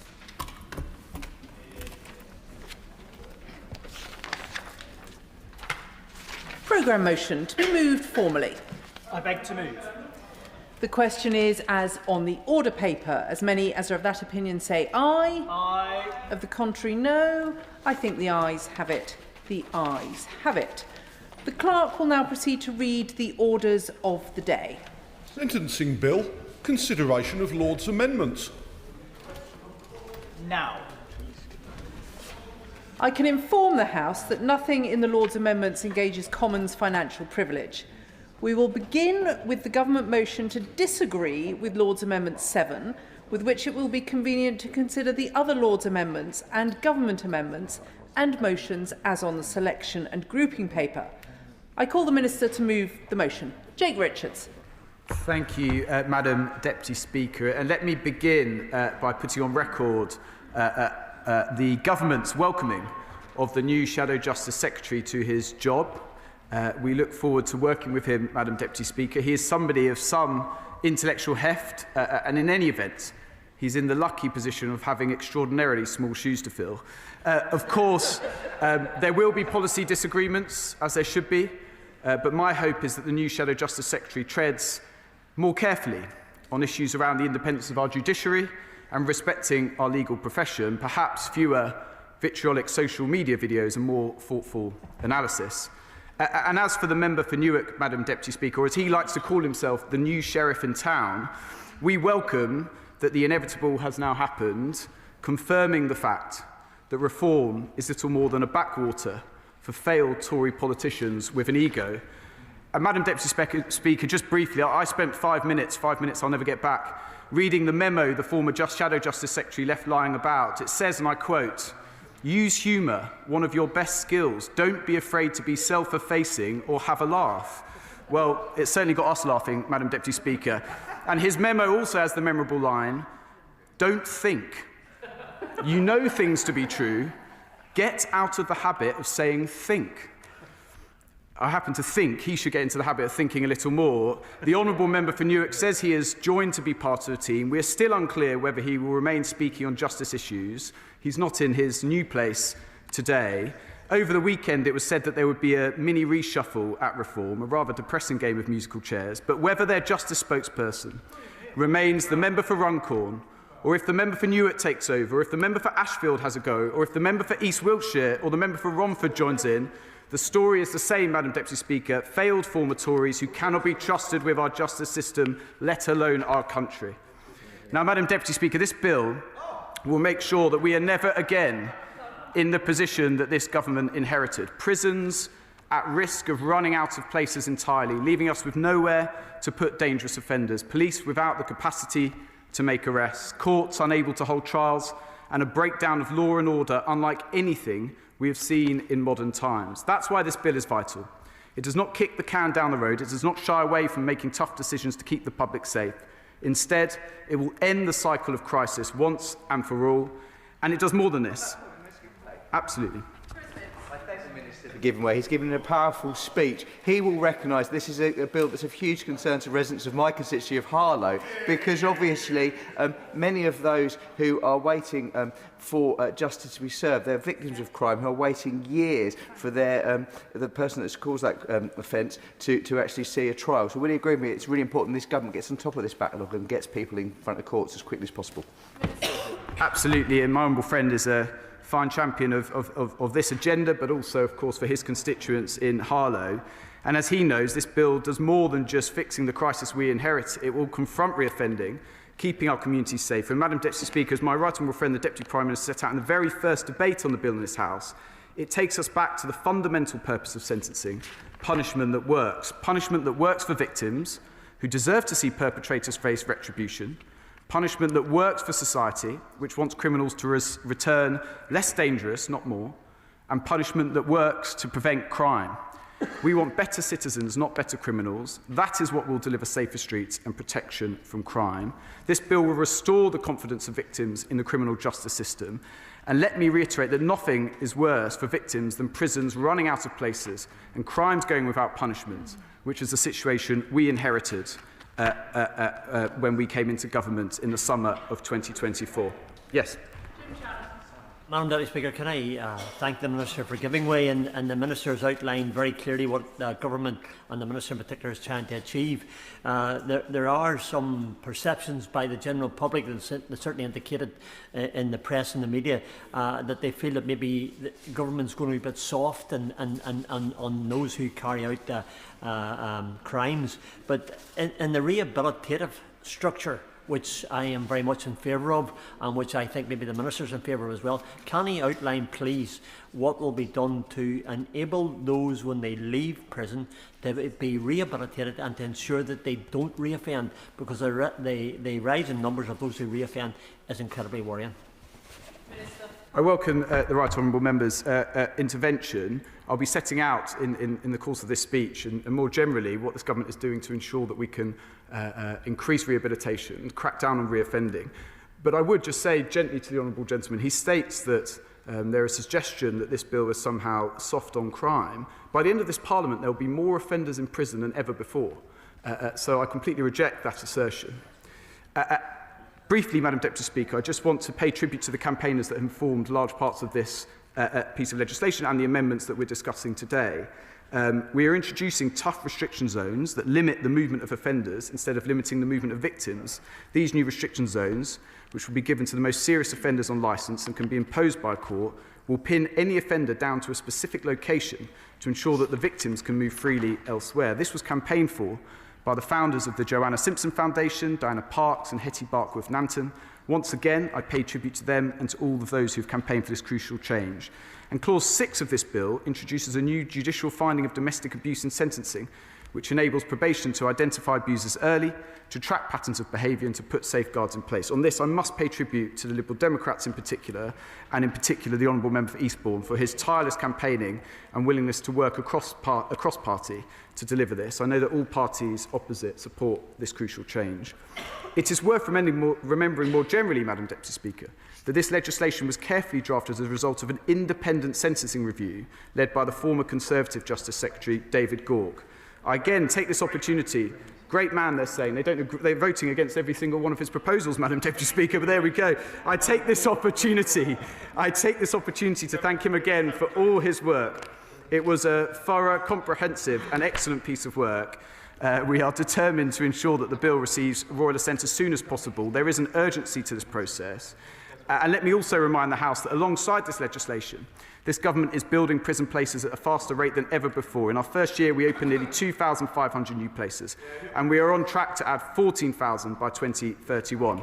In the next 4 years alone, we will spend £4.7 billion on prison building, but we simply cannot build our way out of the crisis we inherited from the Conservatives. The pressures on the system demands that we reform sentencing, but let me also remind the House that nothing in this bill changes sentences for prisoners convicted of the most serious, heinous crimes who are serving extended, determinate or life sentences. And of course, this bill delivers vital reforms to our probation services. We are rebuilding the service the last government decimated. We are increasing investment up to £700 million by 2028-29, a 45% increase. And we are recruiting. We hired 1,000 trainee probation officers in our first year, and we're on track for 1,300 more this year. At this point, I want to pay tribute to all the hard-working probation officers in our country. They deserve full credit for what they do, and it has been important for us to find the extra resources to put into this service to grow the numbers and the support available. Absolutely. In government, the party opposite oversaw a disastrous privatisation of probation, which ended in a £500 million bailout by taxpayers. Our probation service plays such a critical role in the rehabilitation of offenders and keeping our communities safe. So can the Minister set out further how this bill will ensure that our probation systems are strengthened and fit for purpose? Can the Minister perhaps restrict himself to the amendments? Yes. Minister. Thank you, Madam Deputy Speaker. I welcome the intervention from my honourable friend. I'll be coming on to that issue shortly. Madam Deputy Speaker, I want to address Lord's Amendment number 7. Whilst we cannot support the amendment as drafted, we fully support the intention behind it, to promote transparency and improve the experience of victims. We agree that robust processes are required to ensure the accuracy of transcripts, but placing a statutory duty on the judiciary To approve the release of all Crown Court transcripts could significantly increase workload and undermine efforts to drive down the Crown Court backlog. However, Madam Deputy Speaker, I'm delighted to say that we have tabled a government amendment that will expand the provision of Crown Court sentencing remarks to all victims who request them free of charge. This new clause puts victims firmly at the centre of the process, ensuring that every victim can request and receive relevant sentencing remarks for free. This clause delivers a major step forward for transparency, enabling victims to digest sentencing remarks outside of the pressures of a courtroom setting and free of charge. The details on timeframes and processes will be set out in due course, but I can confirm our intention to the House that this will specify that transcripts will be provided within 14 days of a request being made. This timeframe will support applications made under the unduly lenient sentencing scheme, and I can also assure the House that we are considering the opposition's amendments to the Victims and Courts Bill, which would extend this deadline to 56 days, extremely carefully. I'm grateful to members of this House for their engagement on this issue. This change represents a profound step forward for victims and for transparency in our justice. I know that the honourable members for Richmond, Warrington North and Lowestoft have been campaigning on this issue for some time. They deserve great credit, in particular the member for Richmond, if I may. And so for the first time, every victim whose case is heard in the Crown Court will have this important right of access free of charge. I turn now to Lord's Amendment 1. And again, I must begin by thanking the Honourable Member for Bexhill and Battle, the Shadow Justice Minister, and the parents of Lenny Scott, an ex-prison officer murdered by a former inmate in a horrendous revenge attack. This amendment meets their call for a small but important reform to sentencing around whole life orders. We recognise the unique and dangerous job that police, prison and probation officers do. They perform a distinctive role with routine contact with dangerous offenders. We want to ensure, Madam Deputy Speaker, that the exceptional seriousness of murders that are motivated by their important work, which strike at the heart of the rule of law, are expressly recognised in the sentencing framework for murder. Will the Minister give way? Yes, of course. I thank the Minister for giving way. A comment often made to me and my colleagues when I was policing, as soon as I left the police station in full uniform, I was a sitting target every single day. Does the Minister agree that the mandatory whole life sentence is proposed for those who murder police officers, prison officers and probation officers sends a clear and unequivocal message that they will be met with the harshest and most serious penalties on offer to the court?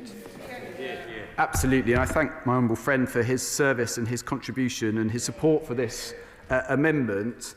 As I said when I had the great privilege of meeting Lenny's parents last week with the Shadow Justice Minister and Lord Timpson in the other place, it's not just about the technical mischief that this amendment solves, because thankfully these cases are few and far between. It is about sending a signal to the brilliant prison officers and probation officers that the work they do is respected by people in this place, in the country at large, and that we can make this small change as part of this legislation, I hope, goes some way to doing that. And indeed, I've met prison officers since we've announced this change who have intimated their gratitude to Lenny Scott's parents in particular and to this place for hopefully making this change. And that's very welcome indeed. I want now to move, if I may, Madam Deputy Speaker, to the amendments 2 to 5, which relate to Sentencing Council. Through these, we have sought to help clarify what is expected from the Lord Chancellor and the Lady Chief Justice when considering any approval requests from the Sentencing Council for its business plans and sentencing guidelines.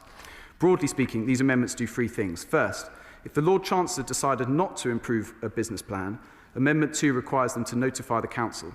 It also requires them to lay a document before Parliament as soon as practicable, stating the reasons for that decision. Amendments 3 and 4 make similar provisions under different guises. Secondly, we want to make it clear that there is a very high bar that must be met for any guidelines to be rejected. Amendments 4 and 5 therefore provide that guidelines can only be rejected when this is necessary to maintain public confidence in the justice system.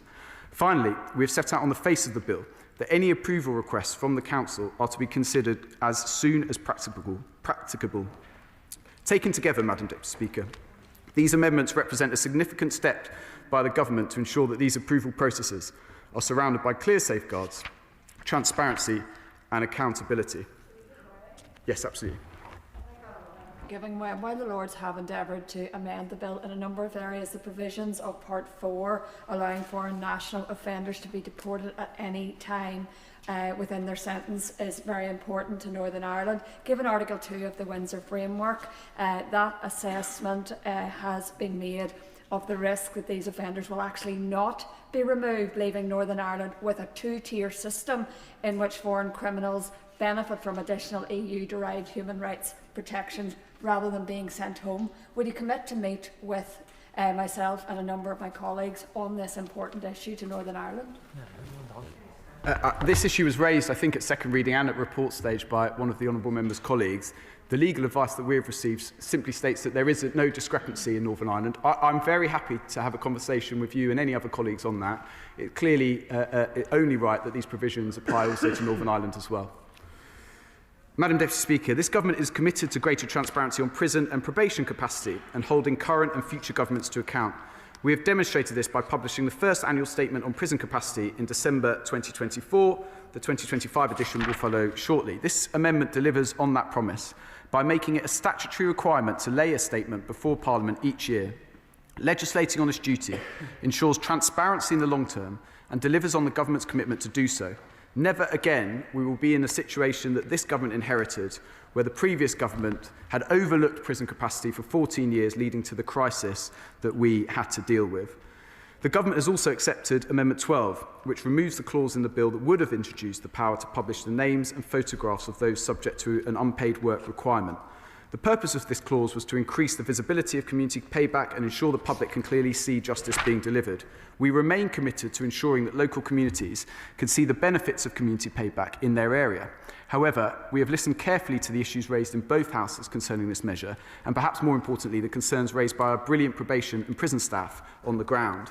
And after careful consideration, we do not consider it appropriate to proceed any further. We are confident that current delivery of unpaid work, bolstered by wider provisions in this bill, means that unpaid work will continue to be tough and visible without the addition of this specific measure. Finally, Madam Deputy Speaker, we are very pleased to have made further progress on the issue of IPP sentences. We want to do everything we can to support those who are still serving these sentences to progress to the end of their sentence, but we are not willing to undermine public protection. The amendments made in this bill strike that careful balance. The Victims and Prisoners Act 2024 made significant changes to the IPP licence period. The qualifying period for referral to the parole board for consideration of licence termination was reduced. It went from 10 years after first release to 3 years for those serving the IPP sentence and 2 years for those serving the DPP sentence who were convicted when they were under 18. It has now been over a year since the first of these measures came into force. 1,700 people had their licence terminated automatically on the 1st of November 2024, and a further 600 became eligible for referral to the parole board on the 1st of February of last year. We have now gone further by providing those serving the IPP sentence with an earlier opportunity for licence termination and an additional opportunity for those serving IPP and DPP sentence thereafter. Those serving an IPP sentence will be considered for licence termination 2 years after release rather than the current 3 years. This provides suitable time for support and rehabilitation in the community, whilst ensuring our communities are best protected from harm. Would the Minister give way? Yes, absolutely. I thank him for giving way, and I welcome the amendments relating to IPP sentences. It's a matter of concern to many across the House. Can the Minister assure the House that changes to IPP licence termination will continue to provide for community rehabilitation whilst protecting communities from harm? And can the Minister also commit to continuing to work to resolve the remaining challenges around these sentences? Absolutely, and my honourable friend, as a member of the Justice Select Committee, always brings thoughtful contribution on justice issues, but in particular IPP. There is that balance that has to be struck between protecting public safety, but also ensuring that there is rehabilitation. The government thinks that this legislation has gone some way to doing that, but there is always room for further review and assessment as we go forward. And I know that Lord Timpson, who's leading on this piece of work for the government, will continue to engage, certainly with the Justice Select Committee on this issue. Madam Deputy Speaker, I'm very grateful for the improvements that have been made to this bill during its passage in the House of Lords, and I hope, in particular with the undertakings I've given on the provision of sentencing transcripts, I hope that all parties will be able to support the government's amendments in lieu of Amendment 7. These represent a major step forward for transparency and for victims, and I beg to move these amendments. The question is that this House disagrees with the Lords in their Amendment 7. I call Shadow Minister Dr Kieran Mullen. Thank you, Madam Deputy Speaker. And as we've heard today, the House is considering amendments made in the other place to the sentencing bill. There is no doubt that our justice system is facing significant challenges. I've always acknowledged this, and during recent debates on a wide range of issues from sentencing to prison capacity to probation to jury trials, there's been cross-party acknowledgement that for decades, across a number of governments of different colours, there hasn't been sufficient investment or political priority given to our justice system. But that should not and must not serve as an excuse for this government to bring forward changes to our justice system that damage it, fail to actually address the challenges before us, and slip through the net changes that elements of the Ministry of Justice have always wanted to do and are simply using the excuse of the current challenges to finally pull off. But that is what we are seeing, both in relation to the proposals on jury trials and even more clearly to the clear detriment of victims in this sentencing bill. I welcome elements of this bill. Some of the examples we'll go on to discuss and the Minister mentioned, for example, the restriction zones, the domestic abuse markers, but these are overwhelmingly outweighed by the fact that the heart of this bill is a catastrophic blow to the victim's search for justice, as it will let out thousands of rapists, paedophiles and seriously violent offenders out of prison earlier. The Minister mentioned in his opening remarks the Independent Sentencing Review, and I remind members of this House that the Independent Sentencing Review gave absolutely no consideration whatsoever to what victims and the public would think of the proposals related to sentencing. And actually that report is an insult to victims and their families, and many of them have told me directly. At least during the common stages of this bill, every other party joined the Conservatives in voting against these dangerous proposals, including the Liberal Democrats, and in fact a number of Labour MPs bravely abstained. It should be a matter of deep shame for the Liberal Democrat Party that they have since joined Labour in voting to let rapists and paedophiles and seriously violent offenders out of prison earlier, especially as they so clearly articulated why this was wrong before. A complete betrayal of serious victims of crime and their families. This is likely my final opportunity to say to this House and MPs opposite that I'm confident they will come to regret these elements of the bill and will find it difficult to explain themselves to victims when they see perpetrators of crimes like rape, child sex offences and child grooming leave prison sometimes only after having served a third of their sentence because of their support for these measures. I will do whatever I can to ensure those victims know who made those choices when there were so many other alternatives available to them. But as I do have to accept that this government majority, with the help of the Liberal Democrats, has ended that campaign for now, we should consider the amendments of this bill before the House today. And as I know the public greatly value constructive cross-party working, I want to begin with an important area where we were able to secure government support in relation to Law's Amendment 1. This amendment ensures that where a police officer, prison officer or probation officer, including a former officer, is murdered because of their service, a whole life order will be the starting point for sentencing. This change originated from the opposition, and I'm grateful that the government accepted the principle following my meetings and campaigning with Paula and Neil Scott, whose son Lenny, a former prison officer, was murdered because he refused a bribe from an inmate.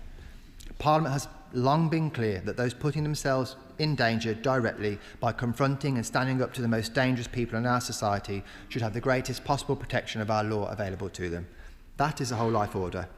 We had previously legislated to that effect through the mandatory whole life order for those that murder police and prison officers in the course of their duties. The case of Lenny Scott highlighted a gap in the law, though. Lenny was brutally murdered years after his service as a prison officer in revenge for handing in a phone he'd found in a prison cell search. Imagine, years later, having moved into a new phase of his life, enjoying work, the gym, time with his children and the rest of his family, being shot in a car park late at night simply for doing his job. Lenny's mum told me how she knew something was wrong when Lenny didn't come home that evening. She even went out in the middle of the night to look for him, only to have the police arrive at her door at 1 a.m. with the devastating news. It's been a true privilege for me to work with her and Lenny's dad, Neil. And I want to extend my sincere thanks to Lord Timpson and the other place and the Minister for taking the time to meet with them both and agree to work with them further to see what else we might do to improve protections for our prison officers. I'm sure the Minister will agree it was clear from the meeting what decent, moral people they are, which explains the sort of person Lenny was. I'm also very grateful to Lord Timpson for bringing fresh thinking to this area by including probation officers in the measure. They also must work closely with dangerous, violent offenders and sometimes stand up to them to protect the public. They face the same dangers and so should get the same protections. Whilst our wider focus must always be on preventing crime and protecting the public, it's right that clear gaps in the law are addressed when they arise. The opposition therefore supports this amendment in lieu of her own, and I know Lenny's parents and all his family and friends have been delighted to see its progress in the House. In my time working with victims on campaigns, I've learnt the pitfalls of naming a law after an individual case. There are always others that might warrant the remembrance of their own experiences in the naming of a law, but for Lenny's family personally, they would have every right to call this measure Lenny's Law. Yep. Next, Madam Deputy Speaker, I'd like to consider amendments that are attempting to deliver reform in an area much needed, but are simply insufficient. Lord's Amendments 2, 3, 4 and 5 all concern themselves with the relationship between the Lord Chancellor and the Sentencing Council. Between them, they provide guidelines for specific scenarios where the Lord Chancellor may not approve the Sentencing Council's business plan, conditions for withdrawing consent for the Sentencing Council's issuing of sentencing guidelines, conditions of withholding the consent to a request from the Sentencing Council to issue allocation guidelines if it's necessary to do so in order to maintain public confidence in the criminal justice system. We saw in the debacle over two-tier sentencing just how far the Sentencing Council has strayed, and these measures will not fundamentally correct that. The official opposition has made it clear in the past, and I will restate it again, that it is our firm policy position that we would abolish the Sentencing Council and restore power back to elected ministers directly accountable to the public and give Parliament a role itself. The functions of the Sentencing Council in delivering consistency through sentencing are well recognised, and it is not our intention to do away with those functions, which will be restored to the Lord Chancellor's office, but we believe it is for the Justice Secretary to be responsible for our sentencing guidelines, not a group of unelected individuals with no direct accountability to the public and limited accountability of any kind. Consultation with the public is not the same as accountability to the public, and we are clear Parliament should have the power to act as well. Therefore, Madam Deputy Speaker, whilst the amendments are not a point of contention in the bill's progress, we will not divide the House on them, I raise them to point out that they would not be part of a bill introduced by a Conservative government, as we would abolish the Sentencing Council entirely and fully restore accountability. Next, Madam Deputy Speaker, I want to draw the House's attention to Lord's Amendment 7 on court transcripts of sentencing remarks proposed by the opposition and supported in the other place. Lord's Amendment 7 would require sentencing remarks delivered in the Crown Court to be made available within 14 days of a request, free of charge, subject to judicial approval and existing reporting restrictions, and published online. As I mentioned, this was a Conservative amendment. Let's start with something we can all surely agree on. Sentencing remarks matter. They are how judges explain the seriousness of the offence, the harm done to victims, and the reasons for the sentence imposed. For victims and offenders, a sentence being passed in a Crown Court will be a moment of extreme seriousness in their lives. I think we can surely agree that it shouldn't be that unless you can afford to pay, you'd have to simply rely on your memory or on scribbled notes by those in the court on your behalf, and not have a word-for-word record of this event is a good example of how for decades our justice system has been doing things that no one can really justify from any party, and these things must be changed. For victims and families, access to these remarks is often central to understanding the outcome of a case and to having confidence that justice has been done.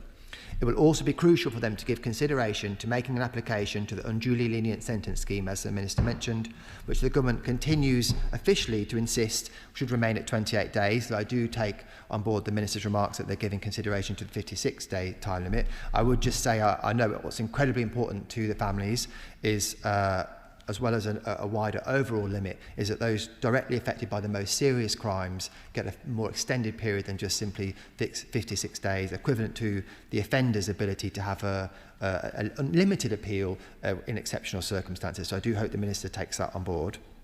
The last Conservative government initiated the piloting of access to the remarks for victims of murder, rape and other sexual offences. I'm not aware of anything from this pilot that would make for an argument against the measures we've proposed. Lord's Amendment 7 addresses that problem directly by placing a clear duty on the court on the face of the bill to provide sentencing remarks within 14 days free of charge and publish them. The Minister said it would be all remarks. That's not what the amendment says. It says remarks on request. And this is actually short of where we should be in the end, which is to aim for all court transcripts, more generally of proceedings, to be made available. But we've been sought to be modest with the aim of garnering wider support. We have to remember we have a system of open justice with very limited exceptions. In the vast majority of criminal cases, any member of the public can walk into a court and hear each and every word that's said. I acknowledge that ministers have since indicated a willingness to move in the direction of greater access, and that is welcome, but their proposals fall short. Under the approach now proposed by the Government, key details, including the timetable for provision, the scope of any exceptions and the safeguards that will apply, will be set out in regulations, and the remarks would only be available to the request of victims rather than other individuals. For something as fundamental to victims and society's understanding of justice as sentencing remarks, the opposition does not believe that is good enough. If the Government truly agrees that victims should receive sentencing marks free of charge within 14 days, then there should be no difficulty in keeping that guarantee in the bill itself. It does not allow for the publication of remarks for others to be able to see them either, and I'm also not clear if a victim receives the remarks under the Government's proposals if they'd be allowed to forward and share them and publish them themselves. And why does wider transparency matter as well as being a measure for victims?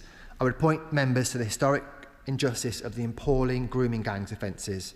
It's clear that the hard work done to revisit historical examples of these offences and ensure the public are fully aware of their full horror of what happened and continues to happen to these girls and boys has made a difference to the public and Parliament's understanding of these offences. This is what transparency does. It drives accountability, and it should not simply rest with the victims to secure that. The judiciary accept that in principle through our open courts and through select broadcasting of sentencing high-profile cases that transparency is vital, and this agenda must continue to be driven forward, and the government's proposals fall far too short. At a time when public confidence in the justice system is under strain, transparency and accountability are not optional extras, they are essential. Lord's Amendment 7 delivers a clear, practical improvement for victims and others by guaranteeing timely, free access to sentencing remarks in primary legislation, and the opposition will vote to keep it, and I urge the House does the same. I don't intend to hold the House further to ensure others with particular interests in other amendments have the opportunity to speak. I've made clear we welcome some of the provisions of this bill, but I've also made clear that whatever positive it brings, this bill is enormously damaging to one of the core purposes of our justice system, ensuring victims of serious crime and their families are able to secure true justice. It's a matter of personal regret for me that I was not able to persuade members opposite of the damage this bill will do to that, and it will now fall onto the shoulders of victims and families in future months and years to speak up when their perpetrators walk out of jail early, and even more concerningly, the victims who are stalked, abused, raped or violently attacked by criminals when they should have been in prison. It will fall on them to speak out and get these measures reversed. Those of us on these benches will be there to help them raise their voices. At least, I hope by then, some of the members on the benches opposite will do the same. Martin. Thank you, Madam Deputy Speaker. This bill delivers the long-term, joined-up, sustainable reform our criminal justice system desperately needs. I want to comment today on Amendments 1 to 7 alongside Amendment 14, amendments I believe will strengthen this bill. Madam Deputy Speaker, we inherited a system on the brink. Prisons close to running out of places, courts paralysed by backlogs, police forced to operate with one hand tied behind their back, trust broken and fear raised, a breakdown of law and order that left communities like mine in Portsmouth paying the price. In Portsmouth and across the country, the justice system is struggling under the weight of an unprecedented backlog. Crown courts in England and Wales now have between 77 and 78,000 outstanding cases waiting to be heard, with tens of thousands open for a year or more, and some defendants waiting for up to 4 years before trial dates are even available. These delays, Madam Deputy Speaker, mean victims in my city and beyond are denied timely justice, eroding confidence in our courts. The sentencing bill and wider reforms are a crucial step towards tackling these backlogs, speeding up justice and ensuring offences are addressed without further delay. The Conservative Party talks tough on crime, but their record tells a very different story. They increased sentencing lengths without building the capacity to support them, and in 14 years they added just 500 prison places. When the system finally broke, they released tens of thousands of offenders early, largely, Madam Deputy Speaker, in secret. 10,000. In secret, shattering public confidence in justice. This government is working hard to fix their mess. We believe in prisons, Madam Deputy Speaker. Many offenders must go there, and some, Madam Deputy Speaker, for a very long time. Many offenders must go there. We have already opened 2,500 places, and we're on track for 14,000 by 2031, the biggest expansion since Victorian times. But we also have to be honest about the challenge. We cannot build our way out of a Tory prison crisis alone. We owe it to the British public to reduce crime and to reduce victims. That is why this bill reforms sentencing, so punishments can actually cut crime and rehabilitation can help reduce crime and reduce victims. That includes tough, credible and visible punishments in our community. Offenders will be closely monitored through tagging, restrictions on where they can go and strict conditions that curb their freedom. Courts will be able to impose no-go zone banning offenders from entering specific areas such as town centres, retail zones, building sites or industrial estates where they have previously offended. These, Madam Deputy Speaker, are not soft options. They are enforceable restrictions backed by modern technology and real consequences if breached. This approach is vital for crime that devastates working people, and particularly I'd like to mention, Madam Deputy Speaker, the horrendous life-changing crime that is tool theft. In Portsmouth and across the country, tradespeople have told me the story time and time again. When tools are stolen, it's not just property they lose, it's income, cancelled jobs, damage to reputation, and families pushed into financial stress overnight. And in some cases, Madam Deputy Speaker, it has led to the taking of our tradespeople's lives. It is because of this I have campaigned relentlessly on this issue, working closely with tradespeople, industry bodies, police, insurers and retailers, and together we made the case that tool theft must be treated as serious and repeated crime. Because of that work, this bill and the amendments delivers real change for these victims. Repeat tool offenders will now face tougher sentences in court and also in our communities. Does she accept the vast majority of the result of this bill will only have to serve a third of their sentence instead of half? I believe that we are clearing up the mess left by the Tories, where people are still waiting for their day in court. It is not okay to commit a crime and not even be able to sentence for 4 or 5 years. If you'd like to intervene again, I'll sit down. The facts are, those tool theft victims that she's talking about, will any single one of them agree that those people should only serve a third of their sentence? I think they'll be serving more than was under the Conservatives when they didn't care about tradespeople or construction crime. Repeat tool theft offenders will now face tougher sentencings because of a Labour government, including tagging on release, strict movement restrictions, robust unpaid work and no-go areas, stopping them returning to the places where they targeted working people. This is about disrupting criminal behaviour, protecting livelihoods and showing that Labour is the only party that stands squarely with those who work hard and play by the rules. Thank her personally for the work that she's done on tackling the huge issue of tool theft, which had a huge impact on tradespeople in my constituency of Harlow. So can I personally thank her for that work? And does she agree with me that, as she said previously, that it's not just about the person themselves, but it's also about their family, their livelihood, and it has a huge impact on their mental health to be a victim of such crime. So I thank her for her work. I thank the Honourable Friend for his kind words and the work he has also done in Harlow. And I repeat, my knowledge, there was not a government before us that even cared about tradespeople. Alongside this, we are investing, Madam Deputy Speaker, up to £700 million more in community punishment and increasing probation funding by 45%. That means better supervision, faster enforcement and a system that is credible to both offenders and to the public, and again looks to reduce repeated crimes for victims. In addition, I particularly welcome a number of government amendments which further strengthen this bill. As the daughter of a retired police officer, and I notice my honourable friend from Portsmouth South is in the room, and his dad was a retired probation officer, I have family and friends still serving in the forces and as prison officers. I welcome Amendments 1 and 14, which broaden whole life orders. Murder, Madam Deputy Speaker, is the most heinous crime a person commits, and these amendments ensure that those who murder police, prison or probation officers, including where the crime is motivated by their current or former duties, face the full force of the law. These crimes strike at the very heart of the rule of law, and it is right that sentencing reflects that. I also welcome Amendments 2, 3, 4 and 5, which strengthens transparency and accountability around the Sentencing Council. These amendments set a very high bar for rejecting sentencing guidance, ensuring Parliament is informed where decisions are taken, and help maintain public confidence in the justice system. Crucially, they sit alongside the reforms that reflect legislation I fought for in my tool theft bill to ensure sentencing properly takes account of the full circumstances and impact on victims. That principle is vital. Justice must never lose sight of the harm that is done to victims and communities when crimes are committed. Amendment 6, Madam Deputy Speaker, is another important step. By placing a statutory duty on the Secretary of State to publish an annual report on prison capacity, this government is ending the culture of secrecy we inherited and ensuring proper accountability to Parliament and to the public. Madam Deputy Speaker, I strongly welcome the government's changes in lieu of the Lord's Amendment 7. Which will ensure victims can access transcript of sentencing remarks free of charge. This is meaningful improvement for victims, an important move towards a more transparent and humane justice system, and another step in the right direction of putting victims at the heart of our justice system.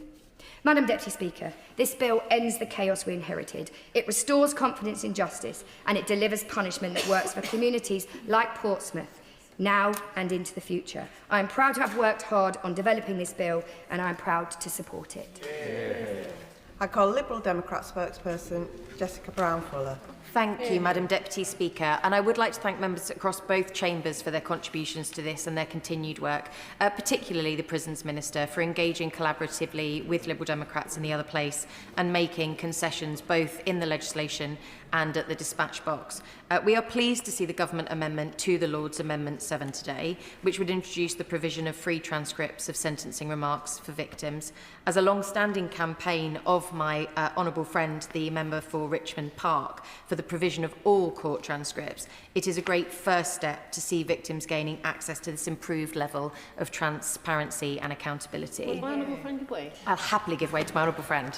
I'm very grateful to her for giving way. I just want to take this opportunity to say my own personal thanks to the Minister, to everybody involved in bringing the legislation to this stage, and also pay tribute once again to my constituent Juliana Talizzi, who came to see me when she was charged £7,000 for the transcript of the trial that saw her rapist sent to prison. This is a huge step forward for victims of all kinds, and I am really, really pleased to see this in our debate today. And I just want to put on record my huge thanks to everyone for that. I thank my honourable friend for reminding us that at the heart of this piece of legislation that's coming forward in the sentencing bill is victims and their ability to understand what's come in sentencing remarks. Because given that so much happens in a court trial, whether reliving past trauma or confronting a perpetrator, for many, listening to proceedings can feel like a foreign language. For others who choose not to attend the sentencing hearing, they have no knowledge of what was said. That is why having consistent free access to transcripts is so vital, as it provides an opportunity to process the events of court proceedings afterwards or to read them for the first time. For many, this can give closure and an opportunity to move on, but it is also the route for appealing a sentence if they believe it to have been unduly lenient. Providing victims with court transcripts free of charge would markedly improve experiences for victims and survivors, but I do have some questions regarding the amendment that the Government have brought forward. So my questions to the Minister are, could he provide some clarity as to the application of the term victim is in the definition used by the Victims Code, and whether in the case that a victim is unable to personally request sentencing remarks, such as victims without capacity or victims that are children, that immediate families of victims are included within the provision? Will the member give way? Happily give way to my honourable member. Because I can't ask the Minister himself, I might ask you whether you think we also need clarity on whether deceased victims' family members might also have a right. I thank the honourable member for his point, and the Victims Code lays out that a victim, if they are deceased, that immediate family, being parents or siblings, would be included, which is why I asked that question of the Minister. Also, subsection 3C allows the Secretary of State to provide exceptions to the requirement to supply a transcript of sentencing remarks. What sort of exceptions does the Government anticipate? And as per subsection 3D, what sort of information might be omitted from a transcript? And if the Secretary of State doesn't plan to use sweeping powers to accept or omit, why have such provisions in the amendment been included? The previous Government ran a very limited pilot of free court transcripts. Will this Government publish a detailed publication of the review of that pilot? We believe that this could and should go much further, as per the campaign by my honourable friend for Richmond and Baroness Brinton in the other place. And we have tabled an amendment to the Victims and Courts Bill, which would mean all transcripts were provided free of charge, including judicial summaries and bail decisions.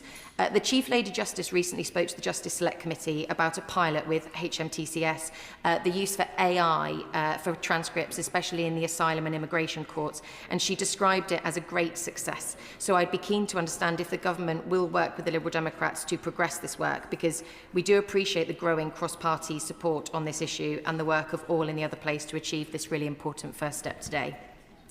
We also welcome the Government committing to a statutory annual report into the state of prison capacity and, importantly, the probation service. This is an important mechanism for oversight which will improve long-term assessments of the health of our justice system, and we were very happy to see the Government accept our amendment to remove clause 35 from the bill, which did nothing to address the crisis in our justice system and was totally at odds with the Rehabilitation of Offenders Act. We also welcome the amendments tabled by the Government to strengthen protections in relation to the Lord Chancellor's approval of sentencing guidelines. We have been supportive of many of the provisions in the bill aimed at addressing some of the key failings in our crumbling justice system. Our courts, prisons and probation services are all at breaking point and without urgent intervention are at risk of failing completely. The bill offered an opportunity to ease some of those pressures our system faces, where currently the needs of victims, offenders and the system more widely are too often ignored. We do also need to ensure that our prison system is one of rehabilitation, one that ends the cycle of reoffending and reduces those long-term pressures. All of the Liberal Democrat work on this bill has been in that vein in order to get the legislation into a better place to achieve those aims. So to briefly conclude, Madam Deputy Speaker, we realise the mess our justice system finds itself in. We've always aimed to work collaboratively and productively cross-party to ensure that we can begin to turn the tide on this, and we will continue to do so.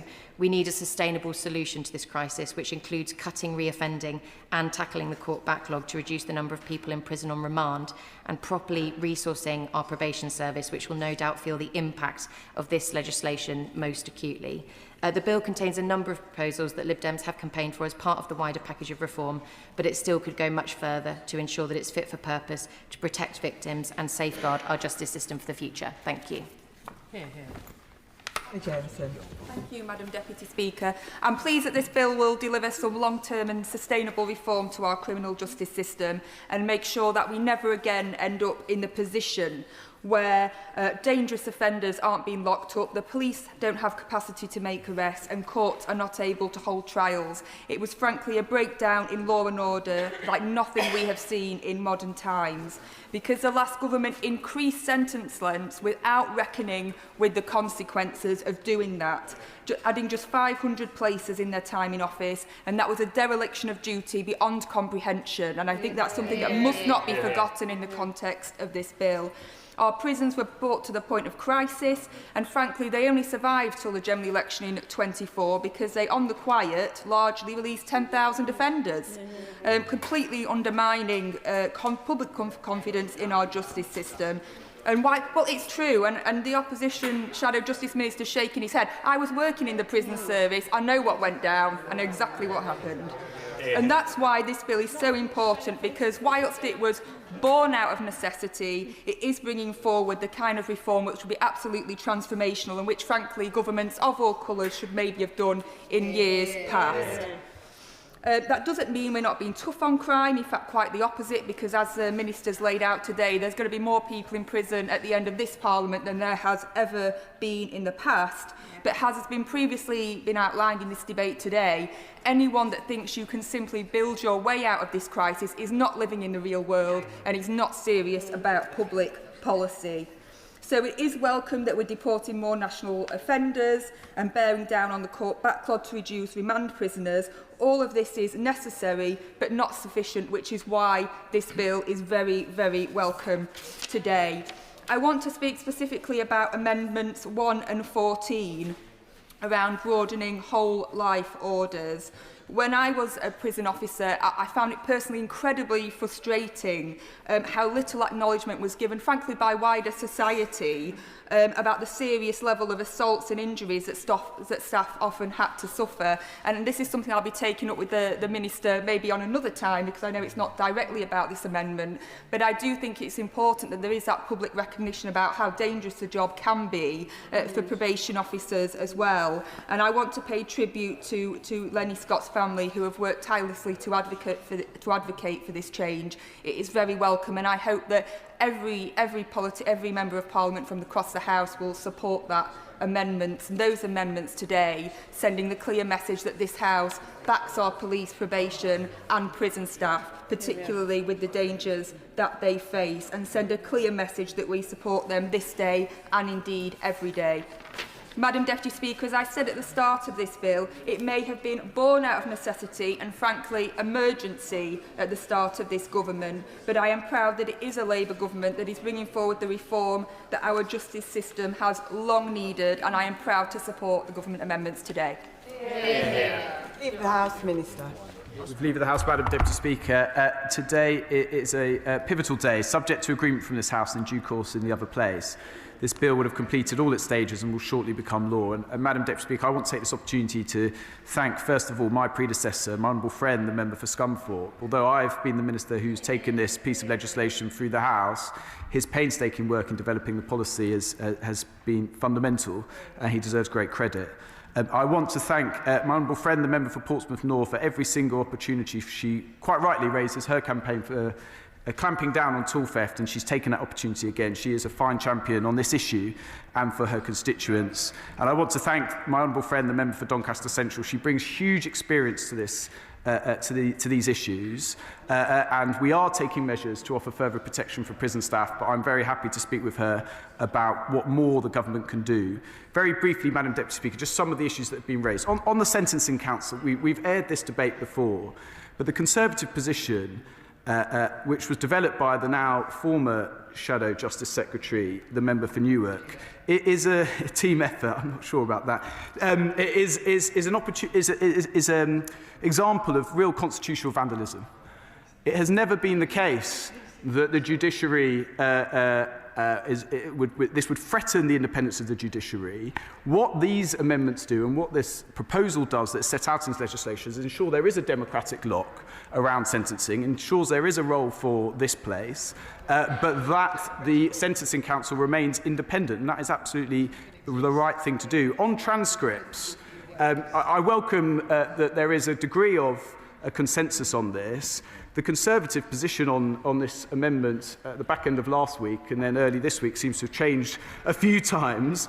This strikes the right balance. If anyone could seek a free transcript of sentencing remarks, we might be in the position where our court staff, who have a big job at getting a grip of the backlog, are spending all their time issuing transcripts. This strikes the right balance. On the specific issues that the honourable member, the Liberal Democrat spokesperson, has raised, of course we have to look into it when victims are children, whether they are deceased, whether there is a lack of capacity. It may be that the Victims Code does that already for us, but absolutely, yeah. But we absolutely have to get it right, Madam Deputy Speaker, and we will ensure we do so as this policy is developed. She mentioned her concerns about exceptions and omissions and asked me to ponder on examples when those exceptions could be engaged. Well, of course, when there are issues of national security or public safety, it may be relevant, but I can say at the dispatch box that one would hope that that would be extremely exceptional circumstances.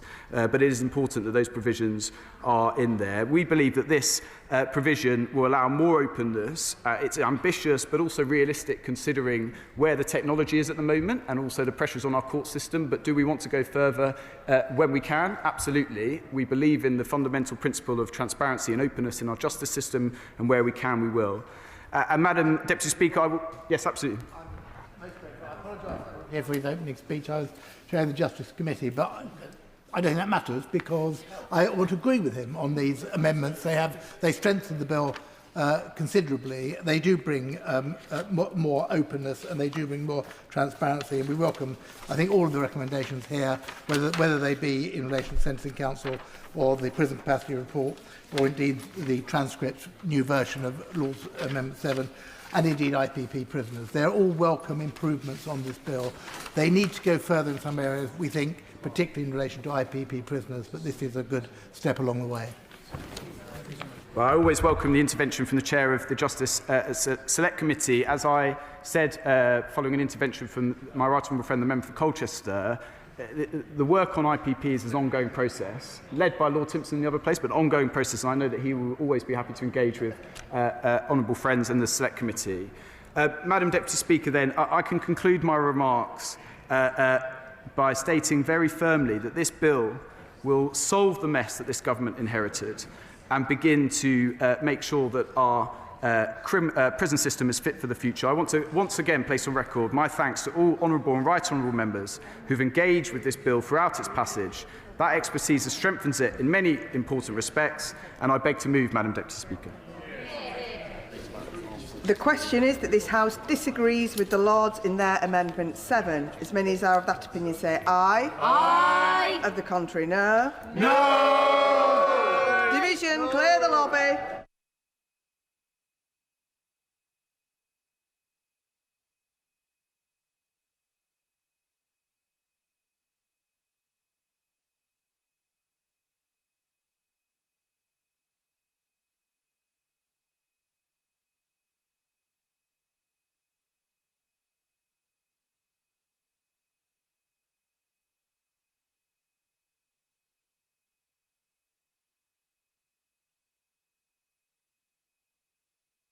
Is as on the order paper. As many as are of that opinion say aye. Aye. Of the contrary, no. No. Tellers for the ayes, Jade Botterill, Stephen Morgan. Tellers for the noes, Harriet Cross, Gregory Stafford.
Order, order.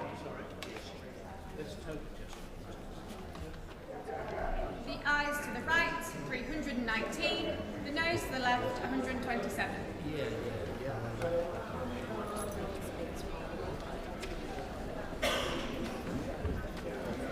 The ayes to the right were 319. The noes to the left were 127. So the ayes have it. The ayes have it. Unlock.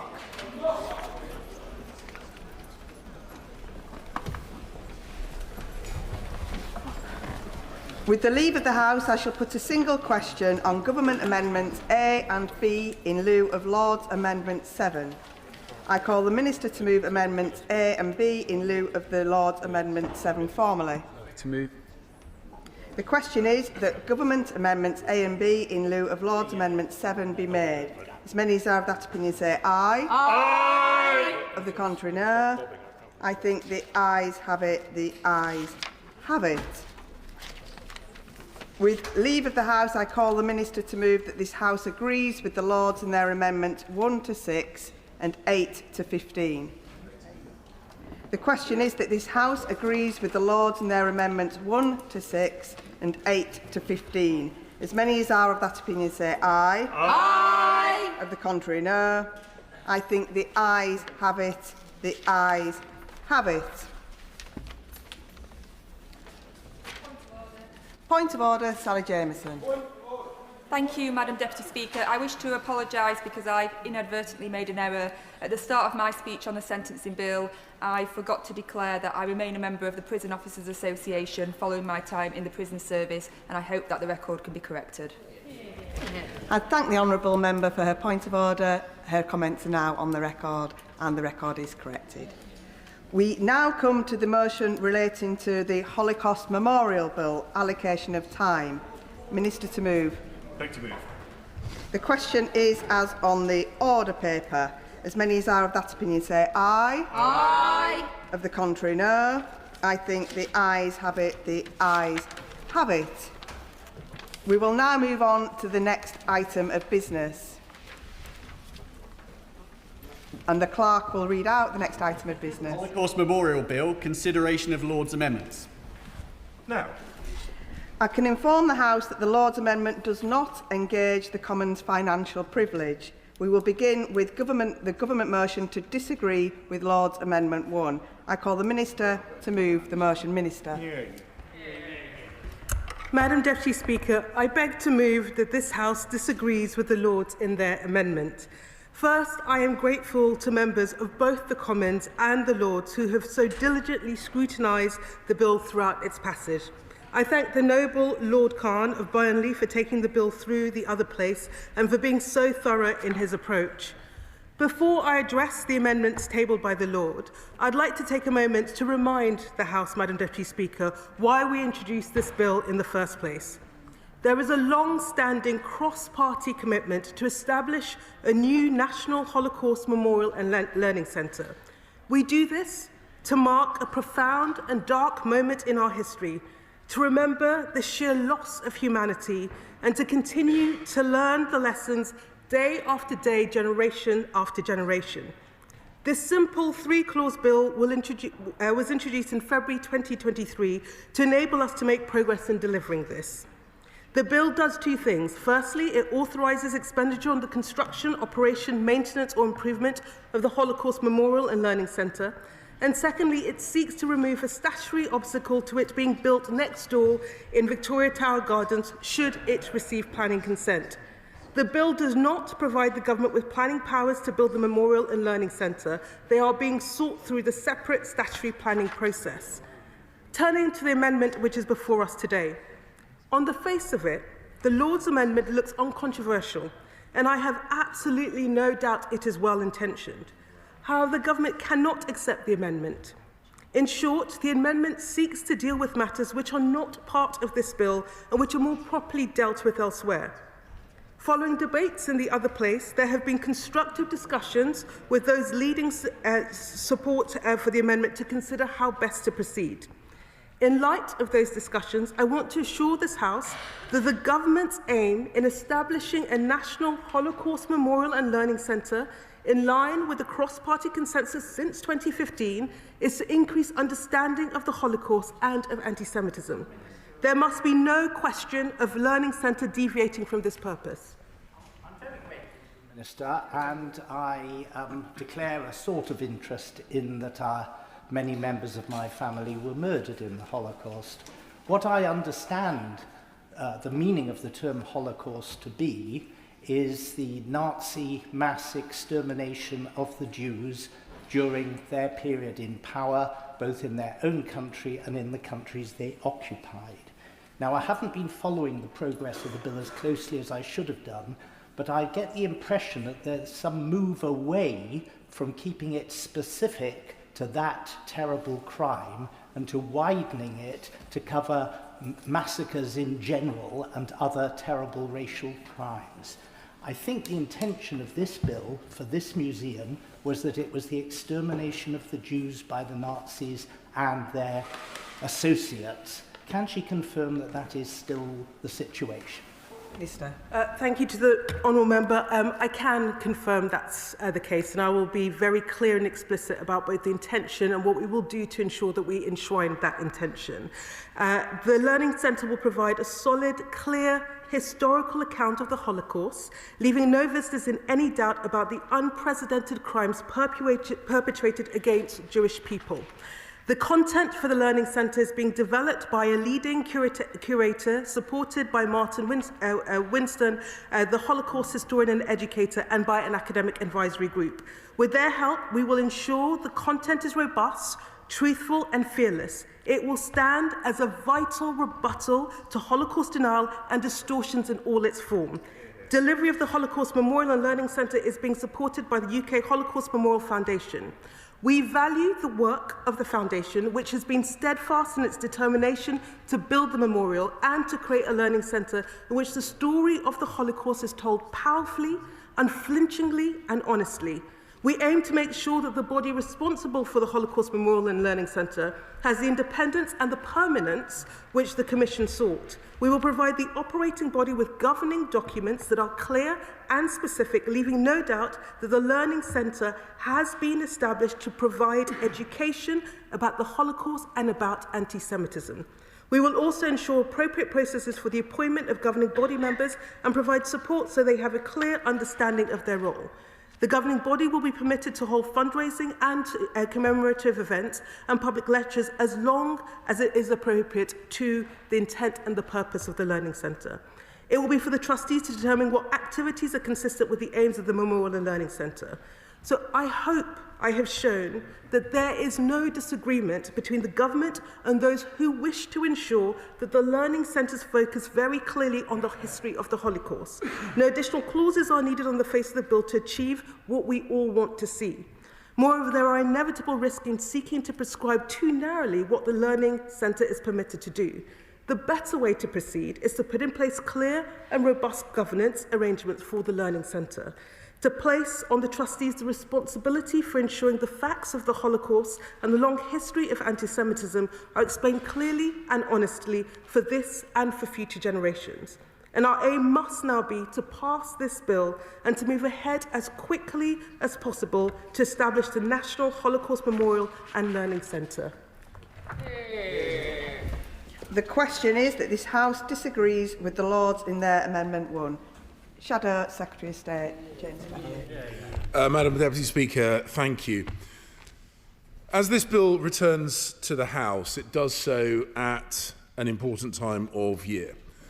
Next week, we mark Holocaust Memorial Day, when communities across the country will pause to remember the 6 million Jewish men, women and children who were murdered during the Holocaust. As a former Home Secretary, I've seen firsthand the strength and dignity with which Jewish communities have preserved the memory of the Holocaust.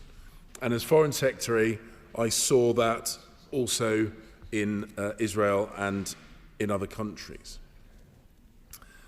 But the people who have done so do it not only to honour those who were murdered, but also to educate future generations. And that act of remembrance is a service to the whole country. And it is why education is essential if the memory of the Holocaust is to endure, and if we are to confront anti-Semitism wherever and whenever it appears. Madam Deputy Speaker, this bill has taken much longer to progress than any of us would have wished. And I am therefore pleased that the government has chosen to take it forward. The primary purpose of this bill is clear and narrow in scope. It is about the Holocaust, and it is about ensuring that the lessons of the Holocaust are learned and that history is preserved for future generations. And on that point, there is strong and genuine cross-party agreement across both houses. And I want to thank the Minister for meeting with me and for listening carefully to the concerns that were raised from our side of the House. I think those discussions have been constructive, and I welcome the seriousness with which they have been approached. There has been contention during the passage of this bill, and there have been strong views expressed about the location of the memorial, about the security of the memorial, and the design of the memorial. And those debates reflect the importance of this project and the desire to ensure that it is done properly. However, the issue before us today relates to the purpose of the Learning Centre. Conservative and cross-bench peers have been clear in expressing their concern.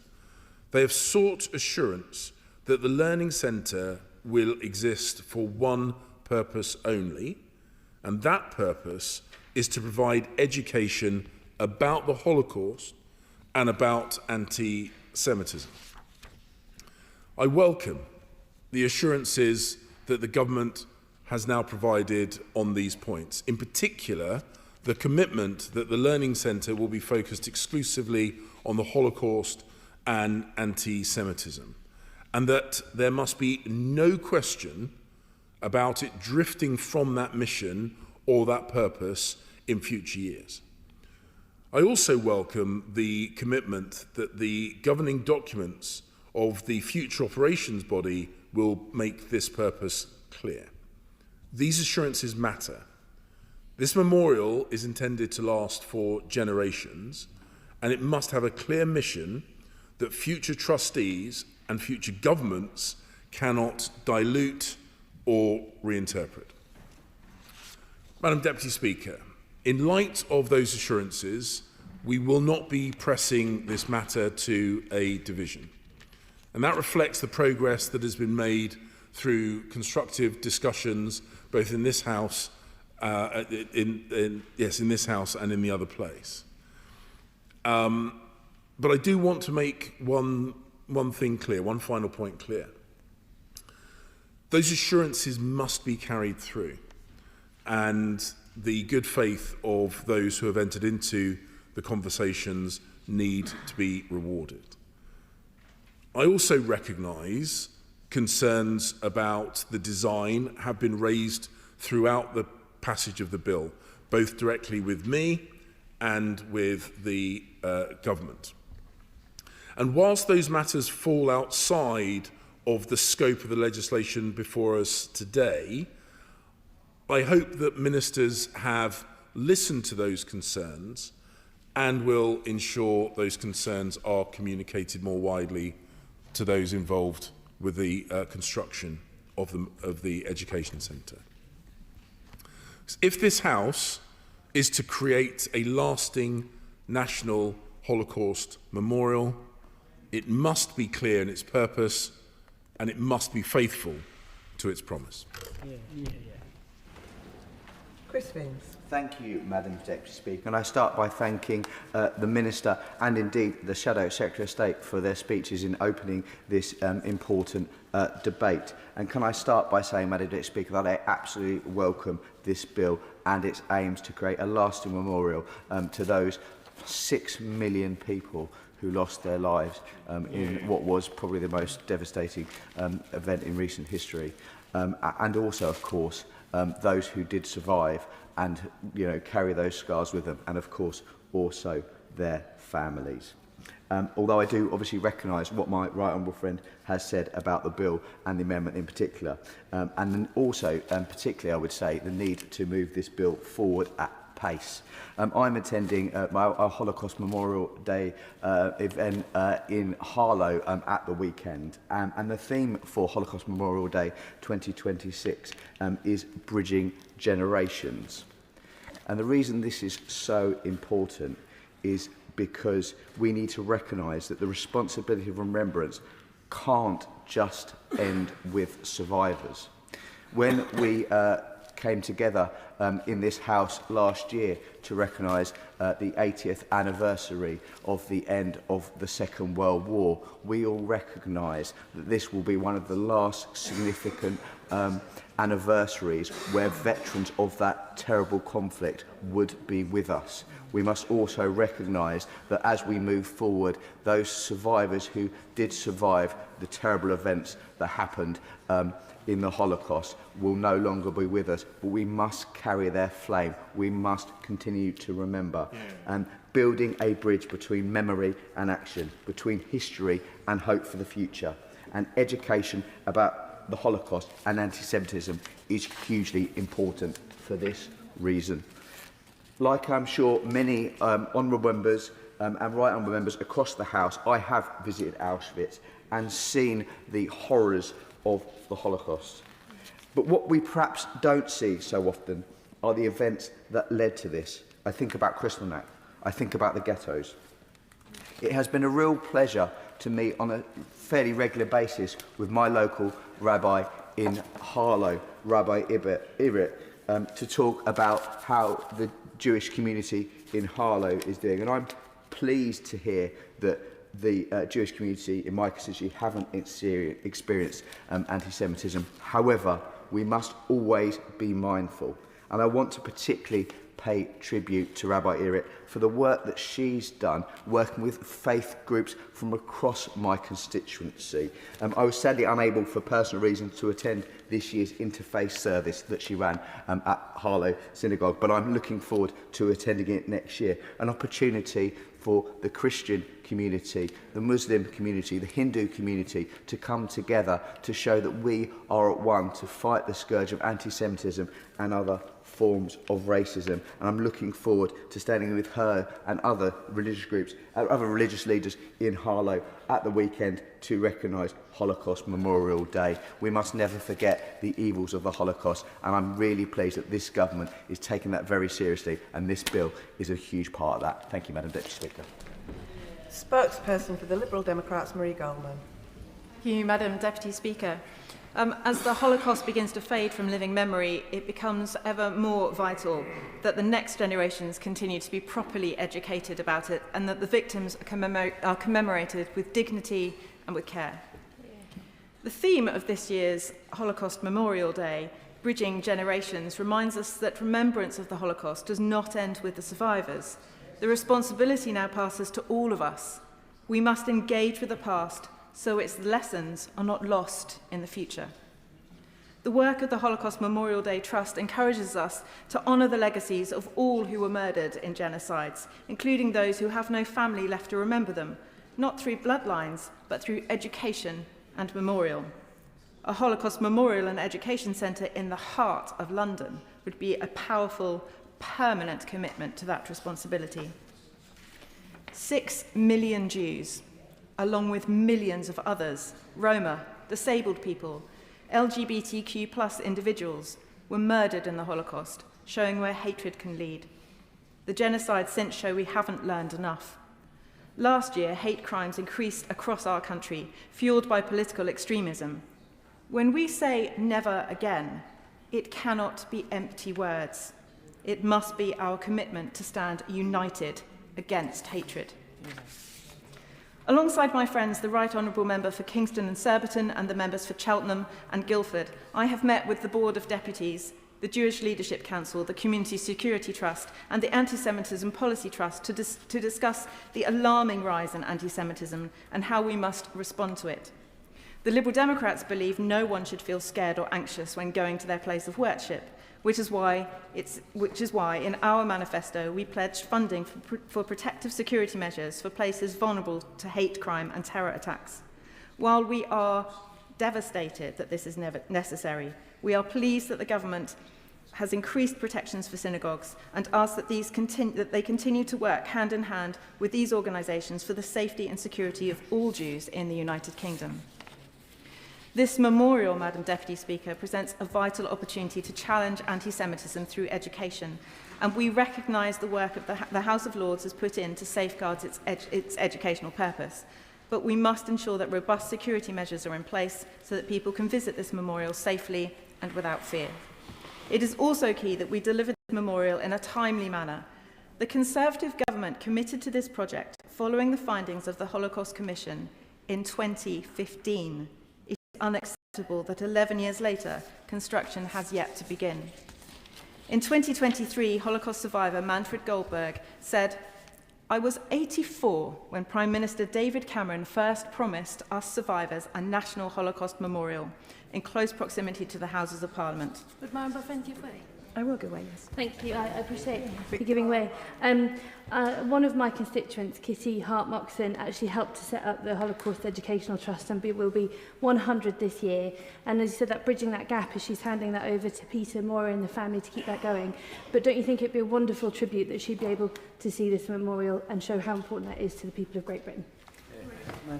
I thank my honourable friend for that intervention. I couldn't agree more. Manfred Goldberg went on to say, "Last month I celebrated my 93rd birthday and I pray to be able to attend the opening of this important project."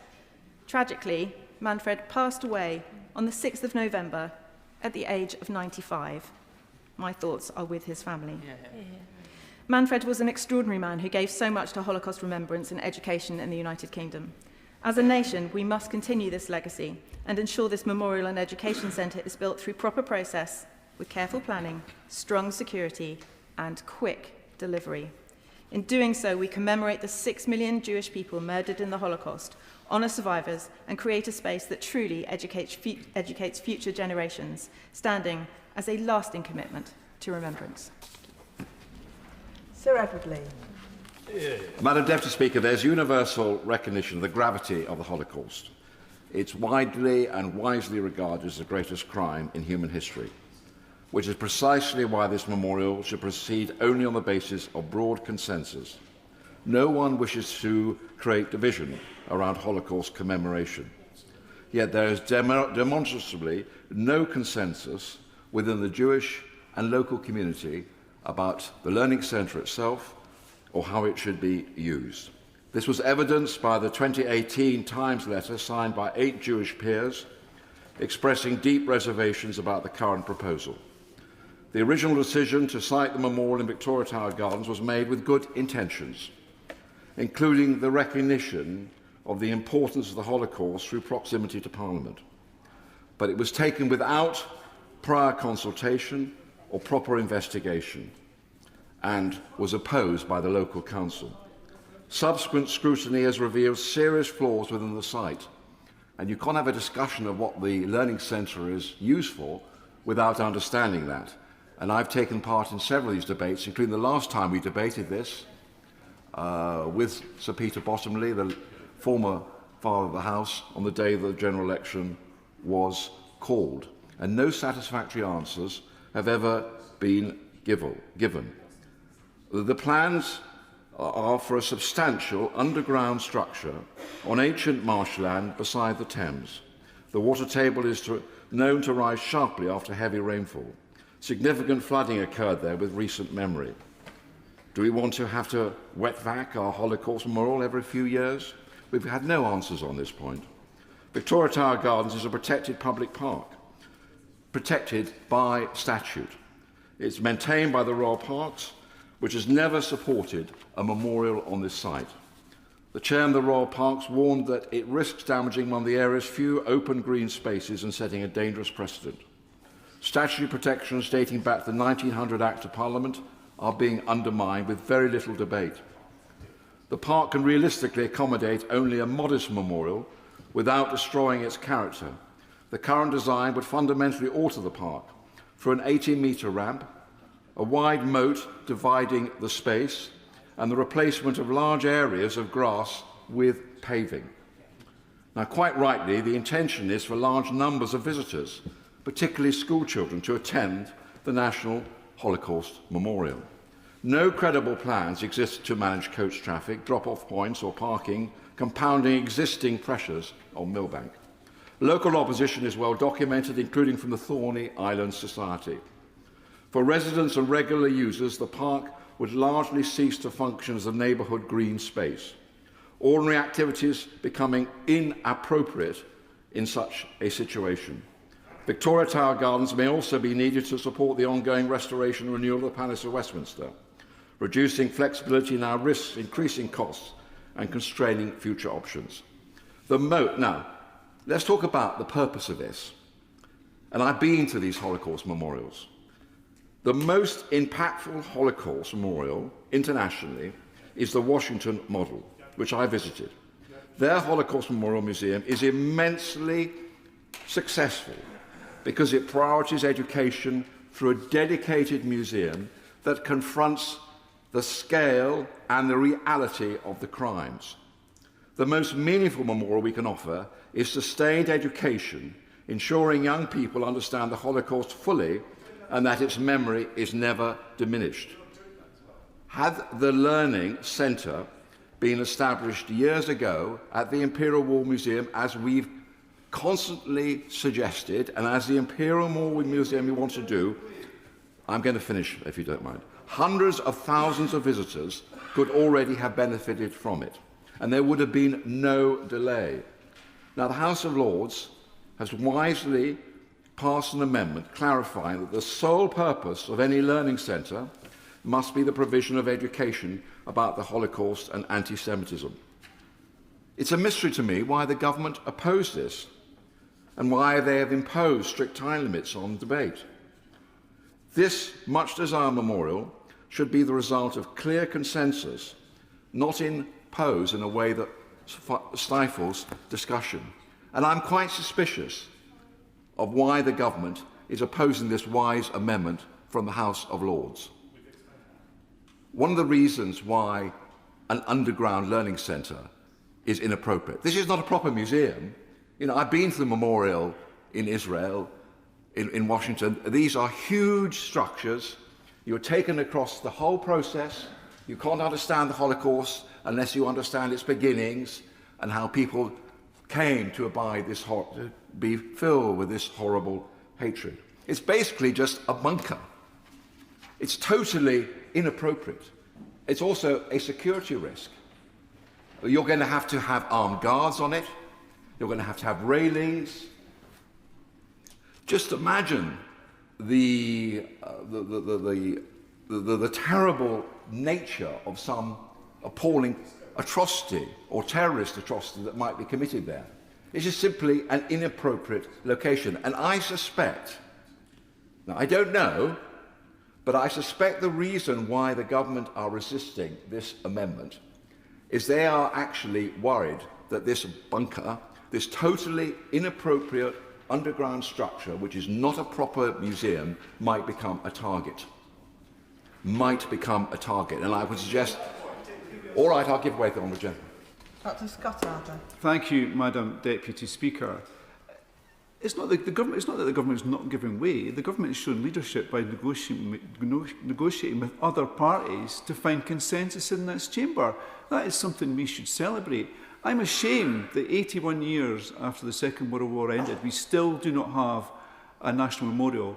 And the far of the House is talking about more debate, more time wasting, and more Holocaust survivors dying before we even start work. Does he not recognise the need for this memorial?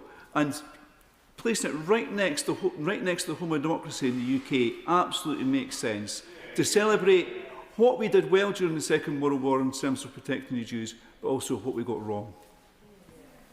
Sir Edward Lee. The whole point of what, it's not just me, by the way, it's a large part of the Jewish community.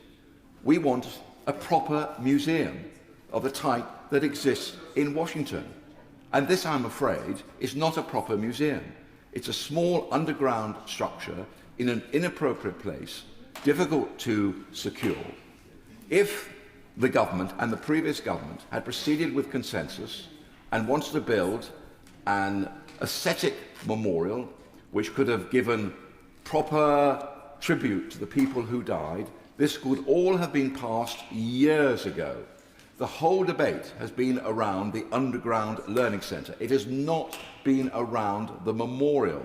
Everybody accepts there should be a memorial. Everybody wants to have a proper museum. This is not a proper museum. And I'm just curious, frankly, as to why the government is resisting this perfectly sensible amendment from the House of Lords. And I think there is a real danger, actually, that in order to allay security concerns, the whole purpose of this learning centre may indeed drift from the Holocaust. May indeed drift. And that would be, I think, extremely regrettable. So I'm sorry if I've irritated the honourable gentleman, but I think that this is a debate, and I think that we're all entitled to express a point of view. Josh Babarende.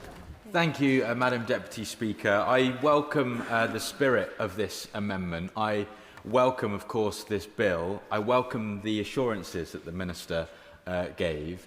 And notwithstanding some differences of opinion, I do welcome the civility with which this debate is taking place, which is exactly what needs to happen on such a sensitive issue.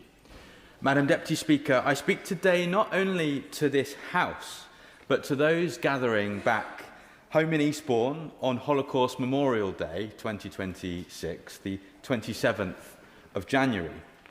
And on behalf of our town and those far beyond it, I pay huge tribute to remarkable Eastbourne resident and Holocaust survivor, Dorrit Oliver Wolfe, whose tireless Holocaust education work as a survivor herself ensures that future generations never forget. She's a leading light, whether by facilitating events like Holocaust Memorial Day in Eastbourne, school visits, or even as a published author, sharing her experiences through her book, Yellow Star to Pop Star, or sharing her story to the masses of Channel 4 viewers when she appeared on First Dates in 2021 and told us more about her experiences. We thank Dorrit so dearly for her advocacy, for her service, and for her fabulousness. Dorrit's example serves as a real testament to the need for the Holocaust Memorial and Learning Centre that is the subject of this Holocaust Memorial Bill going through Parliament, literally as we speak. Education is our most powerful defence against hatred's return. And the theme of this year's Holocaust Memorial Day, for a better future, carries such profound weight. In that spirit, we remember the 6 million Jewish lives stolen and all victims of Nazi persecution. We honour their memory by confronting hatred wherever it emerges, including in the face of genocide in our world today. But with great sadness, that confrontation requires vigilance. From the anti-Semitic attack on Bondi Beach to the targeting of Jewish people worshipping at their synagogue in Greater Manchester, hatred persists. And in Eastbourne, the event organisers of our Holocaust Memorial Day commemorations this year have worked so hard to hold an event as safe as possible. In fact, I directly requested that Sussex Police strengthen its officer presence at the event to reinforce that. And while I'm grateful that the police have agreed to review its presence and have deployed specialist officers with significant capabilities accordingly, it is a shameful tragedy that in 2026, Holocaust memorial gatherings still require the extensive protection necessary today. Yeah. Our society, at home and abroad, has so much further to go. Legislation like that before Parliament can take us some way, but defeating prejudice requires each of us in our communities, our schools, our daily interactions to challenge anti-Semitism and division. And so I say to those gathering in Eastbourne, thank you for remembering, for standing against hatred and for choosing a better future. As we embrace the path forward, as we light candles of remembrance, let us move towards the tolerance and humanity that the Holocaust victims and survivors were denied. We will never forget. Susan Murray. Thank you, Madam Deputy Speaker. Since the horrific attacks of 7th of October, we've seen a sharp and sustained increase in anti-Semitic abuse in Britain. Last year, a report commissioned by the Board of Deputies of British Jews found widespread failures to address anti-Jewish discrimination across public life, including within the NHS, education, the arts and policing. This matters today and is not a problem of the past. The Community Security Trust recorded over 3,500 anti-Semitic incidents in the UK in 2024, one of the highest totals on record. I also understand that some will try to tie what is happening here to Israel's actions in Gaza. People may hold strong views about that conflict, but we must be absolutely clear. British Jews are not responsible for the actions of any government overseas. They are people trying simply to live their lives regardless of their faith or community identity. They should never be blamed, targeted, or held account for events beyond their control. This is why remembrance must go hand in hand with education. Holocaust survivors are fewer each year, as we've heard. We cannot rely on living testimony alone. We need strong, honest education about the Holocaust, about anti-Semitism, and about how quickly lies and conspiracy theories can spread, especially online. The truth is that hatred is often fueled by misinformation and lack of understanding. Today, conspiracy theories travel faster than ever, amplified by social media and algorithms that drive people towards ever more extreme content. Given the ease with which hate can spread online, a memorial linked to a learning centre, one that helps people understand the Holocaust and confront anti-Semitism, has real value.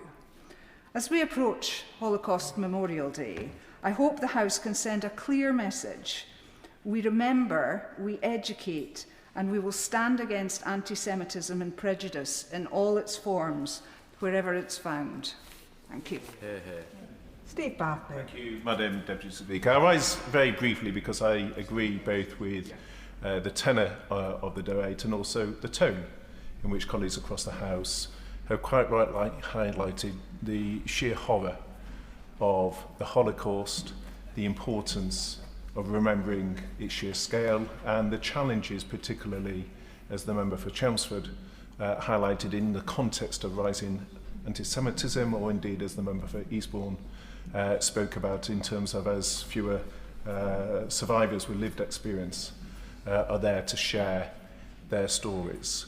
I also wanted to address 2 points that the member, the father of the House, the member for Gainsborough, raised. He raised, if I could surmise, I think, a point firstly on security. And I simply don't know, I say to my right-honourable friend, I simply don't know where the best site would be from a security perspective. It may be between Parliament, which is obviously a heavily secured site, and MI5 is an appropriate location for a site that will always carry security risks. It may be there are other sites that are better, and I defer to those with far more expertise than me on that. But I also note both the current father of the House and the previous father of the House spoke about concerns with the design of the memorial. And it's also, I think, reflective of the fact that the father of the House is the former chair of the Public Accounts Committee. And I always have a slight concern, not obviously the principle we all agree on, the importance of this. And again, as the member for Chelmsford spoke, 11 years now, there is a need to make progress. So it is not that I call for delay. I certainly don't. This is important. We need to get on with it. And we need to deliver it. But I think it is fair to say that when the House is all agreed on an issue, there is a danger that issue is not sufficiently scrutinised. And I note the current father and the previous father of the House raised concerns. He speaks of a former chair of the PAC. I currently chair the Finance Committee. Now, the Finance Committee is not responsible for restoration and renewal in this House, and the House will come on to debate that. But I think I've already seen, Madam Deputy Speaker, and you have huge experience of that programme. But there are already very serious concerns emerging around the challenges of restoration and renewal, and indeed that programme has been repeatedly delayed and seen significant cost overruns.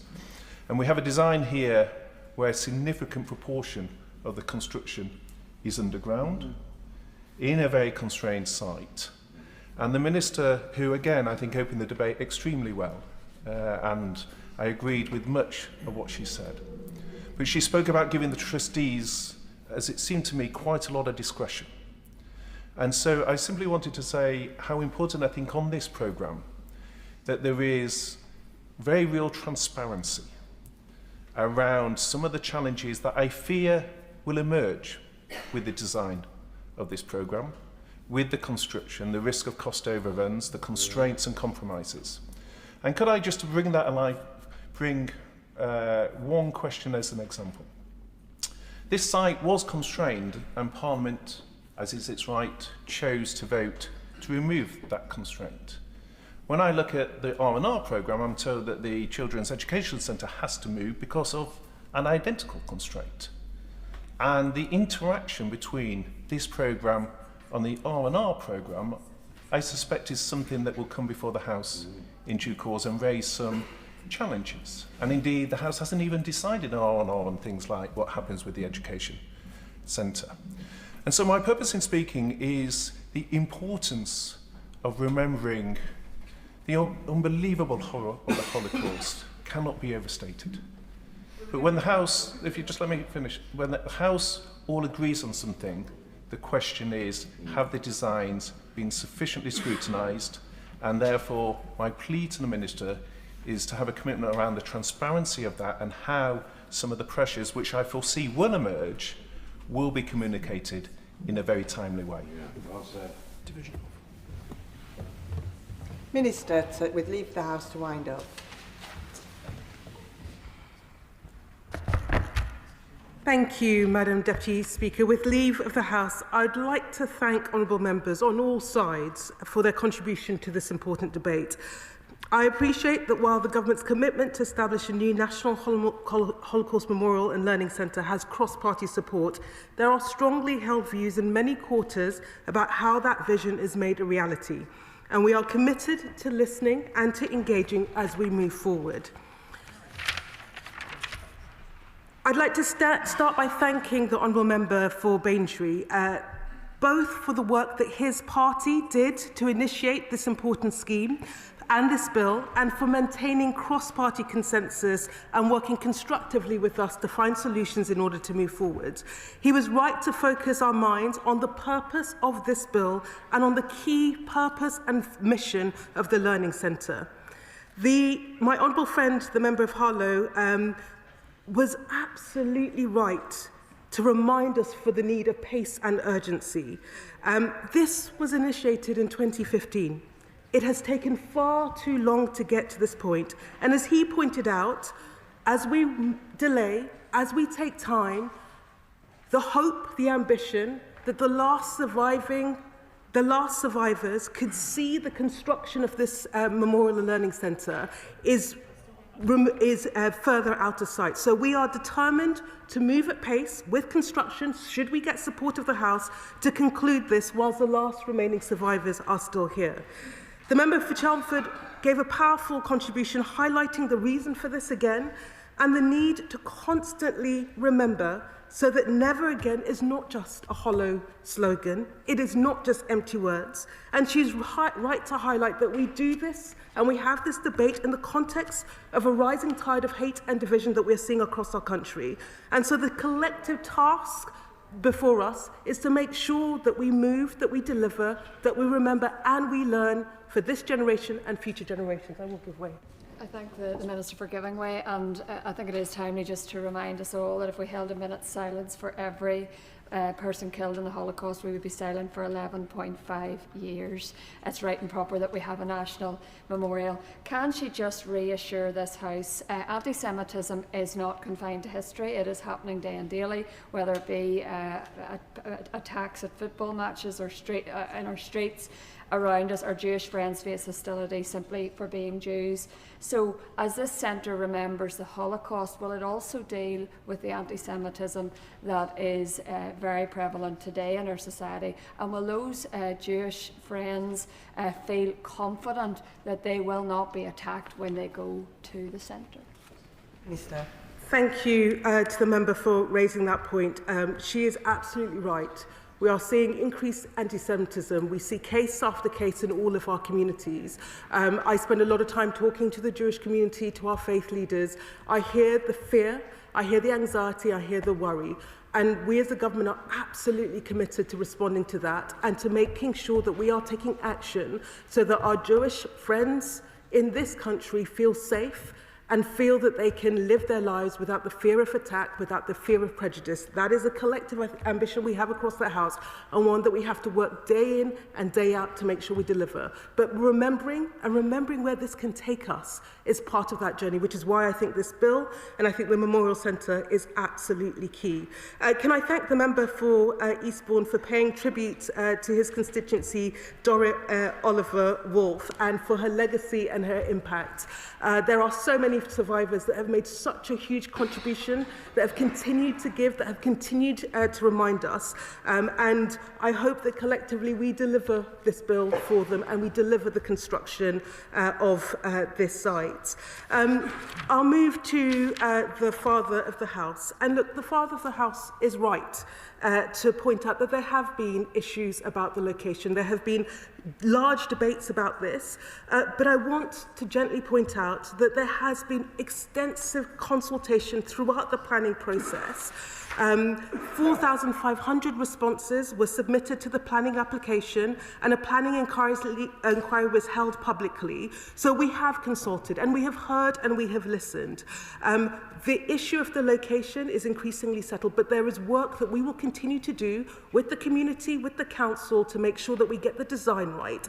And critically, I point out to all members of the House, we protect the gardens. So the site only takes up 7.5% of the area of the Victoria Tower Gardens.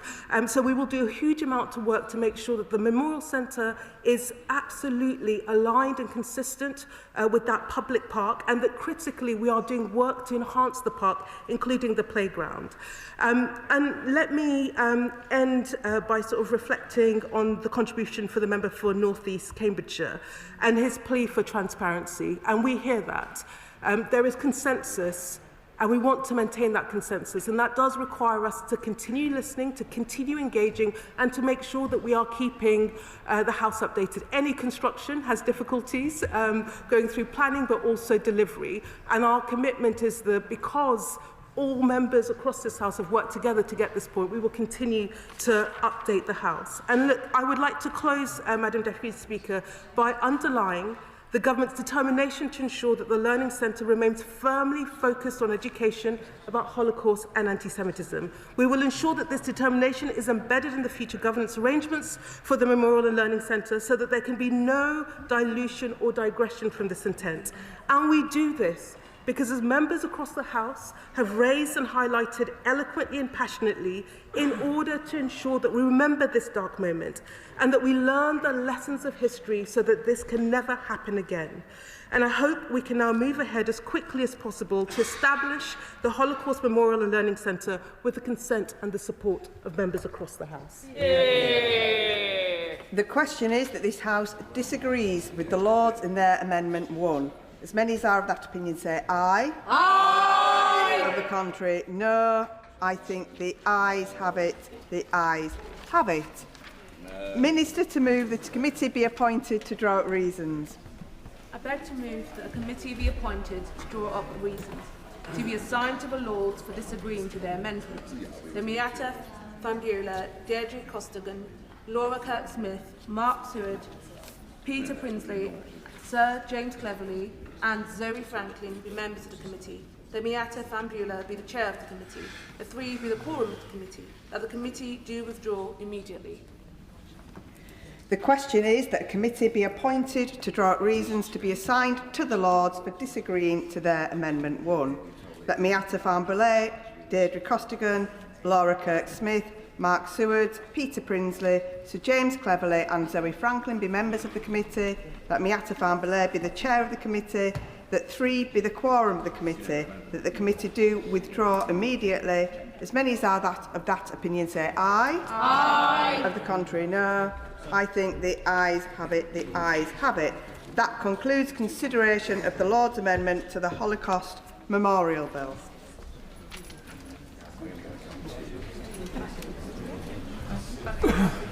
We now move on to the programme motion to be moved formally. I beg to move. The question is as on the order paper. As many as are of that opinion say aye. Aye. Of the contrary, no. I think the ayes have it. The ayes have it.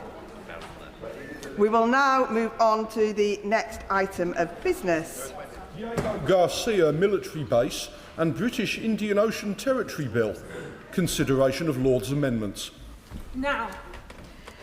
Before we move to consideration of the Lord's amendments, I can confirm that Lord's amendments 2, 3 and 6 engage the Commons financial privilege.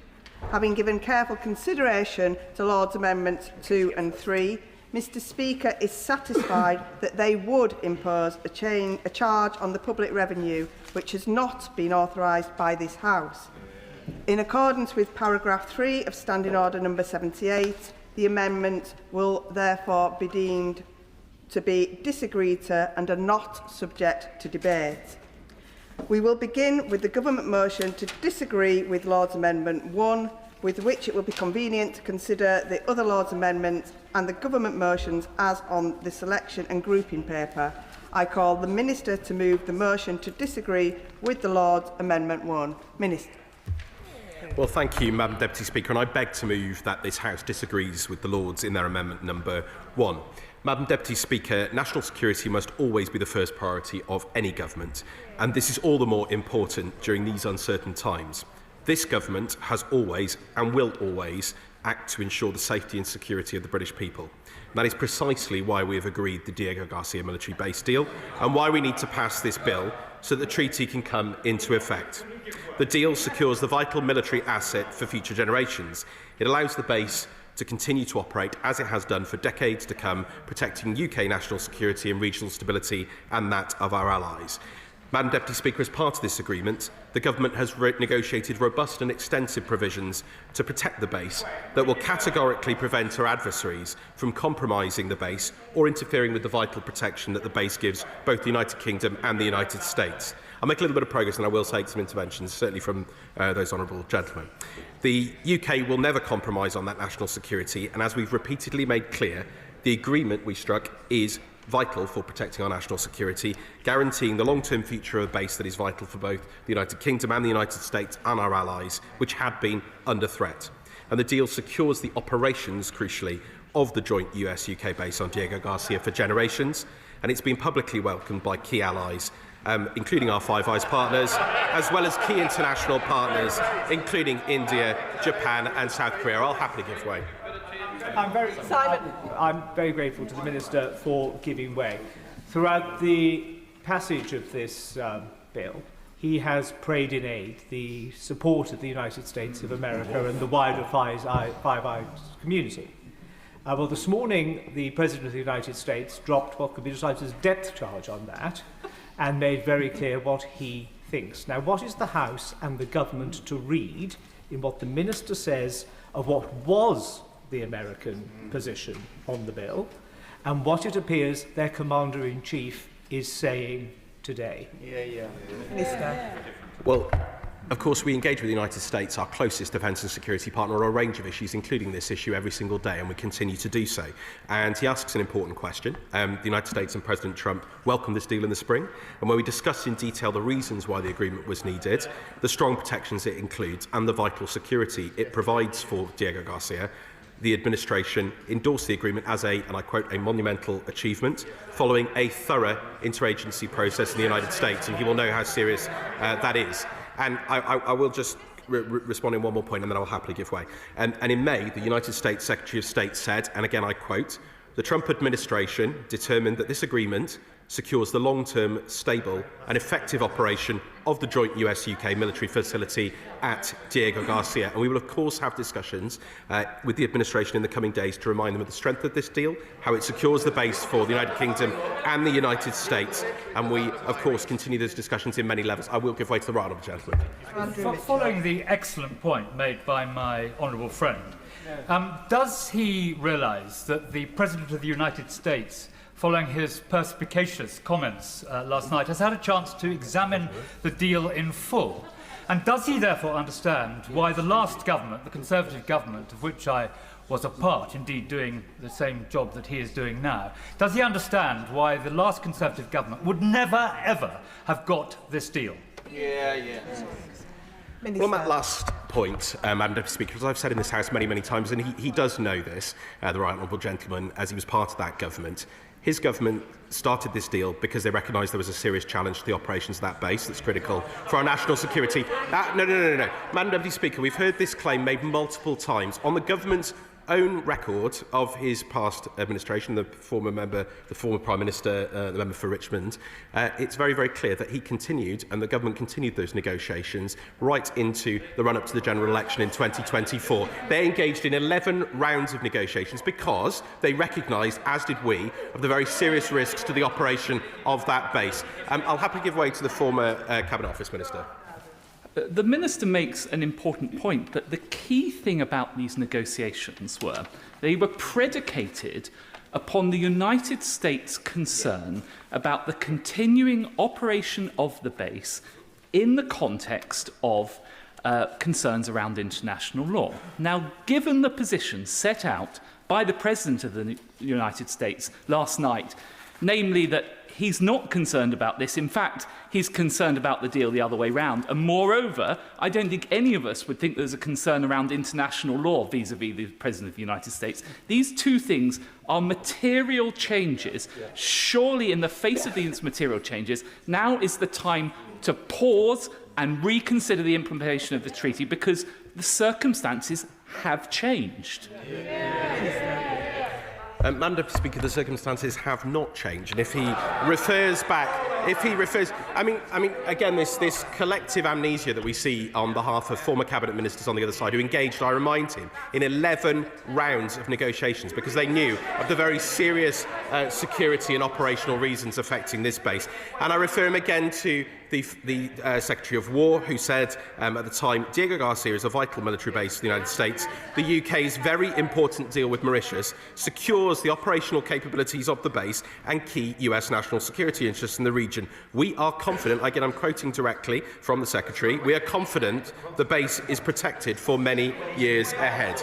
Madam Deputy Speaker, I've taken a number of interventions, so I'm going to move on. Madam Deputy Speaker, the deal had to be done because the base was under threat.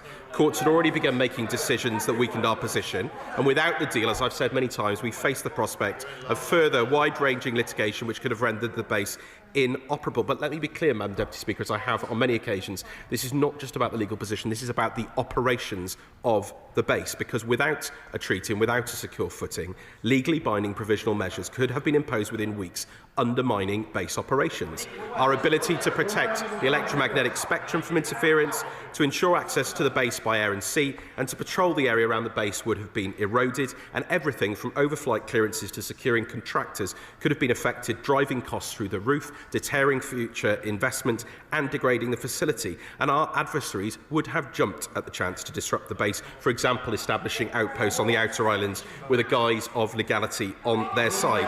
And it's for all those reasons, Madam Deputy Speaker, that the previous government, many of whose former cabinet ministers sit opposite us, undertook 11 rounds of detailed negotiations. And that's also why they made critical concessions on the principles of sovereignty and of direct payment. And I repeat, Madam Deputy Speaker, I've taken a number of interventions. I'd like to make some progress. I will happily come back and take further interventions. Yes, of course I'll give way. Stringer. I'm grateful to my honourable friend for giving way, and I've heard him in this chamber a number of times say that the United States supported this deal.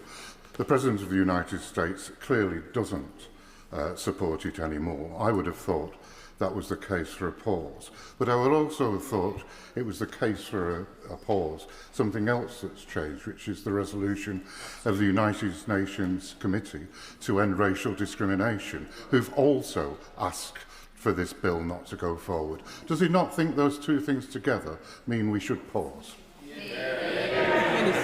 Well, Madam Deputy Speaker, we won't pause in defending our national security interests and those of our allies. We will do the right things to keep our national security and the operations of this base working as they have done for many decades. And I would reiterate, Madam Deputy Speaker, that despite the claims opposite, there is a matter of public record. February 2024, the former Prime Minister spoke with his Mauritian counterpart to confirm his commitment to negotiations, which continued, as I said, to the general election. And it was simply not credible to try and hang on, hope for the best and endanger an asset vital to our national security.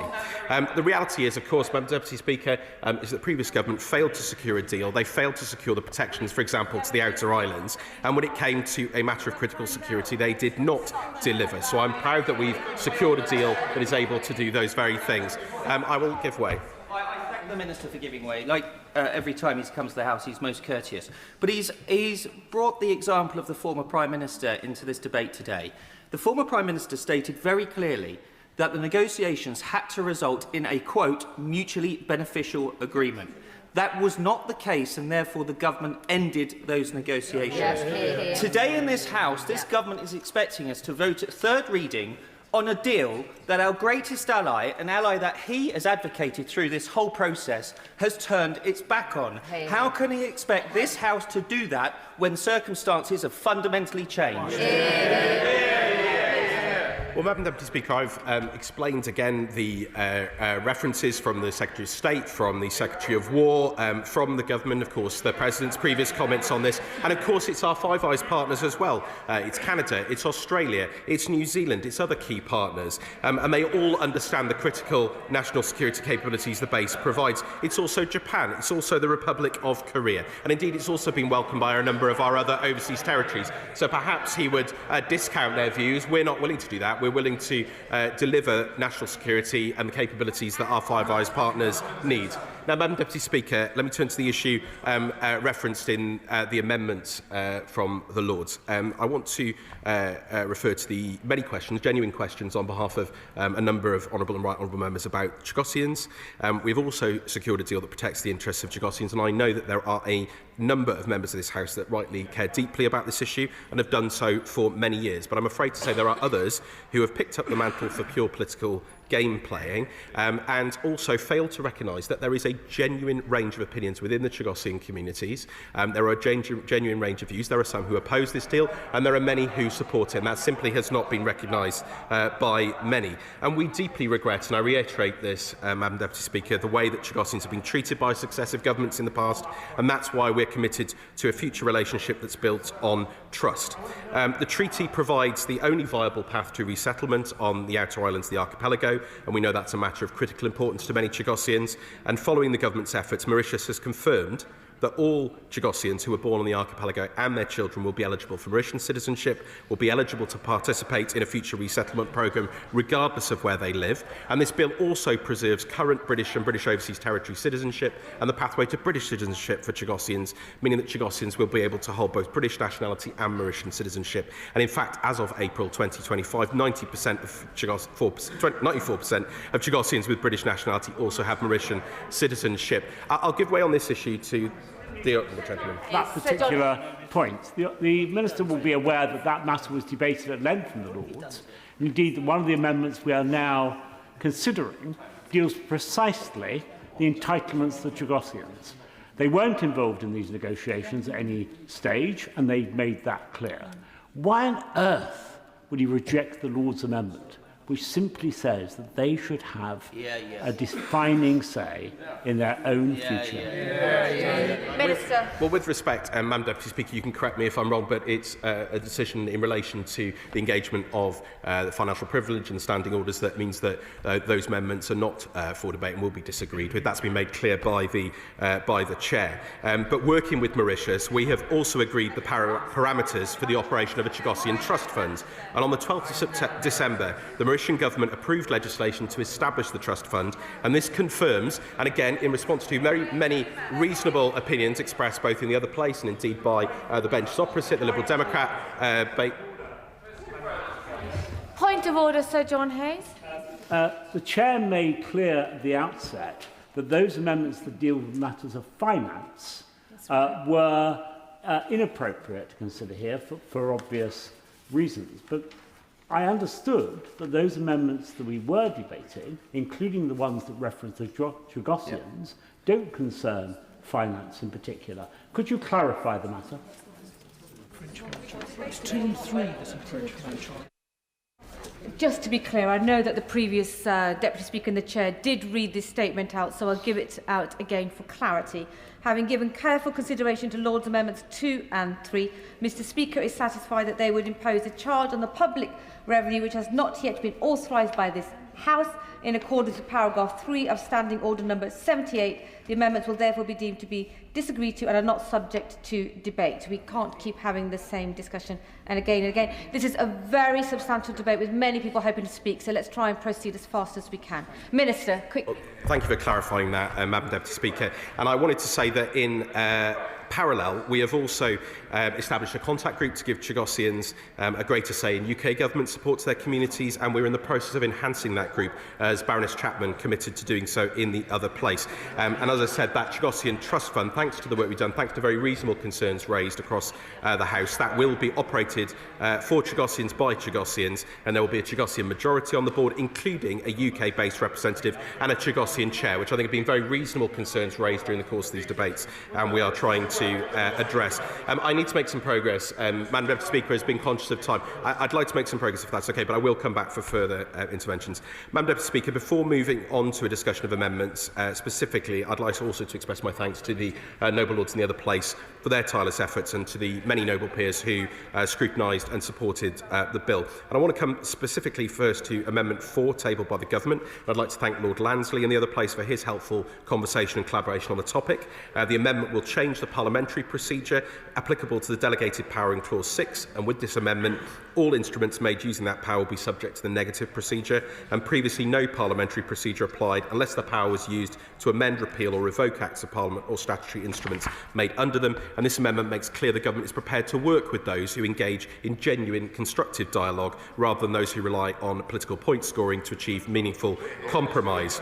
I'd like to turn to the other amendments made in the other place and make it clear that the Government is thankful for all the scrutiny and willing to engage with the challenge, but the other amendments are either already provided for, not necessarily, or are simply making political points and play games with our national security, and we cannot accept them. Lord's Amendment 1 would amend Clause 1 of the bill so that the bill and treaty would be prevented from entering into force until the Government had sought to renegotiate the termination clauses to include the base becoming unusable due to environmental degradation, and that's unnecessary, and let me set out why. First of all, I'd like to highlight that limiting the circumstances in which the treaty can be terminated protects the UK's interests and those of the United States who've invested heavily in the base, and in line with the United States' wishes, the previous Conservative government agreed to limiting termination to 2 grounds, both of which in UK control, and this government secured that. I will if it's on this point. The Minister mentions the United States' wishes, and he appears to be presenting the case that the United States remains in the position it was previously. And yet this is despite the fact of what the President Trump said last night. And the now Deputy Prime Minister said in February, if President Trump, and I quote, if President Trump doesn't like the deal, the deal will not go forward. Well, last night he said he didn't like the deal. Is it still going forward, or does he suggest that President Trump didn't mean what he said last night? Live on TV. Well, Madam Deputy Speaker, I've already answered this point. As I said, discussions will continue with the administration in the coming days, as they have done throughout this process. We will remind them of the strength of this deal, allay concerns, and of course emphasise how it secures the base for both the United Kingdom and the United States. We work together on these matters. As the Speaker of the House of Representatives set out this morning, it's important we work together on all matters of national security. Let me make some progress on this issue of termination. First of all, I would like to highlight that limiting the circumstances in which the treaty can be terminated protects the UK's interests and those of the US. The Government secured that procedure. And secondly, I would like to reassure the House that, given the importance of this base, we are taking necessary steps to protect it from environmental damage and working with the United States, again in partnership. We already have extensive measures in place, such as the Coastal Erosion Programme, and scientific studies show that natural land loss over the past 50 years has been less than 1%. That said, we recognise the concerns of Lord Craig and Lord Horton, and I'd like to reassure them and the members of this House that the international law of treaties allows for the termination of a treaty when it becomes impossible for a treaty to be performed as a result of, and I quote, the permanent disappearance or destruction of an object indispensable for the execution of the treaty. And Baroness Chapman set out the legal position clearly in the other place. And since that debate, for further reassurance, we've also consulted Mauritius to verify that they share that assessment. And I'm happy to update the House that this has been confirmed in writing to the Government. Mauritius is clear on the point, both as a matter of international law and in its own domestic law, and we welcome that confirmation by Mauritius and trust this assures members of this House and indeed in the other place that share his concerns why such an amendment is unnecessary. I will give way to the former Chair of the Intelligence. To the Minister, he does seem to be putting an awful lot of faith in the good intent and reliability of the Mauritian government, a close ally of China, which you may remember gave us cast iron guarantees about the future of the Hong Kongers once the lease on Hong Kong was given up. May I gently remind him that in the Labour 2024 manifesto entitled Change, it said, defending our security also means protecting the British overseas territories and crown dependencies, including the Falklands and Gibraltar. Labour will always defend their sovereignty and right to self-determination. Can he look the Chagosians in the gallery, in the eye, and tell them that that's what the government is now doing? Well, Madam Deputy Speaker, as I've said many times, and I have great respect for the honourable gentleman and his role, and we've had many good conversations, but it is extremely unhelpful and not wanted by residents in Gibraltar or indeed the Falkland Islands that this false comparison keeps being made. Absolutely, we stand by that commitment, Madam Deputy Speaker, absolutely to defend the Falklands and Gibraltar, and that's exactly what we have been doing and will continue to do so.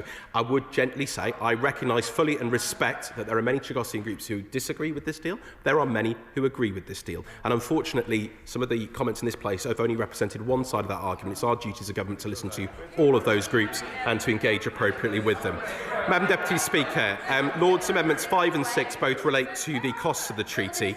I'm not going to take any more amendments at the moment. I do need to make some progress. Amendment 5 requires the Secretary of State to publish the total real terms costs of payments made under the treaty, including the methodology used by the Government Actuaries Department and the Treasury. And Madam Deputy Speaker, I confess it brings me some satisfaction to learn that the opposition has eventually accepted the importance of quoting financial figures for a 99-year treaty in real terms. They've always known it's misleading to ignore the impact of inflation. A pound today is not worth the same as a pound in 99 years' time. And now at long last they seem to have seen the light. But let's see if in today's debate we can do away with that deliberately and the misleadingly inflated figures that have been bandied around again today by the Shadow Foreign Secretary at questions, and we actually start discussing the financial elements of the treaty with accuracy and transparency. And with respect to the I'm going to complete, and then I will take certainly the gentleman opposite who's raised these issues before. With respect to the amendment, for all these good intentions, I'm afraid it's quite unnecessary. We have been clear about the costs of the deal from the moment of signature, and we published full details of the financial arrangements at that time on the very same day the treaty was signed, including the finance exchange of letters and the explanatory memorandum laid before Parliament. And Madam Deputy Speaker, if members on the opposite bench are having difficulty finding where, it's on pages 9 and 10 in the explanatory memorandum, and the document set out the payment schedule and confirmed the amounts at the time then. Methodology is clear. The average annual payments being calculated using forecast inflation figures from the Office for Budget Responsibility. We used the forecast GDP deflator, which is published regularly. This generated the real value of the payments, which is the value adjusted for inflation to create a fair comparison with other costs. And members will recall this equates to less than 1/4% of the defence budget and compares favourably with the cost of comparable overseas facilities. I've mentioned the facility that France pays for in Djibouti. This is an immensely more valuable facility. It's priceless for our defence capabilities and those of our allies. I will take one on this side and then I'll come back over here. I'm grateful to the Minister for giving way, but can he confirm that this deal provides certainty and a full operational use of this base for 99 years going forward?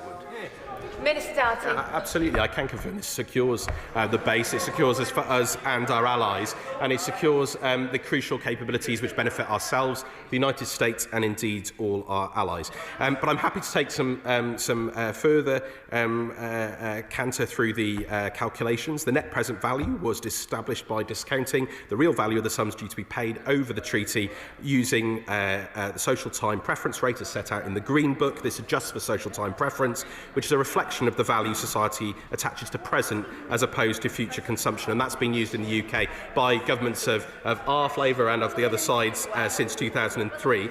And members will also be aware, I'll just make this one point and then I will, members will be aware that my right honourable friend, the Chief Secretary of the Treasury, announced a review of the social time preference rate shortly before Christmas, and this follows a review of the Green Book last year. I don't know how that review will conclude, but I do know that the government used the correct methodology at the time. It's clear and transparent in doing so, and when the figures were published, and we will continue to do so in whichever way the review comes out. The final point I want to make is that I will go on. I thank the Minister for giving way. This evening, the Minister is trying to convince us to vote for this Chagos deal. So can I just ask this question? Because the President of the United States says that the government are handing this over for no reason whatsoever. So can he give us some reasons? Madam Deputy Speaker, with greatest respect to the right honourable lady, I don't think she's been present in many of the other debates on this issue. She popped up here today to make these points. I've been very clear and answered the question already, so I'm not going to do so again. I will give way to the honourable gentleman. I thank the Minister for giving way and for his detailed explanation of how the calculations have been made. The Government Actuaries Department said that, it clearly stated it was cost £34.7 billion for this deal. That figure was then confirmed by his colleague, the Minister for the Middle East, who said that all figures had been ratified by the Government Actuaries Department. But his colleague sitting next to him, the Minister for Defence Readiness and Industry, told me that that figure was inaccurate. Could the Minister therefore clarify how much does this deal cost? Mr. Doughty. We set out very clearly the costs at the time, which I've done with him on the Chamber a number of times. And what I will confirm is they've been verified by the Government Actuaries Department. The House of Commons Library has been through them and reached the same conclusion. The Office for Statistics Regulation has welcomed the government's approach and said it's in line with intelligent transparency. And the Office for Budgetary Responsibility also confirmed separately to them that discount rates were correct. So I've given him 4 good reasons and the costs. However much they bandy around the costs, this is simply unhelpful. Madam Deputy Speaker, I think we... Madam Deputy Speaker, I will move on to the other amendments. Amendment 6 introduces an ongoing estimates and supply scrutiny process for expenditure under the treaty, including parliamentary approval for future payments and supplementary estimates. The agreement has undergone intense scrutiny, and the treaty provides robust mechanisms for dispute resolution under Article 14. It's normal practice for payments under treaties to be made under the prerogative power and charged on the consolidated fund under the authority of the Supply Acts, and furthermore, this would infringe on the financial privilege of the Commons and affect the Commons' arrangements for authorising expenditure. And these are long-standing practices that members of the former government will know. It was the same that applied under them, and it applies under this government too. And finally, subsection 4 would infringe on the prerogative power of making and unmaking treaties. It's not wise to impose any immovable requirements about a hypothetical set of circumstances which might arise in the future. This provision would seek to risk requiring the government to breach the UK's obligations under a treaty, and it's clearly preferable that all options should be open to a future government to deal with whatever the future may bring in the UK's best interest, taking into account the circumstances that exist at the time. But, Madam Deputy Speaker, conscious of your exhortations on time, and I know a number of honourable and right honourable members wish to speak, the previous government recognised there was a problem. They engaged in 11 rounds of negotiations. They failed to reach a deal in the interests of ourselves in the United States. We secured this deal. It protects the base. It protects the interests of the United States and our Five Eyes partners. And I beg to move. Right. Before I call the Shadow Foreign Secretary, for the benefit of the House and to provide a fuller response by the point of order raised by the member for South Holland and the Deeping, it is the Lords' Amendments 2 and 3 which relate to the referendum, which will be disagreed to under SO number 78.3. The expenditure necessary for a referendum has not been authorised by this House. Lords' Amendments 5 and 6 are within the scope of the debate. Although Amendment 6 engages the financial privilege of this House, it does not in itself involve any expenditure. I hope that helps colleagues going forward.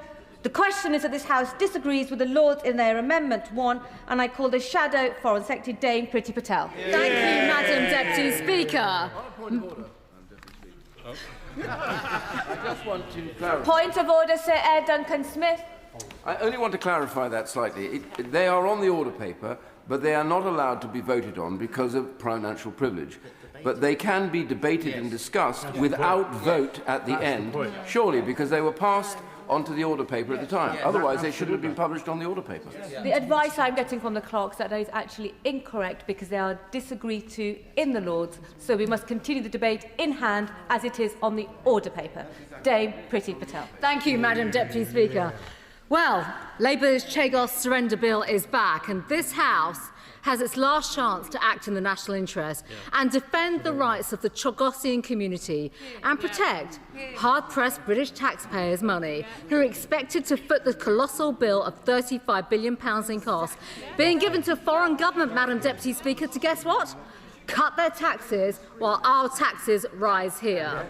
I want to put on the record the thanks of this side of the House to the other place for their scrutiny and diligence in once again holding this government to account, because when Labour plotted to deny this House a debate and a vote on the surrender treaty during the 21-day CRAG process, it was Conservatives in the House of Lords which forced a debate and a vote. And when Labour limited the time for this House to give the bill line-by-line scrutiny it needed, it was the House of Lords which stepped in and made time available.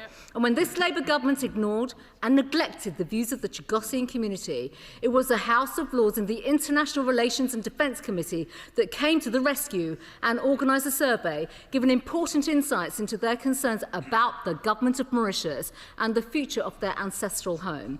And when Labour refused to accept any amendments to modify and improve this £35 billion surrender bill, it was the House of Lords which made important changes, which, Madam Deputy Speaker, we are debating today. So let me be clear. This is a bill that the Conservatives have fought against at every single stage. It is a deal to surrender British sovereignty that we will not accept, and it's a deal we will continue to oppose and challenge ministers on. And every vote today is a vote to kill this bill. We will keep on voting against this bill and opposing it until the government, and one would hope, Madam Deputy Speaker, the Prime Minister sees sense and withdraws it and tears up the treaty. And we are not the only ones vociferously opposing this, because we now know that the President of the United States is against it, saying it is being done for no reason whatsoever. And that China, I'll come in a second, and that China and Russia will have noticed this total act of weakness. I will give way. I thank my right honourable friend. I did ask the Minister what were the reasons this government are signing away those Chagos Islands. He couldn't give any reasons. The President of the United States says for no reason whatsoever this government is giving those islands away. So can my right honourable friend give us any reason to sign off this deal today? Let me just remind my right honourable friend exactly what the President of the United States said. There is for no reason whatsoever. And of course that Russia and China will have noticed this total act of weakness. And Madam Deputy Speaker, in fact it was the previous Foreign Secretary, now Deputy Prime Minister, who's on the record saying if President Trump doesn't like the deal will not go forward.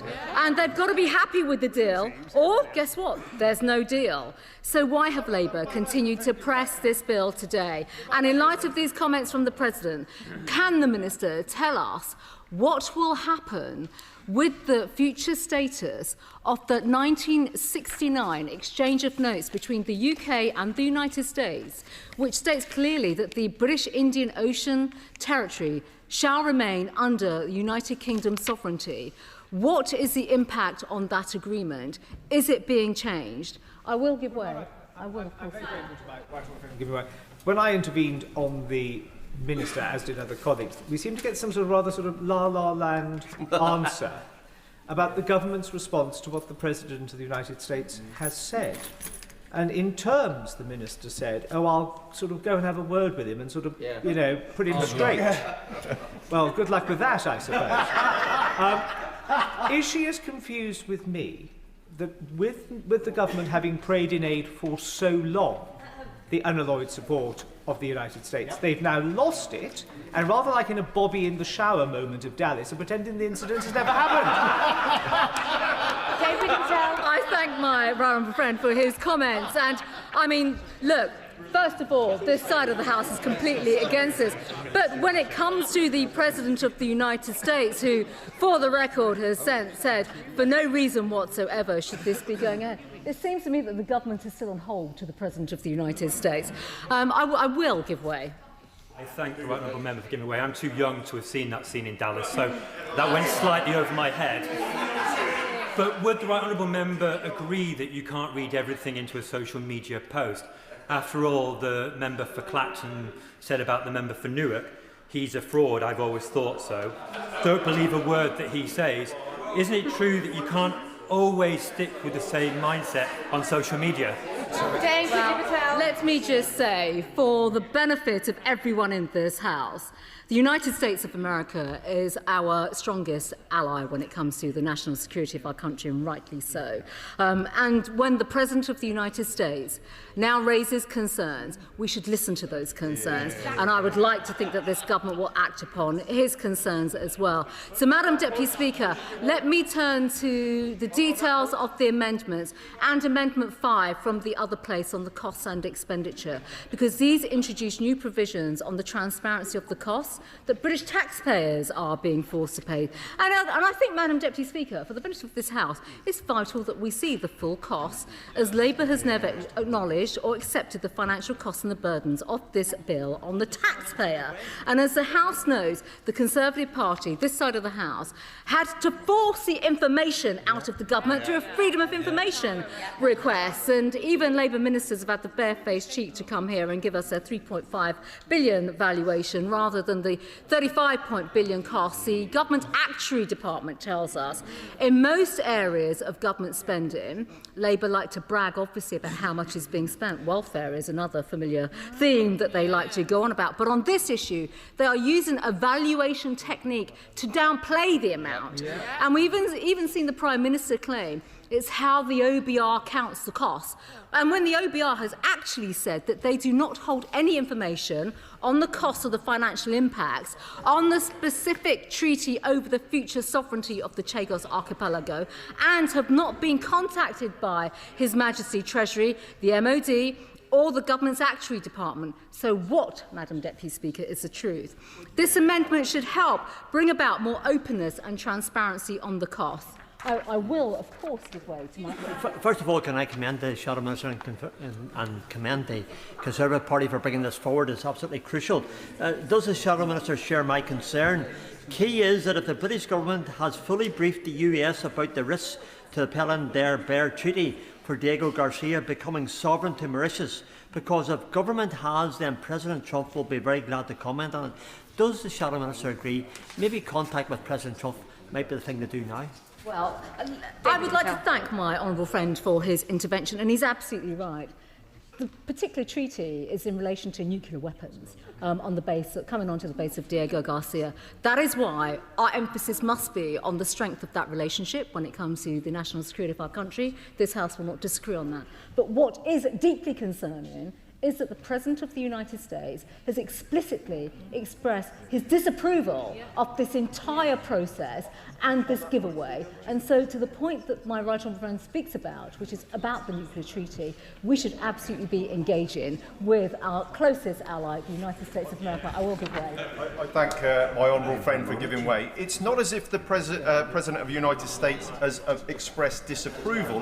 He says it's the greatest act of stupidity to do this. And do you think it's ironic we're getting told by the Minister for a statement in May when in under 12 hours the President has absolutely trashed this deal? My honourable friend is absolutely right, and this speaks to the absolute complete nonsense as to why this government has proceeded with this. It is a gross act of self-harm, and actually, to quote the President of the United States, an act of stupidity, and one that will have very significant consequences for this government. I will give way one more time. Very grateful to my right honourable friend, and has she noticed that the Minister, who is a shall we say, a flexible friend in the cause of the government's policy, has been relying on the fact that in the past,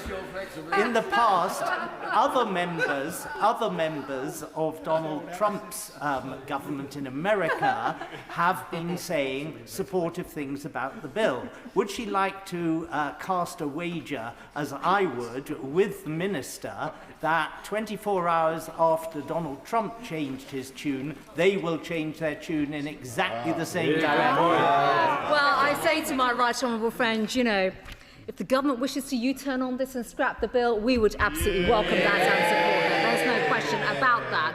So coming to Amendment 1, Madam Deputy Speaker, it's not just on the money, which was Amendment 5, where the government's claims lack any credibility, but on Amendment 1, the surrender of the British sovereignty leaves us weaker. And of course, as we've already heard from colleagues, honourable friends in the House, it'll compromise the long-term operations of the base. We are required, Madam Deputy Speaker, to give notice to the government of Mauritius of a range of activities taking place on this base. If the Pendle Treaty, as my honourable friend has pointed out already, which Mauritius is a signatory to, applies to Diego Garcia, then it would prohibit the stationing and the storage of nuclear weapons. This is very serious. And while the Prime Minister's claimed that China, Russia and Iran oppose the surrender. We know that these 3 states, guess what? They back it. They publicly endorsed it, and they will seek to gain from this lack of sovereignty. These points are all relevant to Amendment 1, as this change requires the government to renegotiate Article 11 of the treaty, so that payments cease should the use of the base for military purposes become impossible.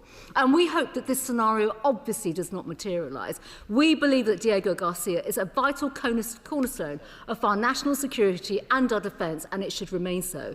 But as the treaty currently stands, if we stop using the base, the UK is still bound into paying pretty significant payments, Madam Deputy Speaker, huge costs over the 99 lease period. And this amendment is therefore a vital point of contingency.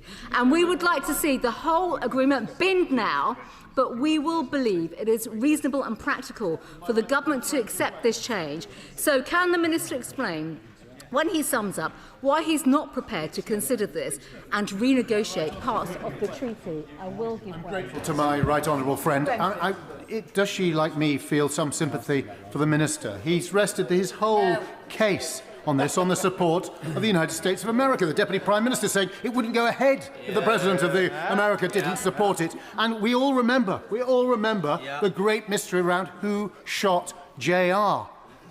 There's no mystery around who shot the Minister's fox, and that was the President of the United States last night. His whole case has crumbled away. My honourable friend's absolutely right. He's spot on. And this is the moment, Madam Deputy Speaker. I would argue this is the critical moment where the government should tear this up and scrap this absolute disaster, and this should not proceed at all. I will.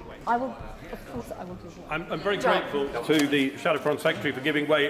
Does she, like me, notice that all the military veterans in the government and on the Labour benches seem to have abandoned their posts today? And I think I've counted about 9 veterans, with one notable exception. I think I've counted about 9 veterans on our benches. And if more of them had been there, perhaps they could have told the front bench about the forlorn hope. The forlorn hope were the people who were sent out either to defend the indefensible or go on suicidal attack missions. They were either in search of promotion or for pardons for sins of the past. And so does my right honourable friend agree with me that they have been sent out here to defend the indefensible? I would like to thank my honourable... On a point of order, Madam Speaker, can I just correct the record? He's saying that there weren't any veterans. I've served this country as an army reservist as well. I'm very proud to have done so. I have many other members on this side who served as veterans, and they absolutely defend our national security of this country, and have done at many different stages. So I do think that comment is not accurate and needs correcting. I can make a decision. I don't need any help. Minister, I don't think that was exactly a point of order, much more of an intervention that may or may not have been taken by the Speaker, who was about to rise to her feet. But you've got your point on the record. We need to move at a pace. We're not going to get speakers in otherwise. Deputy Patel. Thank you, Madam Deputy Speaker. Madam Deputy Speaker, although Amendments 2 and 3 have not been called, I do want to briefly comment on them for members of the Chagosian community watching this debate, because the actions of the Conservatives in the House of Lords, because of those actions, the government will force to slow down the ratification process, which is a brief moment, and a survey has been undertaken, clearly, in the other place, in the House of Lords. And that was by the International Relations and Defence Committee, which is very important because something like 3,000 respondents gave a view, giving a very clear statement as to the direction of travel on the Chagos Islands, their ancestral home, and they want them to remain British. And we have been absolutely... very briefly, my last intervention. I'm very grateful to my right honourable friend for giving way. If this is such a good deal, why does she think one of my local authorities is having to house hundreds of Chagosians who are fleeing to the UK to escape the consequences of this deal? My honourable friend is absolutely right, and I thank him for his intervention because I'm aware that his local authority is under a range of pressure with Chagosians who are fleeing, basically, to come to the United Kingdom. They have raised many serious concerns about the government of Mauritius and a clear wish for the Chagosian community to be respected, to be engaged, and to absolutely be stood up for their voices to be listened to. And they have been treated appallingly, and there is a sense of betrayal of the Chagosian community. It is wrong. It is absolutely wrong. And while we cannot, Madam Deputy Speaker, vote on these amendments today, it is still within the gift of the government to see sense and take action to facilitate their right of self-determination, which is absolutely vital. In conclusion, Madam Deputy Speaker, this entire surrender bill is wrong, which is why we will keep on opposing this on these benches. And to all those Labour MPs, I've said this before and I'll say it again, being whipped and commanded to enter the division lobbies to back this surrender bill and to support the government's plans to remove the Lord's amendments tonight, I say this: you are being used to service the interests of your Prime Minister rather than your country and your constituents. You are being forced to vote through billions to a foreign government allied with our enemies who are growing closer to them, while your councils and schools are seeing their budgets squeezed and cut. You are being forced to be complicit in the betrayal of the Chagosian community. But tonight you have the chance to do the right thing and join us in the division lobbies. And Madam Deputy Speaker, the Conservative Party will continue to stand up for our national interests, British taxpayers and the Chagosian community, and that is why we will keep opposing Labour's £35 billion Chagos surrender bill. Backbench members are on a 5-minute speaking limit. It will drop further as the debate continues. Alex Ballinger.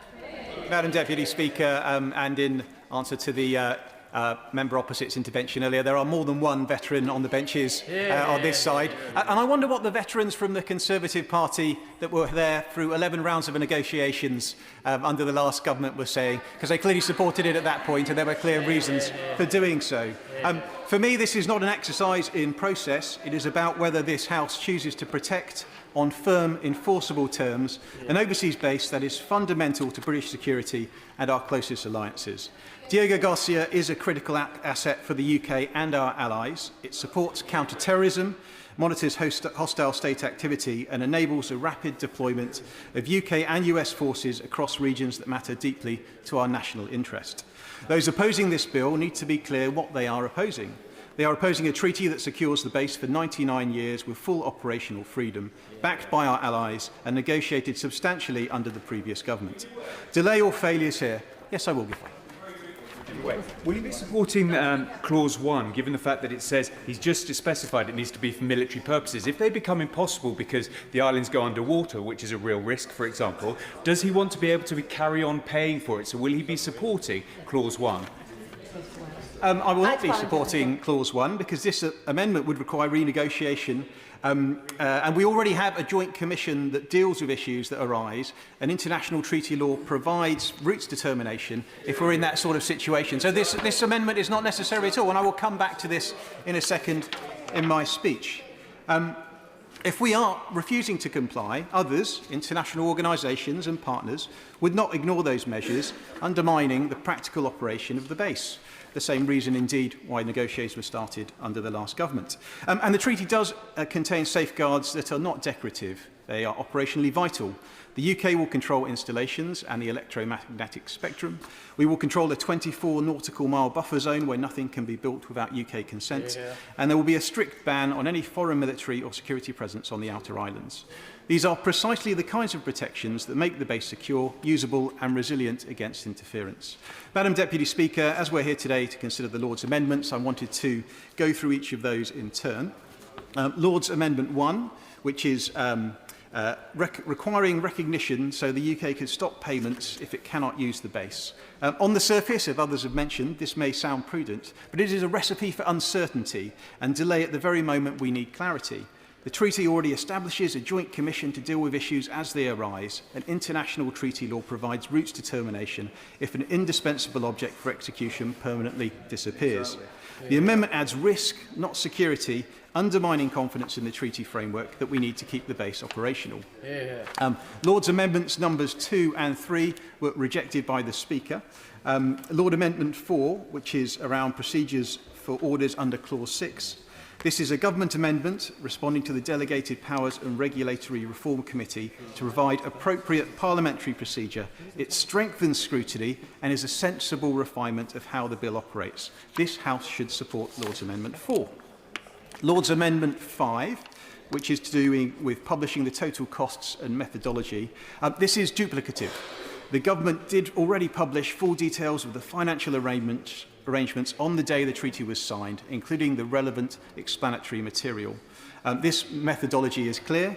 It uses the Office for Budgetary Responsibility inflation forecasts to calculate the average annual figures, and the figures have been verified by the government's actuary department. The House of Commons Library reached the same conclusion, and the Office for Statistics Regulation has welcomed this approach. This is not about transparency, it's about rerunning an argument that we've had time and again in this House, including I don't know how many urgent questions. Lord's Amendment 6, to do with Commons votes to cease payments if Mauritius breaches them. This would require additional parliamentary steps on anticipated expenditure. I will happily give way. Honourable gentleman, he's talking about the cost of the deal. Can you just set those out for the House? Because I don't think anyone has done that in the debate so far today, and he's speaking with such expertise. It'd be great to hear from him exactly what it is costing. I will very happily outline the House. The Minister has already outlined it. It's approximately 0.25% of the defence budget. This is tiny in comparison to the base in Djibouti that the French operate. And if you compare that to the operation of an aircraft carrier or something of that size, it is very, very good value for money. As I was saying, Lord's Amendment 6 would cut across long-standing constitutional practice on treaty payments, and it would infringe Commons' financial privilege and established arrangements for authorising expenditure. More importantly, it would send a damaging signal that the UK is building an exit ramp into primary legislation, weakening our hand and injecting instability into the very agreement designed to secure the base. The treaty already contains robust dispute resolution mechanisms, and that is where the issues belong. Yes, I will continue. Madam Deputy Speaker, the strategic logic is straightforward. Diego Garcia's location, infrastructure and operational utility are indispensable. And on that the treaty, point, will my friend give way? I will happily give way. I thank my honourable friend for giving way. On the security of the base, does he recall the visit that I went on, and I think he went on as well, as a member of the Foreign Affairs Committee, to Washington, D.C. last year, where we spoke to many American interlocutors, including State Department officials, and over the course of an entire week in the US Capitol, not a single US interlocutor disagreed with or opposed the deal before us. My honourable friend makes a very good point. Of course, this treaty has been through the interagency process in America. It has support across the system. And while colleagues may have mentioned the President changing his position at the moment, the US system is much wider than that. And I don't think we should base our long-term strategic and security interests on Truth Social posts. Therefore, this House should reject Lord's Amendments 1, 5 and 6 and support the government's sensible procedural amendment number 4 and pass this bill in a way that protects national security rather than gambling with it. For the Liberal Democrat spokesperson, Dr Al Pinkerton. ChatGPT, give me a speech. Point of order, Simon Hoare. Never has a point of order been greeted with such joy from the chair. You rightly have pointed out, as has Mr Speaker, with regards to the Lord's amendments, the Commons financial privilege, which is a privilege which we guard jealously and exercise, of course, with caution. How is the House supposed to exercise in an informed way that financial privilege when, despite several probes to the Minister to come up with a figure with regards to what this deal is going to cost the public purse, the House, in this debate, for those right honourable and honourable members attending this afternoon, have not been given that figure. We had a lot of theory about how a figure had arrived at, but no theory. How do we exercise in all conscience? Mr Hall, I'm worried the longer you speak, the longer you'll disappoint other colleagues that are hoping to contribute in the debate later on. I wouldn't want to ruin your reputation on that front. Now, this feels like a continuation of the debate. The Minister may wish to or may wish not to respond during his closing speech, but my job is to make sure as many members who have sat through this get to put their voice on the record as well. So, Dr Elpington. Thank you, Madam Deputy Speaker, and please forgive my slightly croaky tones today. Thank you. Please keep your speech short, Dr Elpington. I have done my best after receiving a visual cue from Madam Deputy Speaker. This bill returns to us from the other place with amendments that raise very serious questions about the governance, cost and durability of the treaty concerning the future of Diego Garcia and the wider Chagos archipelago. For decades, decisions about the Chagos Islands were taken without the consent of the Chagosian people. That was the defining feature of the injustice that they have experienced. My concern, shared by many across this House and others in this place, is that unless this government properly considers these amendments, Parliament risks giving statutory effect to a framework that lacks the safeguards necessary for accountability, legitimacy and long-term sustainability. And that's precisely what these amendments, in my opinion, seek to address. Now, the government has acknowledged in the things that they have proposed the historic wrongdoing to the Chagosian people.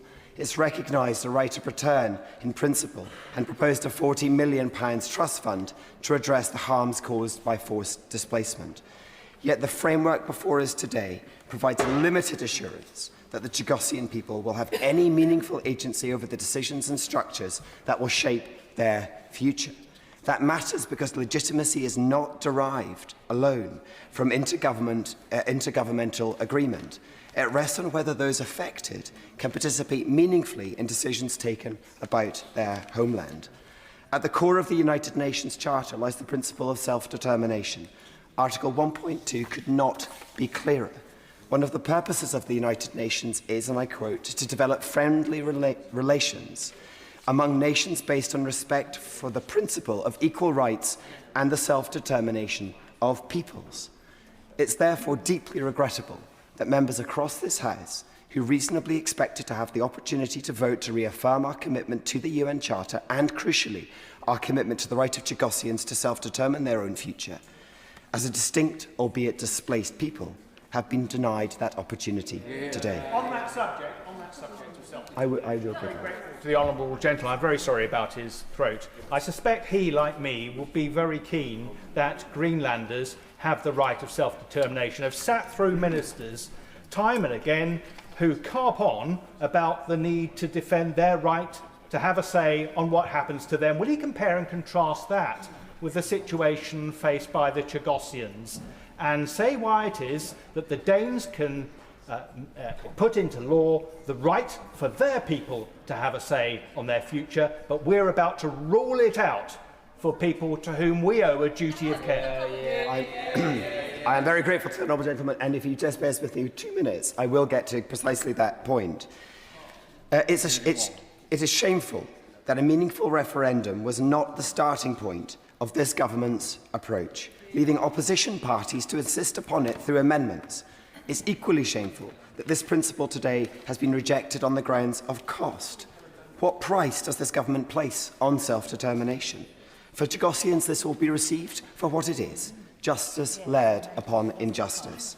Now, this government and governments before it routinely defend our overseas territories in the international arena on the basis of the self-determining rights of their citizens.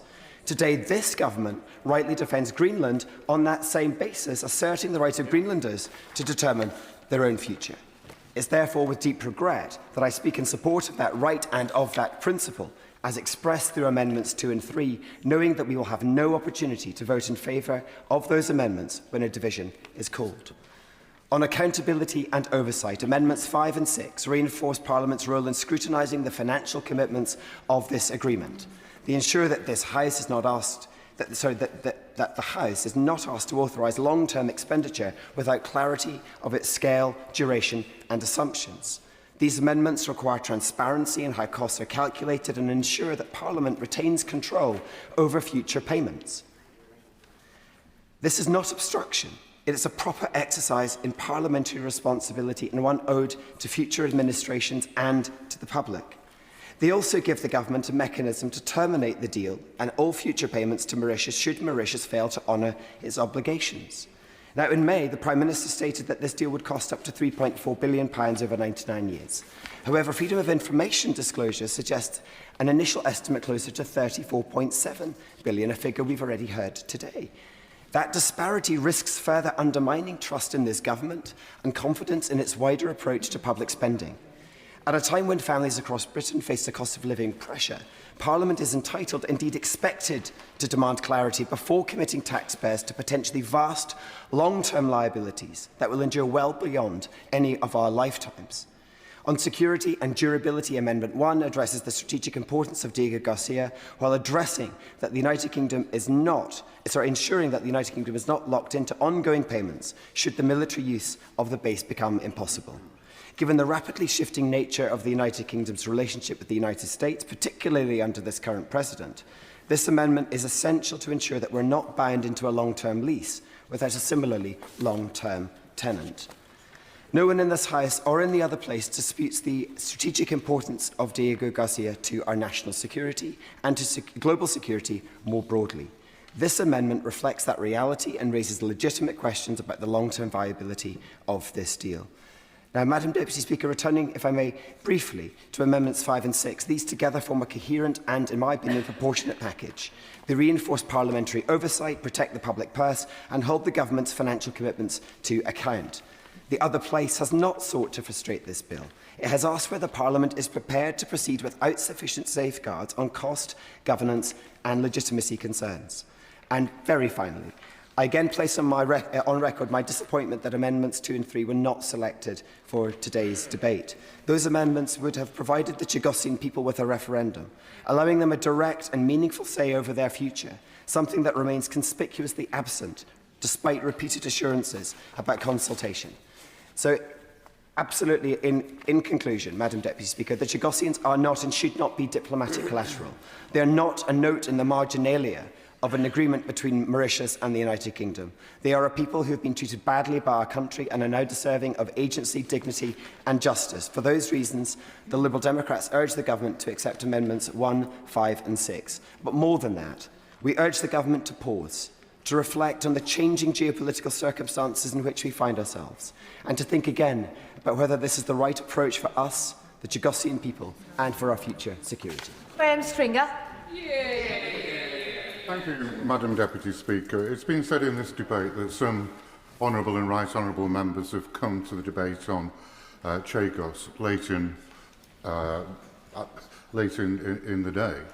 That's right. I first got interested, some honourable and right honourable members, the right honourable member for North Islington, for instance, has been banging on about Chagos for decades, and I admire him for doing that. I first became concerned when I saw the cost to the United Kingdom to pay for something that we owe. I asked myself in terms of a litmus test, could I explain that to my constituents? Why we're going to pay for something to an island that has no connection directly with Diego? Yes, I will. Thank him for the kind comment he just made. The reason that I spoke about the Diego Garcia and the Chagos Islands for many years was fundamentally the injustice that was done and their right of return to the islands. The whole point has been to gain the right of return, which has been won through this bill for the outer islands in a limited form to Diego Garcia itself.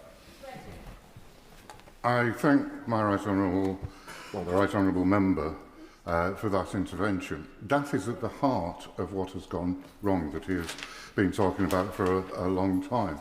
The Chagosians were treated as itinerant workers in the 1960s, so they didn't get, at that point, the basic rights that other people on other parts of the old British Empire, British protectorates.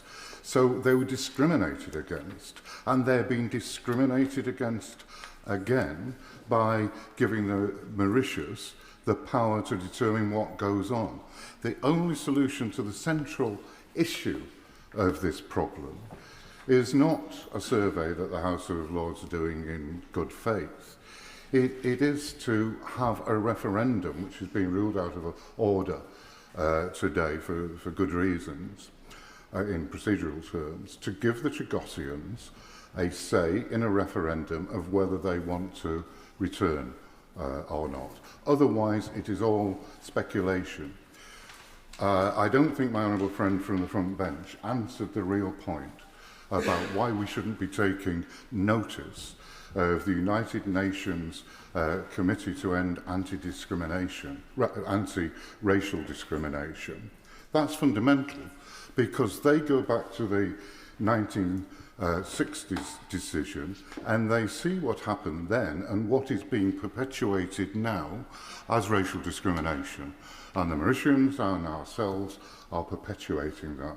My honourable friend didn't really answer that point, as he didn't really answer the point, the other things that has changed. And I did listen to many of his statements in this House when he said in good faith that the United States support us. Whether they did then or not, they probably did. They absolutely, certainly don't at this time. And both those items are a reason for pausing, thinking again, and getting into compliance with the United Nations Committee on Ending Racial Discrimination, and talking, certainly, as my honourable friend said, to the United States because they have changed their position. The amendments before us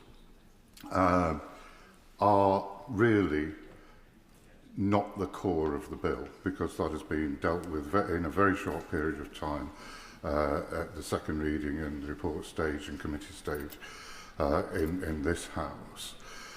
But they are important in as much as they ask for information. We're going to pay for something that we didn't used to have to pay for. It will have consequences for our ability in the Indian Ocean to look after our defence interests, and we don't know how much it will cost. Putting amendments in that will give us an exact figure for those costs is important. It's also important on Amendment 1 to limit that if for some reasons the Mauritius changes its view or the islands indeed disappear if they go underwater. So I don't have the opportunity this afternoon, Madam Deputy Speaker, to vote for what I would like to, but I will vote for the amendments that the Lords have put before us. Second Smith. Madam Deputy Speaker, I really rise because it comes out of the previous debate that we had in here, where the government ministers were posed with, and the question has been asked again, what are the reasons for this legislation? And they rested on, first of all, one issue, which was all about the idea that somehow we had received a binding judgment from the International Court of Justice, and this was therefore important because we had to stand by that. And I remember we had these arguments about it and the debate, and it became clearer and clearer and clearer during that debate, particularly amongst some of our colleagues, that this simply wasn't correct, that there is no binding judgment on this. It is an advisory judgment because we have an opt-out for all matters to do with Commonwealth governments. Now, that is very clear. That's been said by many judges and learned legal people as well.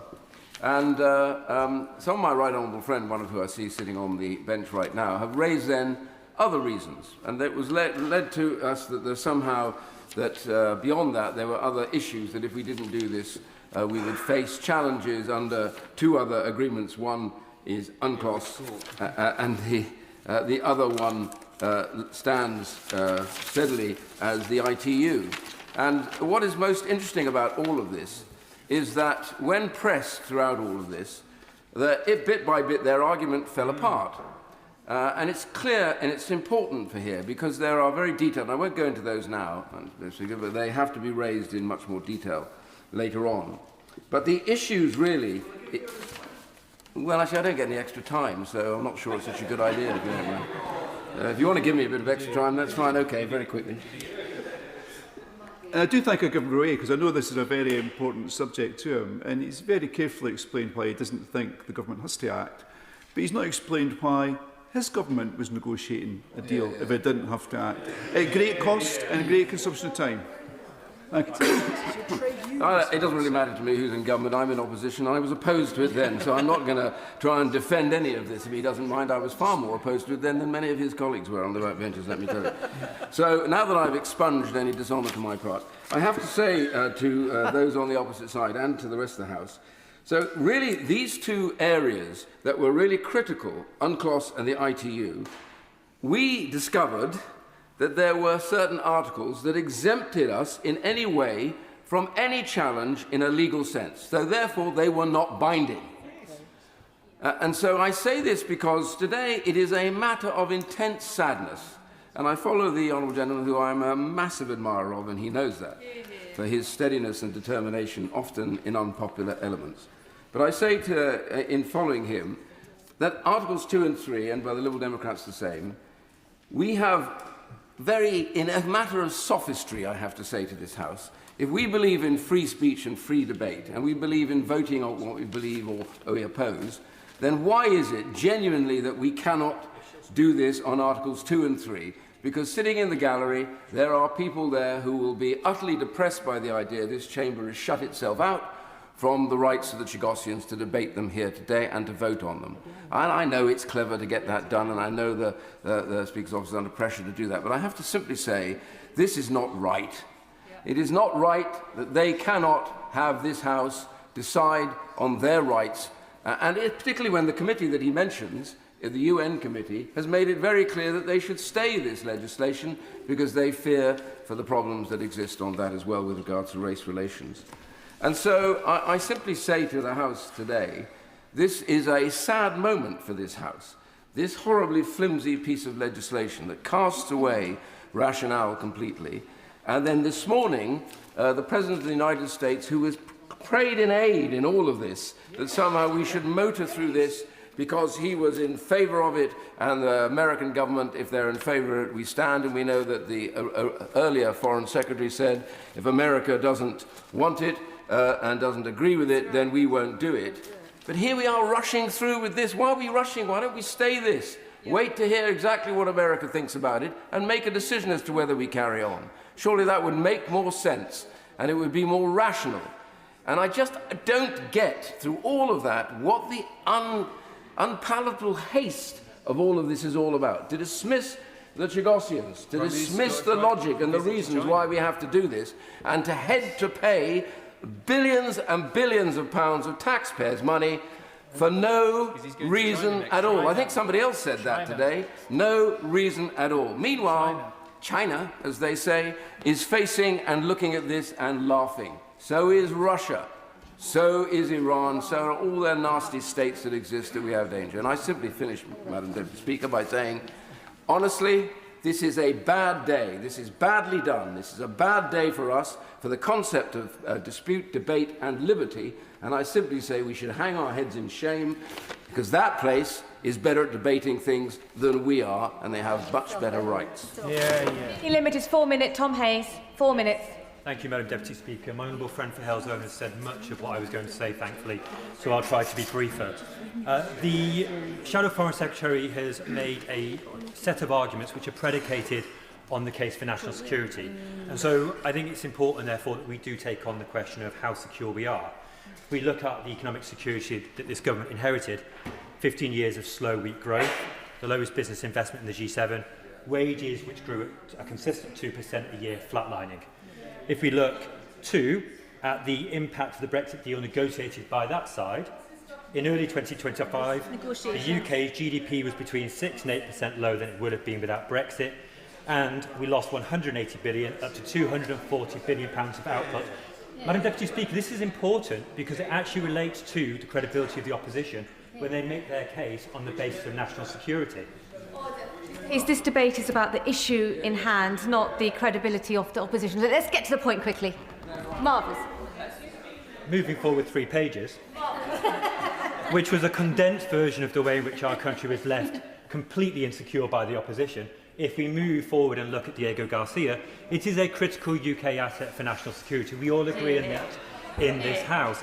It supports counter-terrorism, it monitors hostile states, and it enables rapid deployment of US and UK forces worldwide, in large part why the US administration has backed what this government has been pushing forward. Recent operations against high-value ISIS targets show its vital role in keeping global trade routes and the British people safe. And with this deal, we have full operational freedom. We have control of installations, communications, logistics and land use, with strict safeguards, UK-controlled electromagnetic spectrum, a 24 nautical mile buffer zone, and a ban on foreign military presence in outer islands. Now, in the interest of giving a briefer speech, I'm going to put down the 2 pages which further explain the way in which this treaty reinforces the UK relationship to the Chagos Islands and supports our national security. But I do have to say, we have talked about this issue at great length.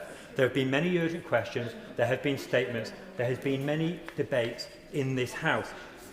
But the opposition side are talking about the importance of national security. We are now facing in this country some of the gravest threats to our national security. We have Russian cyber attack and Russian disinformation that this country is repelling daily. We have security services that are having to fight against Russian spying and sabotage of our infrastructure. Point of order, absolutely relevant. Dr. Luke Evans. Forgive me, Madam Deputy Speaker, I'm not sure which amendment is being addressed at. Well, I'm not sure which amendments have been addressed. There are at least 5 on the order paper to be talked about. I just wondered if Russia is relevant to any of those amendments. We need to stop using points of order to continue debates. No doubt the member's going to get right to the point and then conclude very quickly. Tom Hayes. I always listen to you and I always listen to the honourable member opposite. And as I said at the outset, I support all of what the honourable member for Halesowen said. And he went into great detail about the amendments. But the point I'm bringing us back to here is the Conservative Party need to put country before petty party politics. They are acting in a childish way and they are overexcited about this debate. I'm going to close here by saying that this is a treaty which protects our national interest, it safeguards British interests, and I think that the opposition have a cheek when in fact they were responsible for at least 85% of the negotiations which has led this House to this debate. So I'm going to close just by saying, in this House, we speak through the chair, because in so doing, it tempers debate. When I speak with school children about this House, they remark upon the fact that we're in an old building, and I think that shows our continuity over many years of history. In this place, we make decisions in a sombre, sober way. We do not make it in the same way as the President of the United States did last night, in the form of a rash tweet. Let's not take that social media post at face value. Let's do the reasonable thing and debate this properly. Thank you, Madam Deputy Speaker. Some very tiny islands. That is how this government's National Security Advisor described Diego Garcia and the Chagos Islands. And I'm afraid that that contempt is consistent with how they continue to treat those people. The former Foreign Secretary never once met with Chagosians. The current Foreign Secretary, there is no evidence that she has ever met with Chagosians. And I'm afraid the Minister at the dispatch box only met with Chagosians on the 30th of September and the 3rd of October after the deal was done and refused to discuss the deal with them, unless he is saying that those who are here today are lying. I, on the contrast, before anyone starts to heckle, have many meetings with representatives of the Chagosian community and organise roundtables with them. I'm afraid, Madam Deputy Speaker, that we urgently need these amendments, 1, 5 and 6, on financial oversight of this £34.7 billion bill the British people are about to have to foot. The clawback option is the bare minimum the government should be accepting for if Mauritius breaks the conditions of this appalling deal, because it is quite likely that we will see mistreatment of the Chagosian people.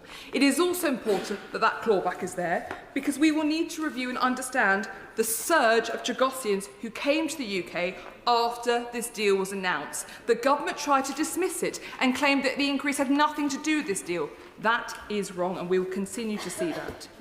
This is a bad deal. Agreement is legally illiterate. There was an ICJ opinion, not a ruling. It is historically illiterate because the Chagos have never belonged to Mauritius. Right. This is a bad deal, ceding territory to those hailing from those, ceding territory not from those hailing from those islands, but a country that has consistently mistreated Chagosians and legislated to criminalise their views. This bill cements a shameful treatment of the Chagosian people into law. Anyone voting tonight against a clawback should be ashamed of themselves, because they should want to put in place the minimum protections for the people of the Chagos Islands, those people who have come this evening to hear us debate because their voices have not been heard in this chamber and they have been denied by a government that would not meet with them, a government that has no interest in supporting them, and a government who tonight will vote against the only protections that might make sure their voice is heard. Thank you, Madam Deputy Speaker. Thank you, Madam Deputy Speaker, and I align myself with the comments made by my honourable friend, the member for Hills Owen. In South East Cornwall, we may be geographically removed from Diego Garcia, but we're closely connected by the realities of national defence. In Tor Point, we have the third highest number of veterans of any community, with over 14% of people having served. And residents across the area have written to me about the importance of this issue. His Majesty's Naval Base in Devonport is the largest naval base in Western Europe and a key part of our national defence capability. So we're an area that understands the importance of national defence. We understand its complexities. We know that it requires long-term thinking and joint working with multiple allies, each of which understandably have their own national interests in mind. So would the Minister agree this is not just about international law, it's about securing Britain's ability to defend ourselves, including control over key capabilities like berthing submarines, electromagnetic defence and force mobility? Given that 85% of the Chagos negotiations took place under the Conservatives, can I also ask the Minister, does he know why the Tories started negotiations when they were in government, if they didn't think there was a threat to this crucial base? As well as defence, South East Cornwall has deep ties to our marine environment, with many local livelihoods dependent on the sea, and our local economy relies on healthy and resilient marine environments. So it's also important to recognise the role of that. The Chagos Marine Protected Area, established in 2010 through the Bluebelt programme, the UK continues to play a leading role in enhancing marine protection across the overseas territories. For members who may not be aware, this is a brilliant programme that works with local communities to understand biodiversity, manage impacts and build deeper understanding between people and nature. And this marine protected area is home to extraordinary marine life. Research has shown that it contributes to climate resilience at a global scale. So Mauritius is committed to protecting that marine environment, which I welcome.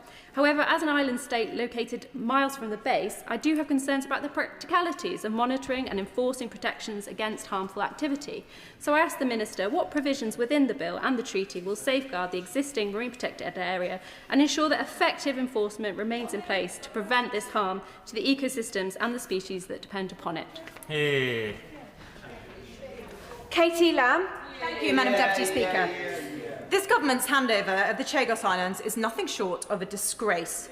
British taxpayers are being asked to stump up billions of pounds in order to pay for the privilege of giving away something we own, a strategically vital territory, to a close ally of the Chinese Communist Party. And why? An entirely advisory opinion issued by politicised judges in the International Court of Justice. People across this country are rightly asking why on earth any British government would agree to a deal that diminishes our strategic capabilities and costs us billions in the process, particularly under a government that is putting the squeeze on people's finances in so many ways. The government's arguments for doing so were already thin, and they become even thinner when we consider the amendments before us today. Really? Another question that might be asked is why did the Conservatives start the negotiations in the first place? The question before us today is about the deal that the government has agreed to. It is a terrible deal and it should be opposed. What we are voting on today is the government's deal, and it is appalling. The government's arguments for putting it forward become even thinner when we look at these amendments and how they have been responded to by the government, both here and in the other place. If, as the government claims, this deal will actually make us safer, then why not support Amendment 1, which would ensure that payments are only made to the Mauritian government if our armed forces retain access to the Diego Garcia base? We have already heard, of course, that the government will not support Amendments 2 and 3. And if, as the government claims, the costs of the deal are proportionate, then why not support Amendments 5 and 6, which would provide much-needed transparency about why taxpayers are being asked to stump up so much for the privilege of handing away territory? Yet we hear no such support for these amendments from the government. So the Chagos handover cannot really be about our security, or the Chagosians, or self-determination. So what is it about? The truth is that this so-called deal is motivated entirely by ideology. We have heard from this government's Attorney-General that, quote, almost every aspect of the British Empire was, quote, deeply racist, echoing the language used by the Mauritians at the International Court of Justice. Of course, when Britain has done something seriously wrong, we should be honest about that. But in the case of the Chagos Islands, there was no original British sin. Mauritius never had sovereignty over the Chagos Islands, and practically no Mauritians have ever lived there. The islands have been under British sovereignty since 1814, before which they were occupied by the French. Before that, they were uninhabited. This is no decolonisation, it is a surrender. Our history is complex. It contains cruelties, yes, but also enormous contributions to human health, wealth, and flourishing around the world. The darkest moments in our history were hardly unique, yet many of the most virtuous moments in that history were truly exceptional. I believe that we should be proud of the contributions that our country has made to the world. The government's position on these amendments lays bare the truth, that they simply do not agree. Instead, they believe that it is their responsibility to go around the world, flagellating themselves and righting imagined wrongs on behalf of and at the expense of the British taxpayer. To their minds, this country is indelibly stained by the actions of those who came before us. The Chagos surrender is one such example, but it is not the only one, and I fear it will not be the last. To attempt to right the wrongs, real or imagined, of the distant past by squeezing the taxpayers of today is divisive madness. The government would do well to accept the amendments before us today, or, which would be far better, scrap this deal entirely if they ever want the British people to believe that they are motivated by anything other than deep shame about our history. The British people are owed a government which stands up for their interests today, not one which punishes them for the imagined sins of our ancestors. This is a sad day for the United Kingdom, because we have seen a government which is not prepared to stand up for the interests of the United Kingdom, and indeed seems to be willing to surrender when there's any challenge made to the interests. And let me just look at some of the arguments that the Minister has made today against the amendments which are here. That first of all, nothing has changed since the bill was originally brought to the House. And of course we have seen that the American attitude has changed. We have now got the United Nations who are saying we are not giving the protections to the people who we should be giving protections to. In fact, we're more interested in the rights of the Danes who live in Greenland rather than the Chagosian population. And the United Nations have actually said we should stay this. So there's been changes, there have been changes, and changes are quite substantial. The second thing is that the base was under threat, and therefore we had to take changes. Yeah, now, I noticed what the member for South East Cornwall said about the marine protection areas and the environmental requirements on the Mauritian government. There are no legal requirements in this treaty for the Mauritian government to protect the marine protection area. No legal requirements. And indeed they've made it quite clear their marine protection area can allow fishing. Now, what's the danger there? The danger is, of course, that Chinese ships can come into this area. We know what the Chinese have done in the Southeast China Sea, where they've used commercial activities to be eyes and ears, etc. So the base is actually under threat as a result of this particular change. And the third thing is about cost. I will give way yet. It's the 24 nautical mile exclusion zone that this government negotiated in the treaty that will prevent much of that he was talking about. Well, in fact, we're not talking about 24-mile nautical exclusion zone to ensure that there is not the spying and everything else. It still leaves the area environmentally damaged and also a threat to the military base. The third thing is, and the government has refused even to look at or to consider the Lord's Amendment about cost. At a time when we're looking for every penny to supply the services which are required to citizens in this country, the government is turning its nose up at an amendment which says, well, if the base can't be used, then you no longer pay for it. And the cost, of course, the Minister has talked about today, and he has given us all of the mechanisms by which the cost has been calculated. He hasn't actually told us what the cost is. Is it 3 billion? Is it 10 billion? Is it 37 billion? All of those are significant to constituents. Thank you, Honourable Member, for giving way. 35 billion is obviously the figure that has been talked about mostly today.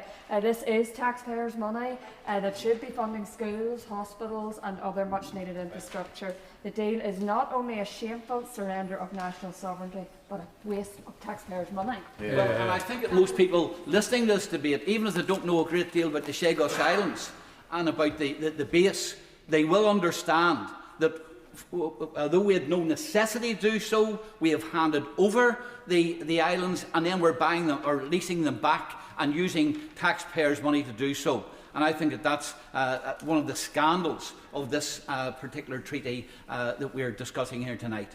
The last point I want to make is, and the Minister talked about building a future relationship of trust with the Chagos Islanders.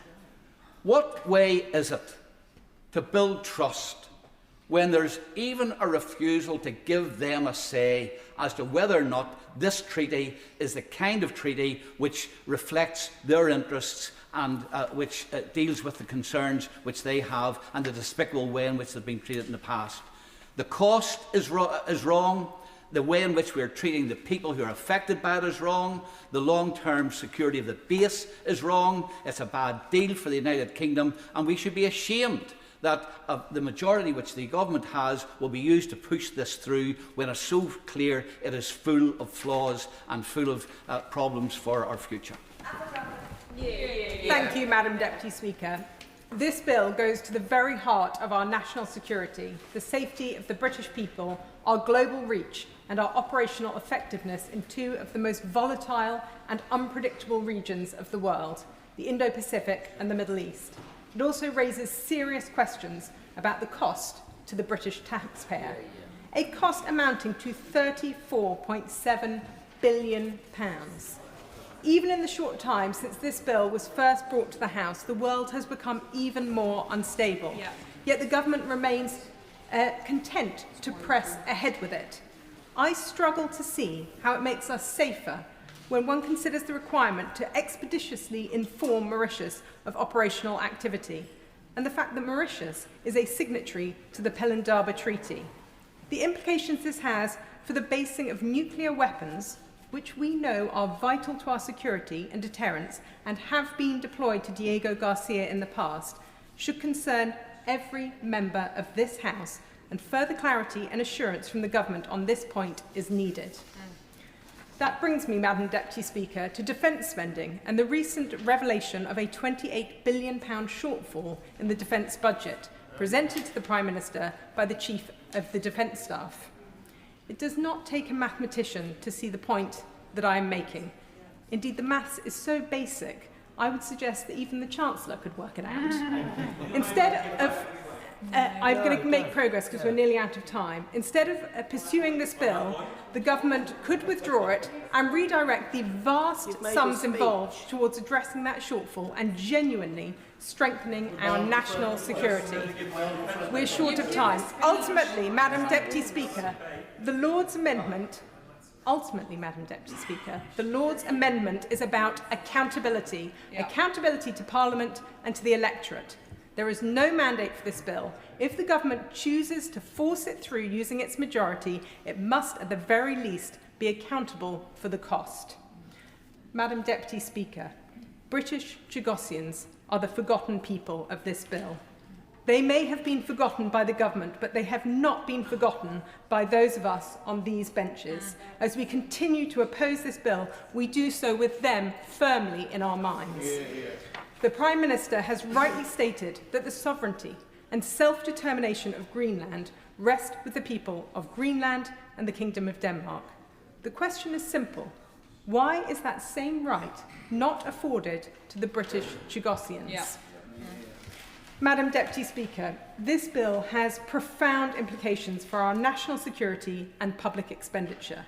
The amendments tabled by opposition peers are there for a reason, not for political gain, but to make a bad bill slightly less damaging, to introduce safeguards, to offer some reassurance to the British taxpayer, and to ensure that the voices of the British Chagosians people are finally heard. Intervention should be used with caution. Sir John Hayes. I'm immensely grateful, Madam Deputy Speaker. The best laws begin as bills that metamorphosise during their passage, as through scrutiny are improved. But of course that depends on ministers that listen and learn. And when we consider the amendments before us tonight from the House of Lords, they are measured, they are reasonable, they are not wrecking amendments, they are attempts to save the government from its worst instincts. Amendments which suggest greater scrutiny, greater parliamentary oversight, greater checks and balances, and yet they are rejected by the government. Now, I'm not going to speak in the brief time available about the cost, although of course it is wholly unpalatable that we should be giving away a treasured possession and then renting it back from a foreign place. I'm not going to speak today about the strategic cost of doing just that, although I will draw on Lord West's remarks.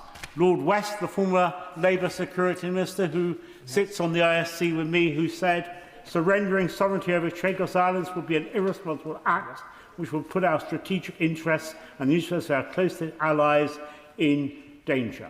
That is wholly unwise.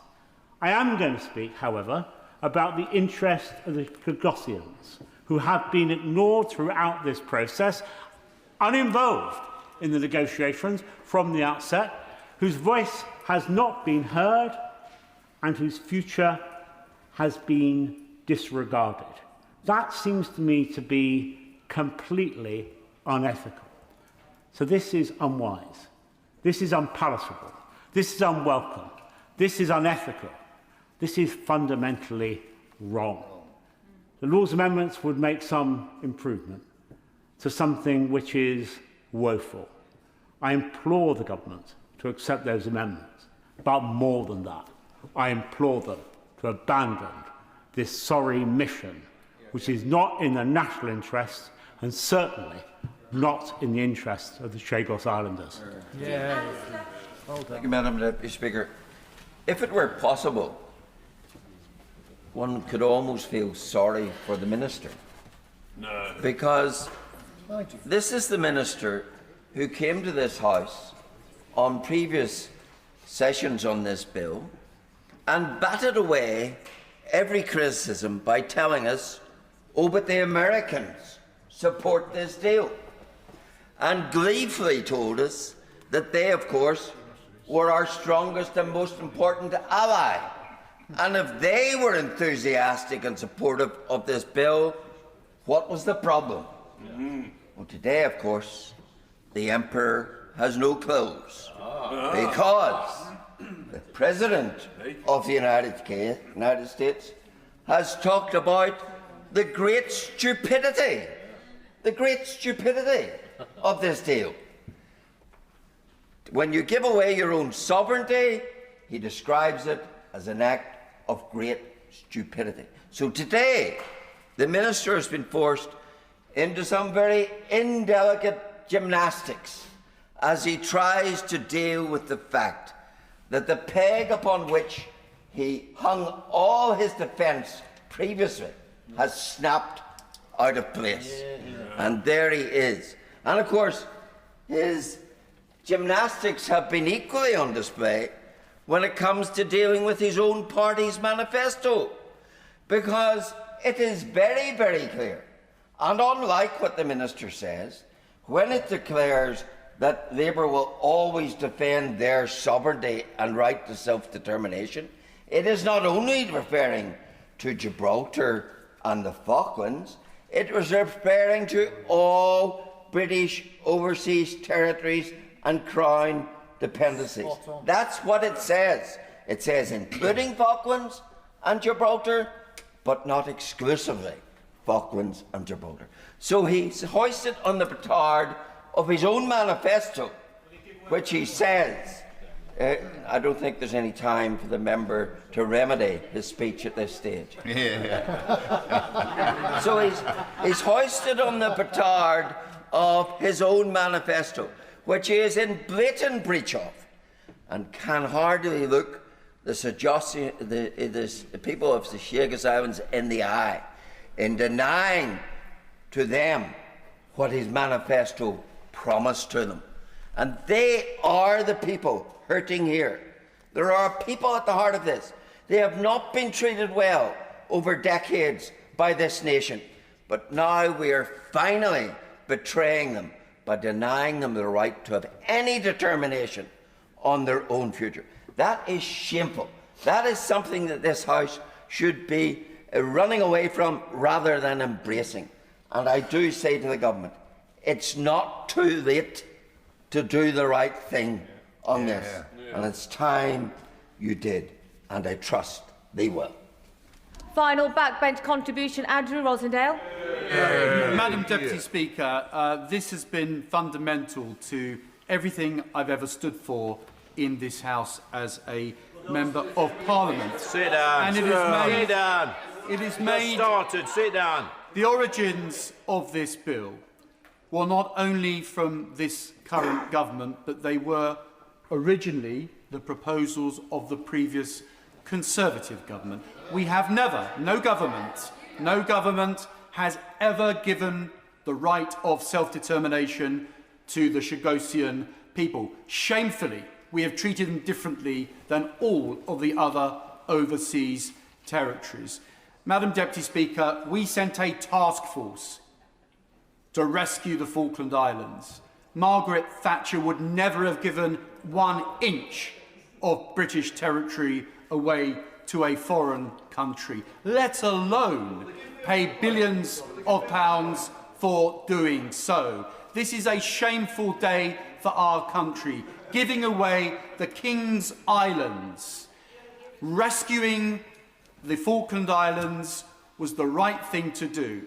Betraying the Chagosian people is absolutely the wrong thing to do. And my former party went along with this for years, ignoring everything I ever said to every foreign minister, every foreign secretary. Over and over again, I raised this issue and warned that it would lead to this catastrophe. I was ignored, and now we have the betrayal of the Chagosian people. Our national security is being threatened. We're paying billions for it. And I say to all colleagues on all sides of this House, including my new party, but particularly my old party, this is a humiliation for this country, a betrayal of loyal British people sitting in the gallery who should have the right of self-determination. I'm ashamed of what this government and what this Parliament is voting on today, and I will speak up. I will speak up. I will speak up for the rights, the democracy and the self-determination for all British people of all overseas territories. Order, Mr. Francois. I will now come to the Minister for the wind-up. Minister Doughty. Well, thank you, Madam Deputy Speaker. And with the leave of the House, I'll close the debate. And honourable and right honourable members have raised important questions and points across this debate. And once again, I must reiterate that for those who engage in genuine and constructive debate, the government is willing to find compromise where that's reasonable and proper, and that debate is very welcome, as it has been in the other place. And the deal sits at the cornerstone of the defence and security of both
that are there. And of course, there are many groups that support this deal, including the Chagos Refugees Group. No, Madam Deputy Speaker, I'm conscious of the time. I need to respond to the points made, including the Chagos Refugees Group, the Chagos Islanders Movement and the Seychelles Wild Chagosian Committee who support this deal. Now, I would remind the Right Honourable Lady, the Shadow Foreign Secretary, who made many criticisms. We've heard them, we've been through them a number of times. But of course, it's her party that started the negotiations in the first place.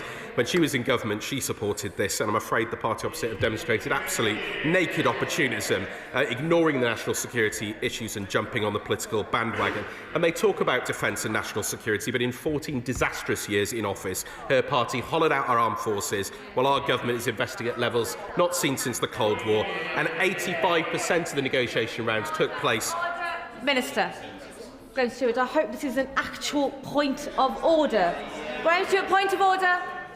Thank you, Madam Deputy Speaker. I fear the Minister may have inadvertently misled the House. The only public statement by the Chinese government on this subject was on the 29th of May.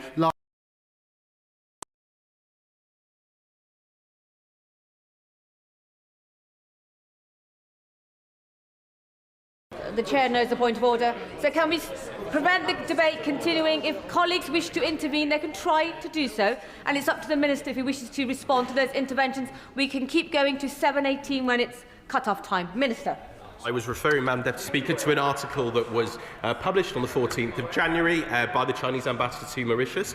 That was what I was referring to. But, Madam Deputy Speaker, the former government had access to the same legal advice, the same security briefings and the same threat assessments as we do now, including the threats to the operations of this crucial base. And senior figures raised then no objections in Parliament, filed no critical questions and voiced no concerns on social media. And it's only after leaving government that they have done so. So this is not principled opposition, it's opportunistic. Now, Madam Deputy Speaker, there were many questions raised about the finances. This higher, I will in one moment, the higher £34.7 billion figure that was released by the Government Actuaries Department, I must be clear, Madam Deputy Speaker, was a nominal amount and it was not adjusted for inflation or the social time preference rate. And so it's deeply misleading to quote that particular figure, given the changing value of money over time. A pound today is not worth the same as a pound tomorrow. And quite frankly, I'm baffled to hear these complaints about the finances, given the billions the party opposite waited on defective PPE, the festival of Brexit, who knows what else.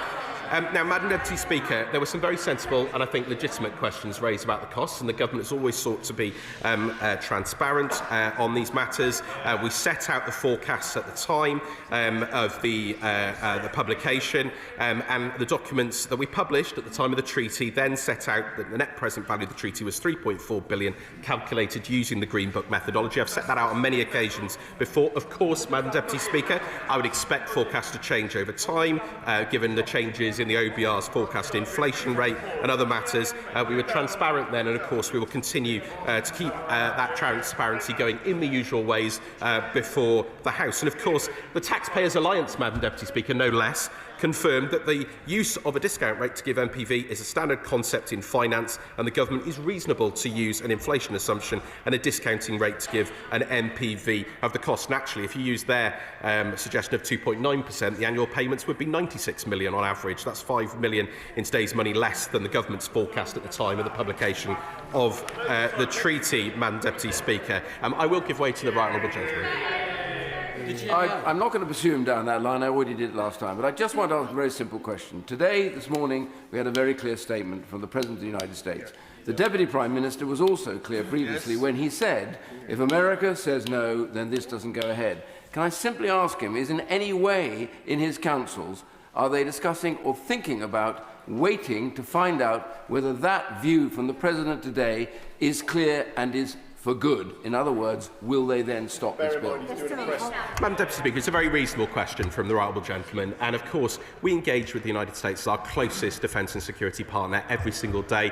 Conversations are ongoing. We always are engaging with them on these matters. I'm sure we will continue to do so over the coming days. I've set out the very clear position the United States set out on many of occasions. This went through a detailed interagency process, and of course we will continue conversations with the United States as we've done before. I was rather baffled. He's not in his place now, but the complain to the member for Ruislip and Pinner, because of course it was his government who was, he's down here now. Of course it was his government who established the citizenship route for Chagosians that rightly gives them the right to come here. So it was his government that did that, and of course local authorities are able to engage in the usual way with the Department for Communities and Local Government over needs that they have. The honourable gentleman, my honourable friend for Blackley and Middleton South, raised the issue of the United Nations Committee on the Elimination of Racial Discrimination. But can I be clear, Madam Deputy Speaker, and this is very, very important. They do not speak on behalf of the United Nations or on behalf of UN member states. And indeed, of course, the UN Secretary-General and the African Union Chairperson both welcomed the agreement. So I think the concerns that have been raised there that were allegedly from the United Nations, that's simply not the case. And I think it's important the record is corrected. Madam Deputy Speaker, there were concerns about the reasons. I was very, very clear about the operational impacts that would have on the base of not securing this deal, including overflight clearances, securing contractors, declining investment, a degraded facility, and we'd also be unable to prevent, and this is a crucial point members have reasonably raised, China or other nations setting up installations on the outer islands or carrying out joint exercises. I've set out the legal reasons for that on many of occasions. The litigation that could be brought quickly by Mauritius against the UK, including the sea, which would be legally binding, a judgment from such tribunal. The Shadow Foreign Secretary raised the Penandaba Treaty. The United Kingdom and Mauritius are satisfied their existing international obligations are compatible with the agreement. Can I just finish this point? On this point, and we're very, very clear that we comply with our obligations under international law. I'll happily give way to I refer him to Article 298 of the UNCLOS Treaty, which means we have a complete opt-out on military bases. But can I take him back to costs? The Government Actuary's Office, whose whole raison d'etre is to calculate long-term spending commitments, stood up the 35 billion figure. In fact, they said it might be more. So who should the House believe? People whose whole life's work is to calculate long-term costs, or this minister? Madam Deputy Speaker, I do regret the tone of that, and I do have respect for him. Normally, but if he'd have been listening a moment ago, Madam Deputy Speaker, I explained this exact point. It is the amount is a nominal amount. It is not adjusted for inflation or the social time preference rate, and therefore, if it's not adjusted for inflation, the value of money changes over time. £1 today is not worth the same as £1 tomorrow. This is very, very clear. We've been very clear. I set out the multiple ways in which this has been verified, and it's even agreed by the Taxpayers Alliance of all. So, Madam Deputy Speaker, we have discussed these issues at great length in this House on many occasions. Let me be clear. This deal secures this base for the national security of the United Kingdom and the United States. It secures it for our allies. It is vital, and I think this is an important point to end on, Madam Deputy Speaker. My honourable friend from Blackley and Middleton South asked, why does this matter to our constituents? It matters because the capabilities on this base matter for the national security of this country, our allies, for our citizens, in preventing terrorism, in preventing the activities of adversaries with hostile intent towards us, the United States and our allies. It secures this base into the future, and we urge the House to reject the Lord's amendments and agree with Lord's amendment number 4.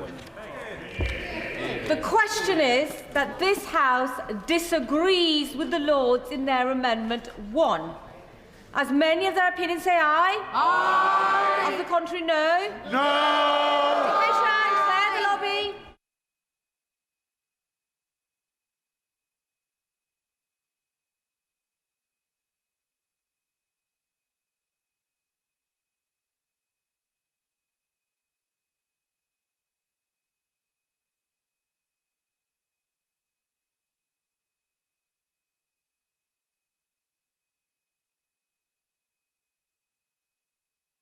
Feet should be seated.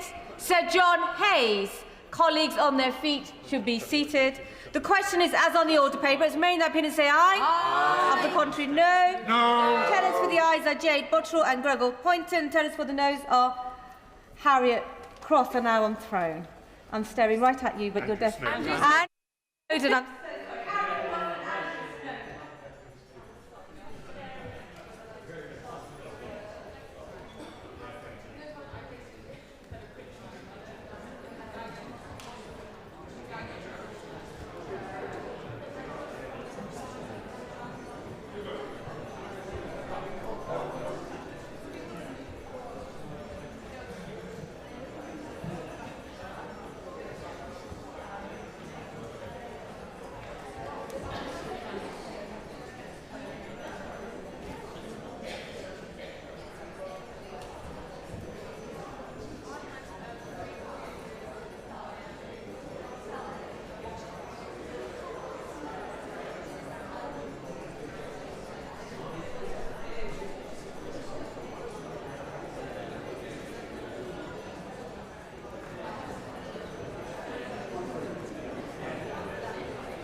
Order, order.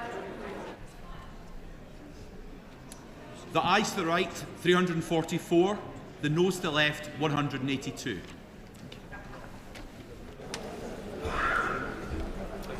The ayes to the right, 344. The noes to the left, 182. So the ayes have it. The ayes have it. Unlock.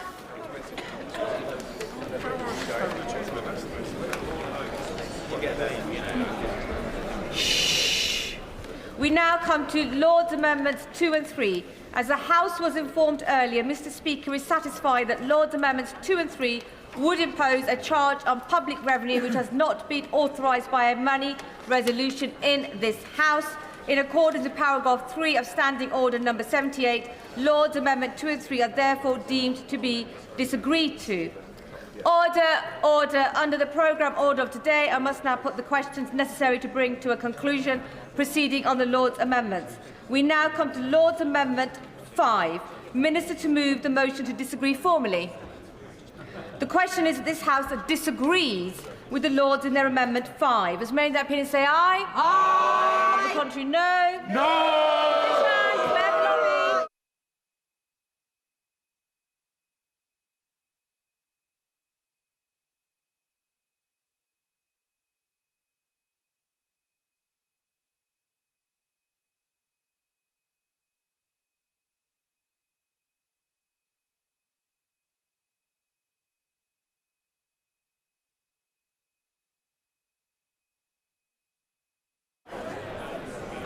As the Chair is on her feet, members will be observing that they should be seated.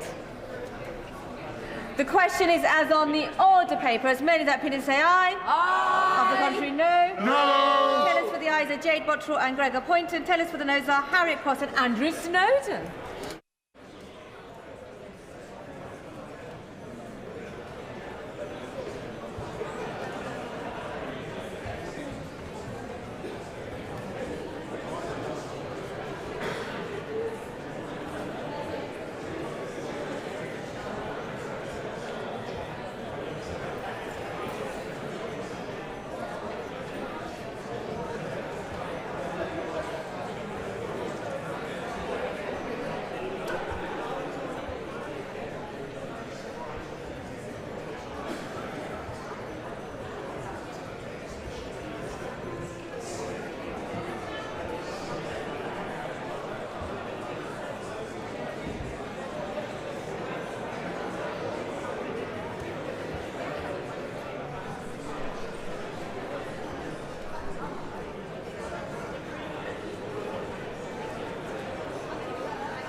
Order.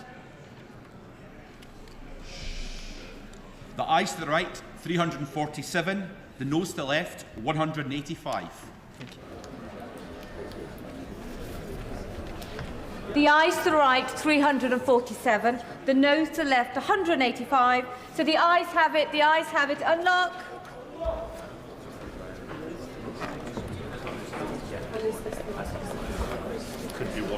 We now come to Lord's Amendment 6. Minister to move motion to disagree formally. Formally. The question is that this House disagrees with the Lords in their Amendment 6. As many that appear to say aye? Aye. Contrary, no? No. Clear the lobby.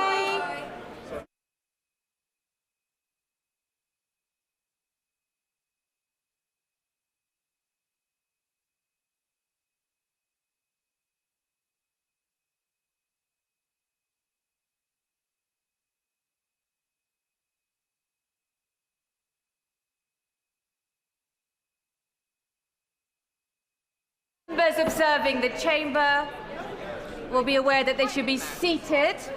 The question is, as on the order paper, as many that appear to say aye? Aye. Of contrary, no? No. Tell us what the ayes are Jade Bottrell and Gregor Poynton. Tell us what the noes are Harriet Cross and Andrew Snowden.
The ayes to the right, 347. The noes to the left, 184.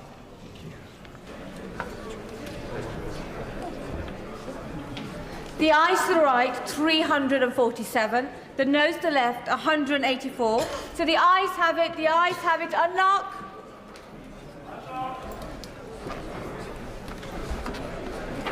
We now come to the government motion to agree with Lord's Amendment 4.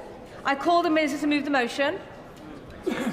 The question is that this House agrees with the Lords in their amendment. As many in that opinion say aye. Aye. Of the contrary, no. The ayes have it. The ayes have it. Minister to move that a committee be appointed to draw up reasons.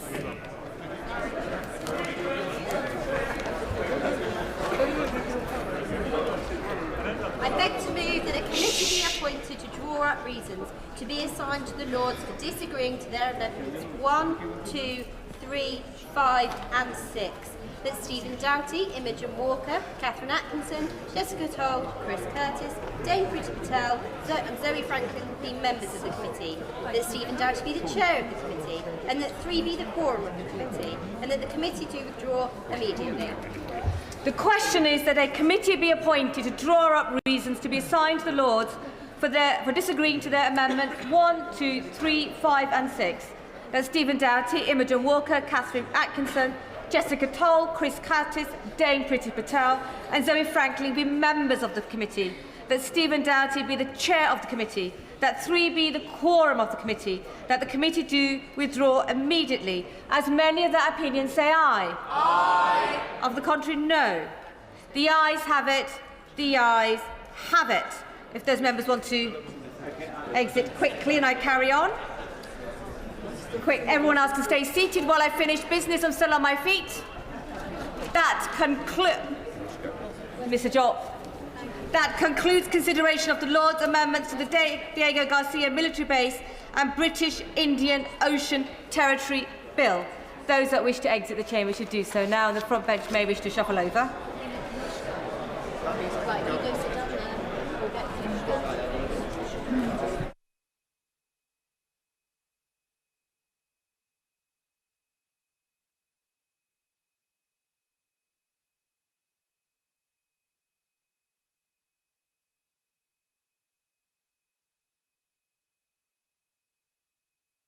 Colleagues exiting should exit quickly so I can continue with business. Being polite along the benches is just delaying proceedings. Mr. Davis, Mr. Rupert Lowe. Motion number 8 on the local government minister to move. I beg to move. The question is as on the order papers. May in their opinion say aye. Aye. Of the contrary, no. The ayes have it. The ayes have it. I'll give the benches a moment to shuffle over and colleagues who wish to exit very quickly.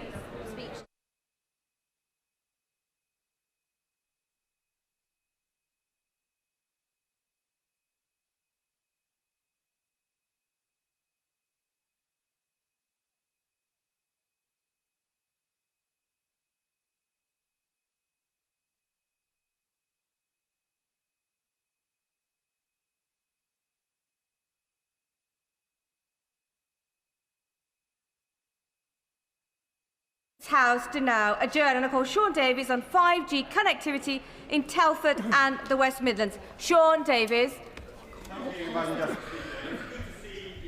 Honourable friend the Minister in his place. He's a man of great knowledge and passion of this agenda, and I know that he'll take it forward both in Telford, the West Midlands and further afield.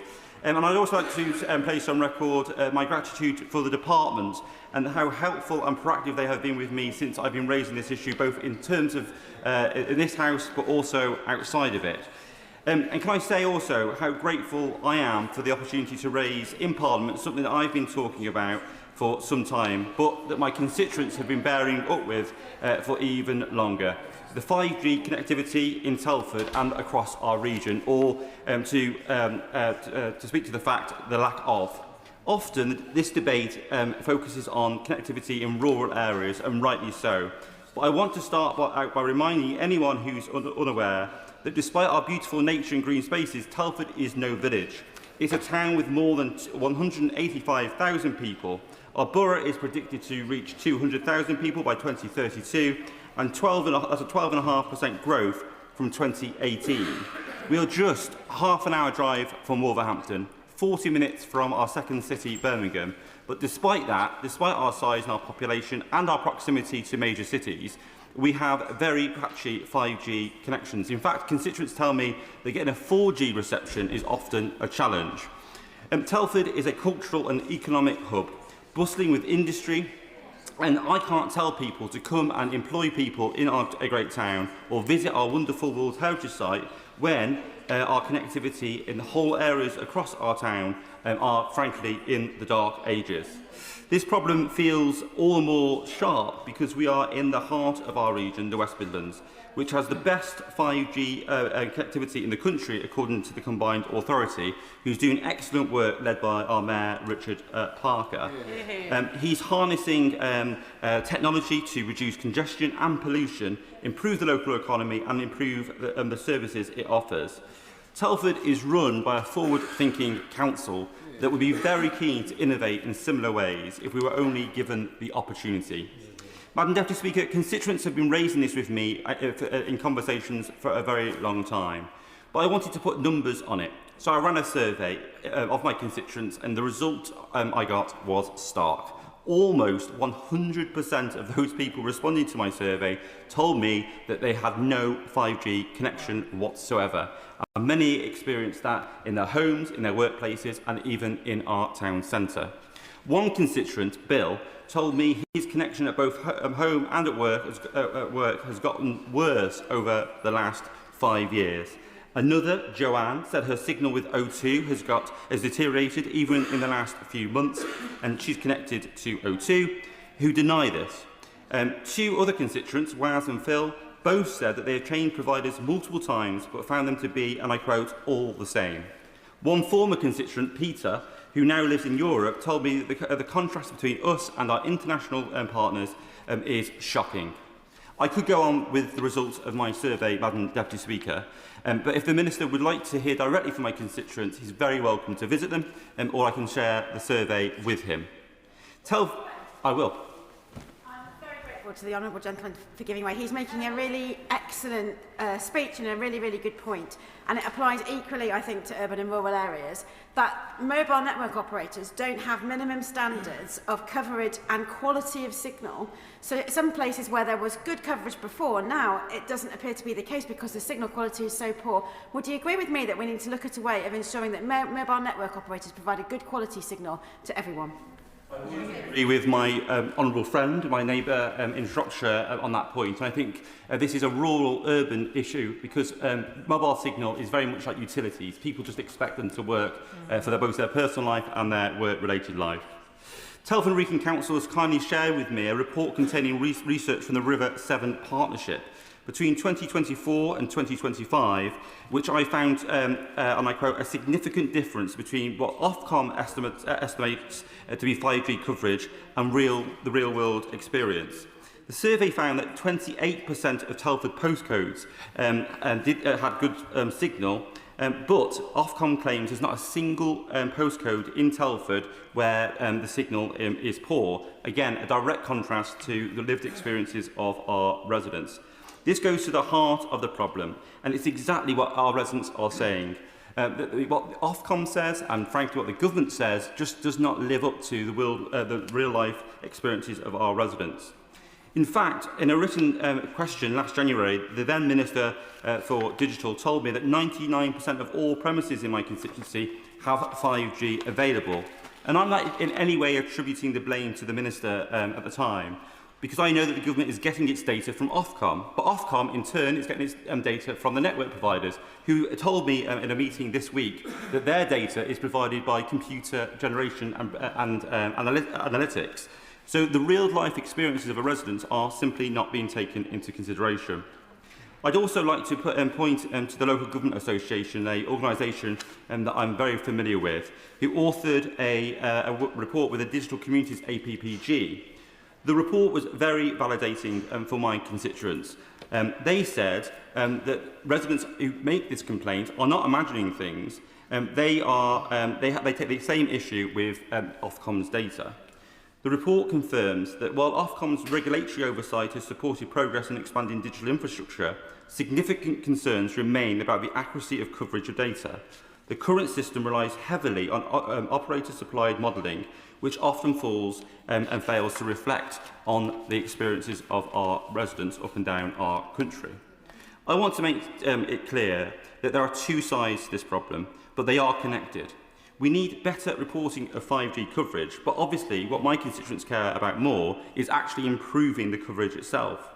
But the path to better 5G infrastructure in my constituency and other constituencies and across the West Midlands needs the acknowledgement that there is a problem in the first place. Well, my honourable friend, please give I'm very happy. I thank my honourable friend for giving way. He has made some excellent points and he has mentioned Wolverhampton. In my constituency of Wolverhampton West, we have Tettenhall, which is a significantly populated suburb of Wolverhampton, where they face similar problems to the one highlighted by my honourable friend. So constituents say that they have little or no signal, they struggle to make contact with family and friends, and the other day a constituent said to me that he had difficulty in making contact with emergency services because of there being no mobile phone connectivity. So does my friend, honourable friend, agree that he's right to say that very often it's rural areas that are considered to be a problem, but there are populated areas such as Tettenhall in my constituency where we have a similar problem, and we therefore need to, in this day and age, ensure that we have connectivity everywhere. Thank you. I completely agree with my honourable friend, and he makes the excellent point that this is not just about economic growth and access to public services, although that's important. It is also about life-saving public services in an emergency, as he sets out. In the case I've come across too negative, in case I've come across too negative at this point, I would like to acknowledge the progress that is being made or will be made. And I recently had the chance to meet officials and the Minister, Baroness Lloyd, of the other place at the department, who informed me about Ofcom's reporting tool, so that my constituents can tell me where on a map they are not getting 5G signal. But I would like just to gently point out to the Minister that it cannot simply be an expectation of our residents to have to report this problem when network providers are making millions in pounds in profit.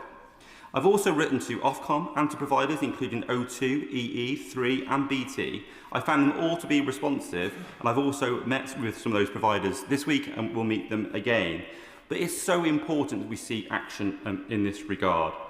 But while these all sound great in principle, I hope that providers will forgive me and my constituents for saying that we'll believe it when we see it, because ultimately that is the test. Can people connect to a 4G and 5G signal in 2026? Will my honourable friend give way? Happy to. I thank my honourable friend who's making a very compelling speech.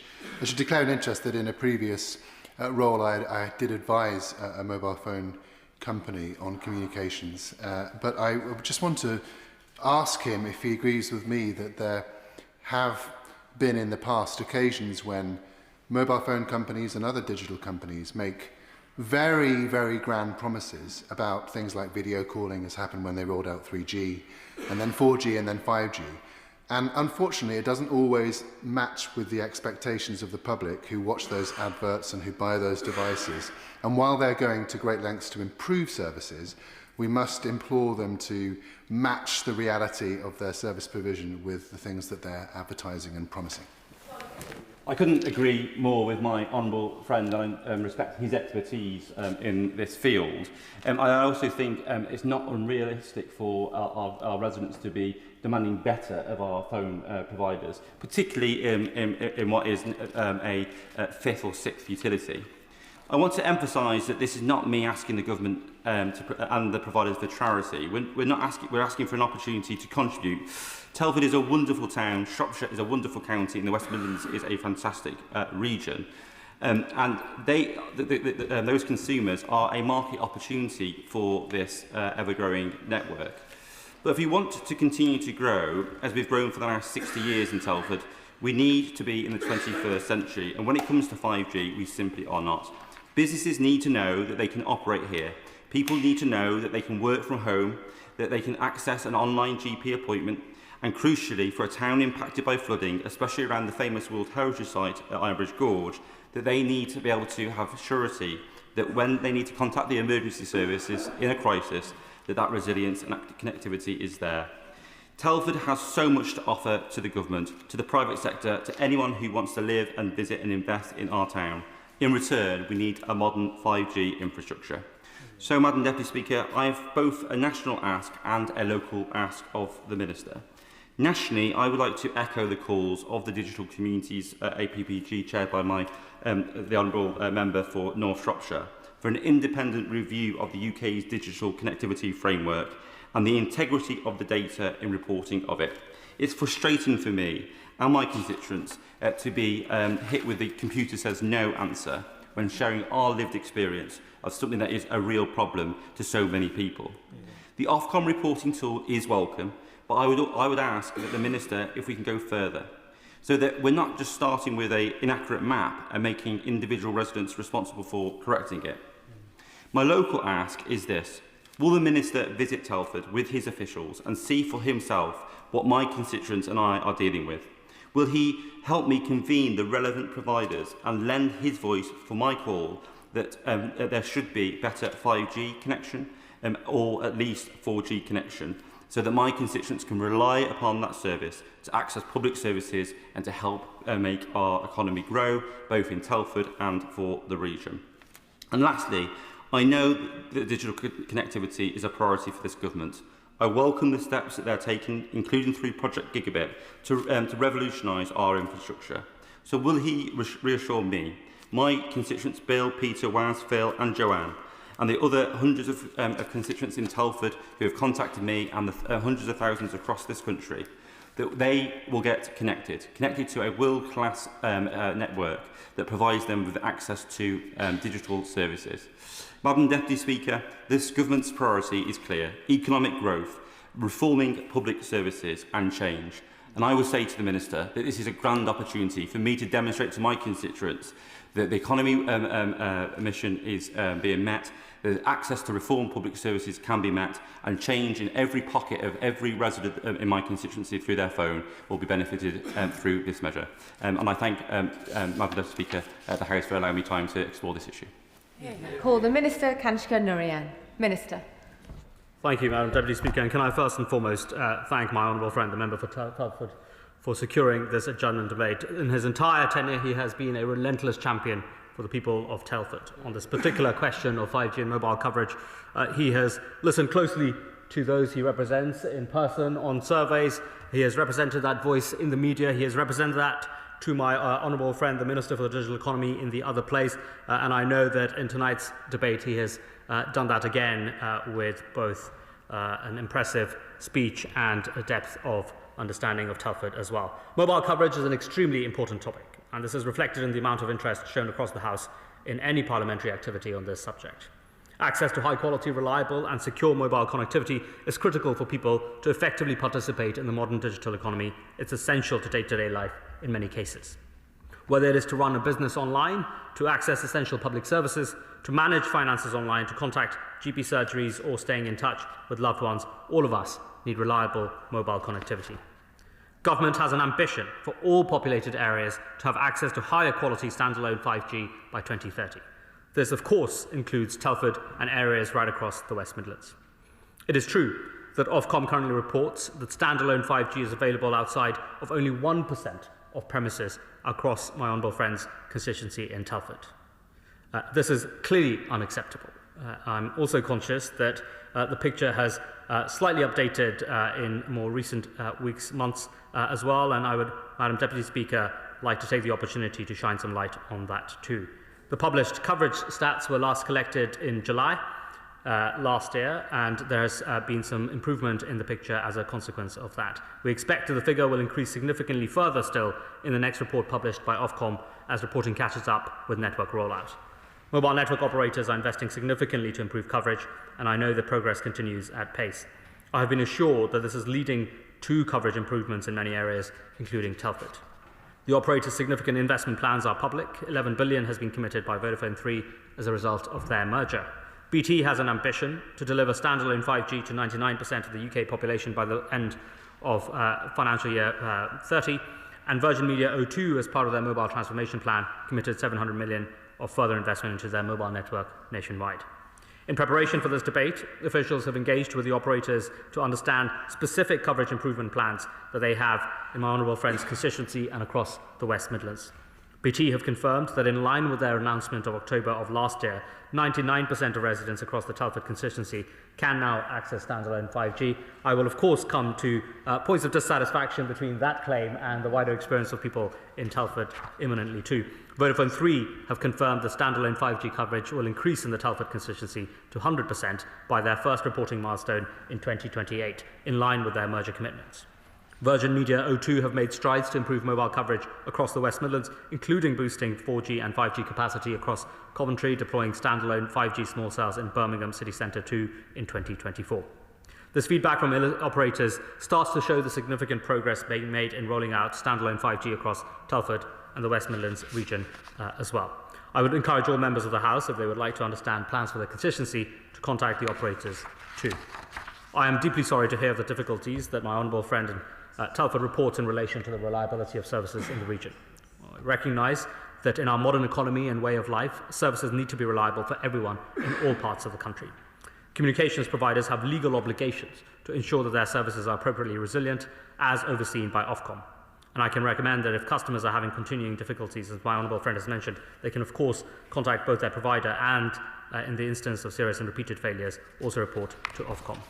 At this point, can I also just raise the particular issue that my honourable friend has highlighted about the discrepancy between people's lived experience and the reported data. It's an experience familiar to me, both from my constituency and wider experience, and government recognises there are discrepancies in cases between the lived experience of people and the level of coverage that Ofcom reports as well. Whilst the launch of our tool, the Map Your Mobile tool, in June of last year was a positive step forward, the work of our government does not stop there. We have restated in our proposed statement of strategic priorities for Ofcom the importance of continuing to improve the reporting of mobile coverage as well, for example, by building on the launch of that tool through the exploration of measured and crowdsourced data as well. Alongside that, I would also point out that the Streetwave coverage checker is one tool that is both available on the River 7 Partnership website, but has been funded by government funding by the 5G Innovation Regions project as well. And I'm conscious that that in particular includes my honourable friend's constituency in Telford as well. Madam Deputy Speaker, I understand my honourable friend's concerns about flooding too in his local area that I know he has brought up with the department. There are potential safety risks arising when flooding is combined with the lack of a mobile signal, and I thank my honourable friend for raising this important issue. Clearly, it must be right to raise the risk to public safety so that they can be looked into and addressed accordingly. In relation to mobile signal, I hope some of the information provided starts to give him some reassurance on what is available in the local area and plans for the future. I'm also very happy to work with him and colleagues from both DEFRA and the Environment Agency so that the matters he has raised can be investigated by the correct authorities. As I know the honourable member and my friend will be aware, satellite services can provide another new means of connecting for residents in otherwise hard-to-reach areas. I'm pleased that the rapid advance of low Earth orbit technology for satellites means that the performance of services is also increasing through that measure. As well as satellite services offering home broadband already on the market, Vodafone and O2 have both announced that direct-to-mobile device services will launch and be available to consumers this year. To help operators achieve their ambitious rollout plans, we continue to work closely together with them to identify and remove barriers to deployment where it is practical to do so. This includes implementing the remaining provisions of the Product Security and Telecommunications Infrastructure Act 2022 and launching a call for evidence to see where planning rules can be relaxed to support the deployment of mobile infrastructure. Alongside this work at a national level, we have also provided funding to both the West Midlands and Shropshire as part of our 5G Innovation Regions programme to increase the uptake of 5G services and to drive investment in networks. Now, I know, Madam Deputy Speaker, that we need to do more to ensure investment in high-quality mobile connectivity. That is also why we're undertaking a full mobile market review. We want to better understand the factors impacting investment in widespread high-quality mobile connectivity and what more government can do to support this over the long term. We will soon be publishing a call for evidence to support our assessment and encourage all relevant parties to engage with this process. Can I also encourage all members of the House to be champions of digital infrastructure deployment? It is only in working within their constituencies with both constituents and the local planning authority that we can together champion digital connectivity. Finally, Madam Deputy Speaker, I would like to repeat my thanks to my honourable friend for Telford for securing this debate on such an important topic, and to all members who have intervened and contributed to the debate today. It would, of course, be remiss of me not to end on a note of acceptance of his kind invitation. I will be very happy, either directly or through my honourable friend in the other place, to visit him and to support his hard work for the people of Telford. Point of order, Mr. Murray? Madam Deputy Speaker, on a point of order, can I just highlight that I didn't declare my interest as Chair of the Digital Communities APPG, which I should have done. Thank you. Fantastic, that is now on the record. I was going to just remind the Minister he's more than welcome to come to my constituency, Sussex World, to deal with any 5G connectivity. Anyhow, the question is that this House do now adjourn. As many that opinion say aye? Aye. The ayes have it. The ayes have it. Order, order.